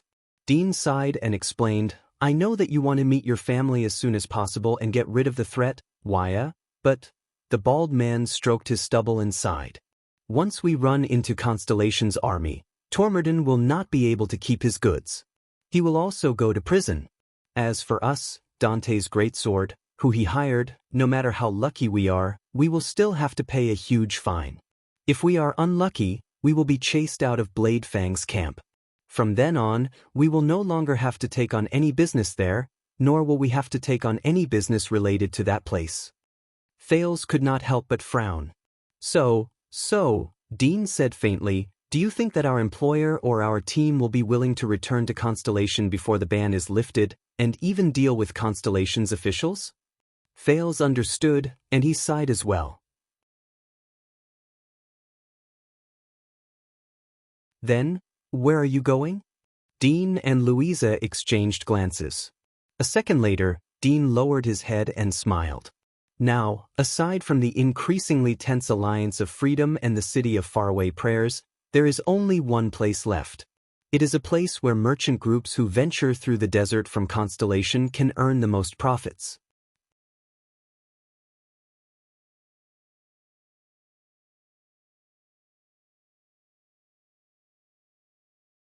Chapter 374. Fails carried his luggage and dragged his body, which had just recovered from a serious illness. He panted as he walked behind the camels of the merchant group. Even though the sand under his feet was still a hindrance to walk on, even though his skin wrapped in sackcloth was still stuffy and uncomfortable, even though the scorching sun was still merciless, the teenager's heart was much calmer. There was no other reason. "I'm telling you, Kant, I'm really telling you." The rookie mercenary, Quick Rope, walked beside the camel in front and said something excitedly to Kant, the burly man from Northland, who was also in Dante's greatsword. "What I'm talking about is definitely something that will earn you nothing. Think about it, the work we do is very dangerous. It's the same as tying our lives to our waistbands. After we pee, we have to pay attention to the frequency when we shake our D***CK. We're worried about whether we'll shake our heads off. Maybe one day, we'll run into something tough and we won't be able to go back. Then your wife and daughter will cry to death, and you'll be poor and depressed. F***CKU Quick Rope." Kant, who was already impatient, carried a two-handed greatsword and stepped over a piece of gravel. He rolled his eyes at the chattering Quick Rope in disgust. "Didn't your mother teach you not to curse others?" Fails raised his head and looked at the camel caravan in front of him. He looked at the merchants talking to each other in front of the caravan, and the mercenaries patrolling on horses in the distance. He could not help but curl up the corners of his lips. Compared to a person who had no hope, It was better to trudge painfully in the desert alone and imprisoned. To be able to see signs of life, run into people, and hear the sounds of people talking to each other, whether they were happy or dejected, that's great. Quick Rope shook his head vigorously. I'm just making an analogy. But think about it, if you take out this money and place it with Tampa, if you go back alive, he'll return 99% of the money to you. If you die, Tampa will pay your family 10 times the money. Then wouldn't your death be very meaningful? Hey, don't, good Kant, handsome Kant, don't hit me. I'm just making an analogy, hey, don't. Thales shook his head. He moved his feet and averted his gaze from Quick Rope, who was being beaten up. Looks like you've recovered quite well. A mercenary who had just returned from patrolling had a thick headscarf over his head. He dismounted from his horse beside Thales and walked so that the horse, which had been running endlessly under the scorching sun, could rest. But you've just recovered after all. There's no need to force yourself. You can stay on the camel's back. Big Dion took off his headscarf, revealing his smooth head. He then tied a battle axe behind his shoulder. Thales smiled at the bald mercenary. I think it's good to do some restorative exercises. I think what he meant was... Mickey rode behind Big Dion expressionlessly without even looking at Thales. If you fall again, we don't have time to waste on a burden. Thales watched awkwardly as Mickey rode past them with a face full of colors to change shifts with his companions. I don't think he likes me. He couldn't help but frown, looking at McGee's back. Obviously, you can't turn everyone into your fans. Dion watched his companions walk into the distance with a pensive look on his face. Especially Mickey. Based on his past experiences, Mickey is very vigilant. Before he gets to know someone, he suspects every stranger. Thales forced a smile. It was the third day after he was rescued by the merchant group. Dante's greatsword was a mercenary group that was neither too big nor too small. The short warrior, Breeze, who was in charge of scouting the way, fell asleep the moment he returned. Hubert, the former blacksmith from Steel City, smiled shyly. Haken, the big-bellied Arabian, politely asked Thales if he was married. If not, he wanted to introduce one of his 7 unmarried sisters to Thales. Kant, the Northlander, had a gruff voice, liked to slap people's shoulders, and whistled all the time. He cast a glance at Thales before he ran off to pee. Quick Rope, Old Hammer, Mickey, Furnace, Big Dion, and the leader, Louisa Dante. At least on this journey, they had 11 professional mercenaries who took shifts day and night to protect this small merchant group of 20 people and 23 camels as they safely crossed the desert and headed towards the famous Tower of Eradication. Thales sometimes found it strange. Is this small number of people really enough to protect the merchant group? Of course, we don't have enough manpower to deal with bandits with only a few dozen members, Dion told him. But the fact that there are armed merchant caravans is enough to answer a lot of questions. Are the bandits willing to take the risk to fight against 11 fully armed professional assassins like us? Maybe they can win, but they'll definitely pay a heavy price. They don't have many people left, and the next time they rob us, it might be their doomsday. This is our purpose, and also the mercenaries' way of survival. Deterrence is more important than fighting with our lives on the line. After all, we're not a suicide squad. Of course, that's excluding those 100-man groups who specialize in fighting wars. At that time, Dion shook his head. Thales was grateful for their help and shelter, especially after they encountered the terrifying sandstorm the day before yesterday. His vision was so gray that he could not even see his own fingers, and the shrill sound of the wind beside his ears was frightening. Thales could not even hear his own words clearly. He could only desperately cover his head and hide. The howling and whistling sand was even more terrifying than blades. It desperately attacked everything that was exposed to the air and crawled into all the gaps that could be crawled. The force was so great that it almost cut through Thales' flesh and skin. Fortunately, the experienced merchant group hid in a shelter, and they managed to survive the crisis with the help of the camel group that had formed a circle around them. Thales then understood that it was all thanks to the desert god that he could walk for 4 whole days in the terrifying Great Desert before he fainted, and when he was rescued, the side effects were just a little dehydration, mania, and desert hallucinations. When he thought of this, Thales smiled at Dion. "Thank you, Dion. You saved my life, even if I'm a stranger and possibly a spy for the desert bandits." Dion paused for a moment before he smiled softly as well. He hung the horse on the hook of a camel in front of him, and purposely lengthened the rope to prevent the camel's scent from affecting the horse.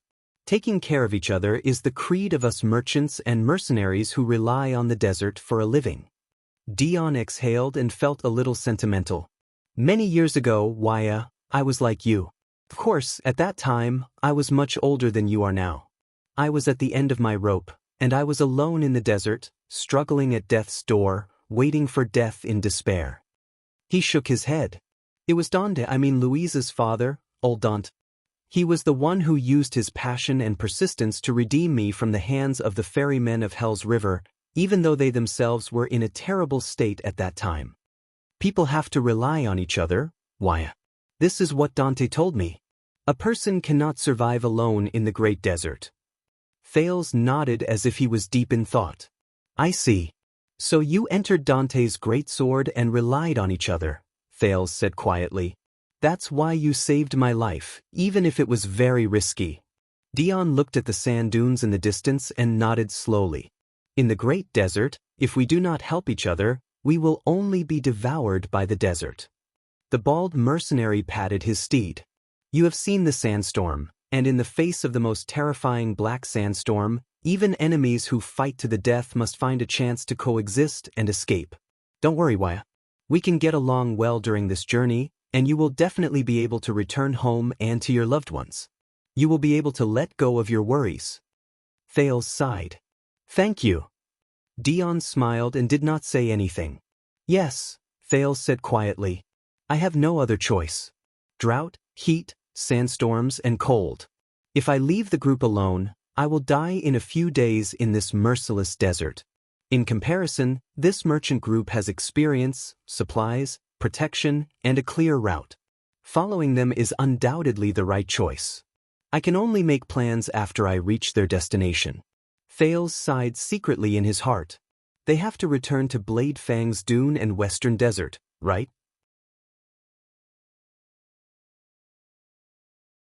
Thales, who was in a daze, paused and almost crashed into the camel in front of him. The teenager then realized in shock that the merchant group had stopped. "What's wrong?" Thales craned his neck to look at the camel group in front of him, but he could not see clearly.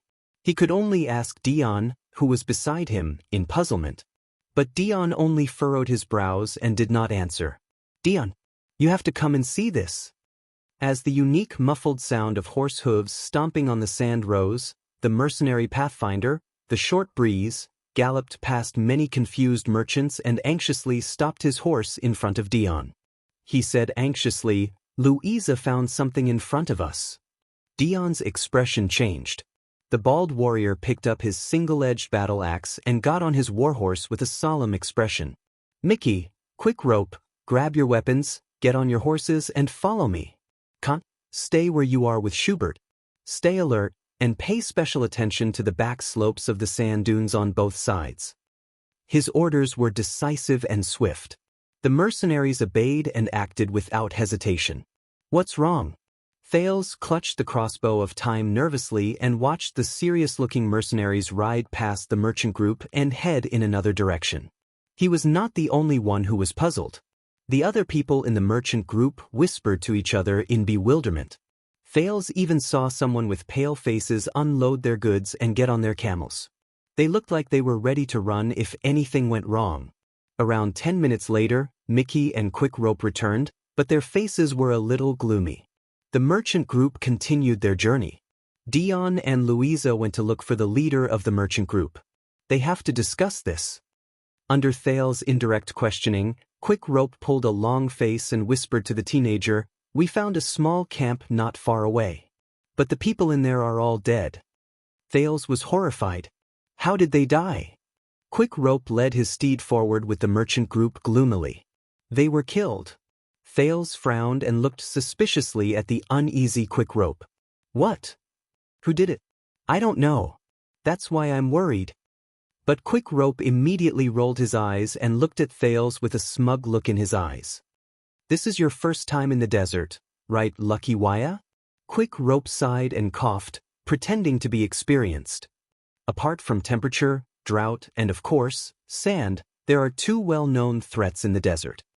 He moved his head closer and said mysteriously, orcs and barren bone people. Thales' expression froze. They usually gather in their own tribes, have their own livestock and territories, and migrate throughout the 4 seasons. When they encounter threats, they move out in groups. Thales subconsciously tightened his grip on the crossbow of time under his armpit.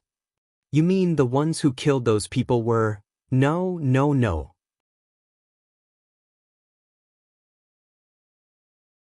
Quick Rope shook his head, looking very experienced.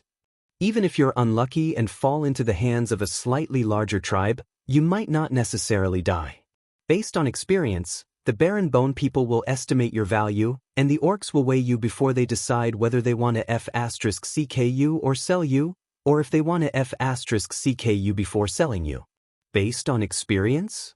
Thales stared at Quick Rope with a strange expression on his face. Sell?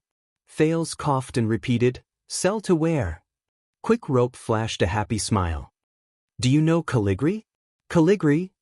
Thales was slightly stunned. He felt like he had heard of this place before. When he spoke of this, Quick Rope's eyes lit up. Caligri, the legendary desert city. Some people say that it's a fortress that's difficult to attack in the depths of the desert. Some people say that it's a large camp formed by several tribes that migrate according to the seasons. Some people even say that it's an ancient underground city that has existed for thousands of years and was occupied by the people of the desert. Some even say that Caligri is the playground of some evil dragon in the desert. It likes to watch people kill each other there. Thales was completely stunned for a moment. There's a dragon in the desert? However, Quick Rope just waved his hand impatiently. Don't interrupt me. In short, Caligri is the most mysterious, lively, and dangerous place in the desert. The barren bone people and orcs are frequent visitors there. Legend has it that Caligri has a close relationship with a few large tribes in the desert. Once you're captured, whether it's the barren bone people or the orcs, they will sell you there and turn you into a slave. You'll become someone else's property. Before you can move, they will make you fight, prostitute, and do anything that can earn you a profit to please the important people in the desert.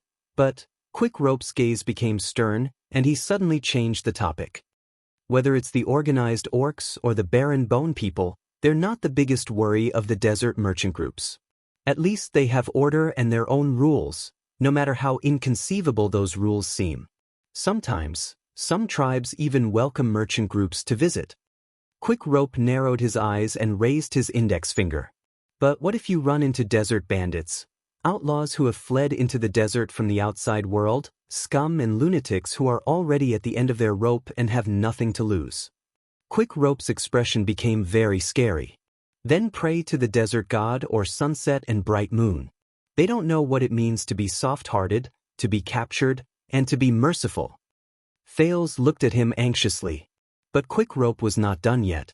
Or worse, if you run into exiles. Quick Rope narrowed his eyes and nodded.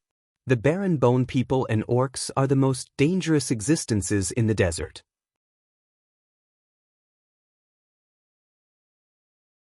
They were exiled by their tribes because they made mistakes, and they have to walk alone. But don't forget, these people were trained in large tribes. They are powerful, experienced, and terrifying warriors. Walking in the desert is like taking a walk in their own home. After they lost the protection of their tribes, they gradually lost their principles and rules. They were tortured by the scorching sun and sandstorms all year round, and they became cruel, vicious, and tyrannical. To survive, they had to band together, and they even worked with desert bandits. But the threat they posed was far greater than that of ordinary desert bandits.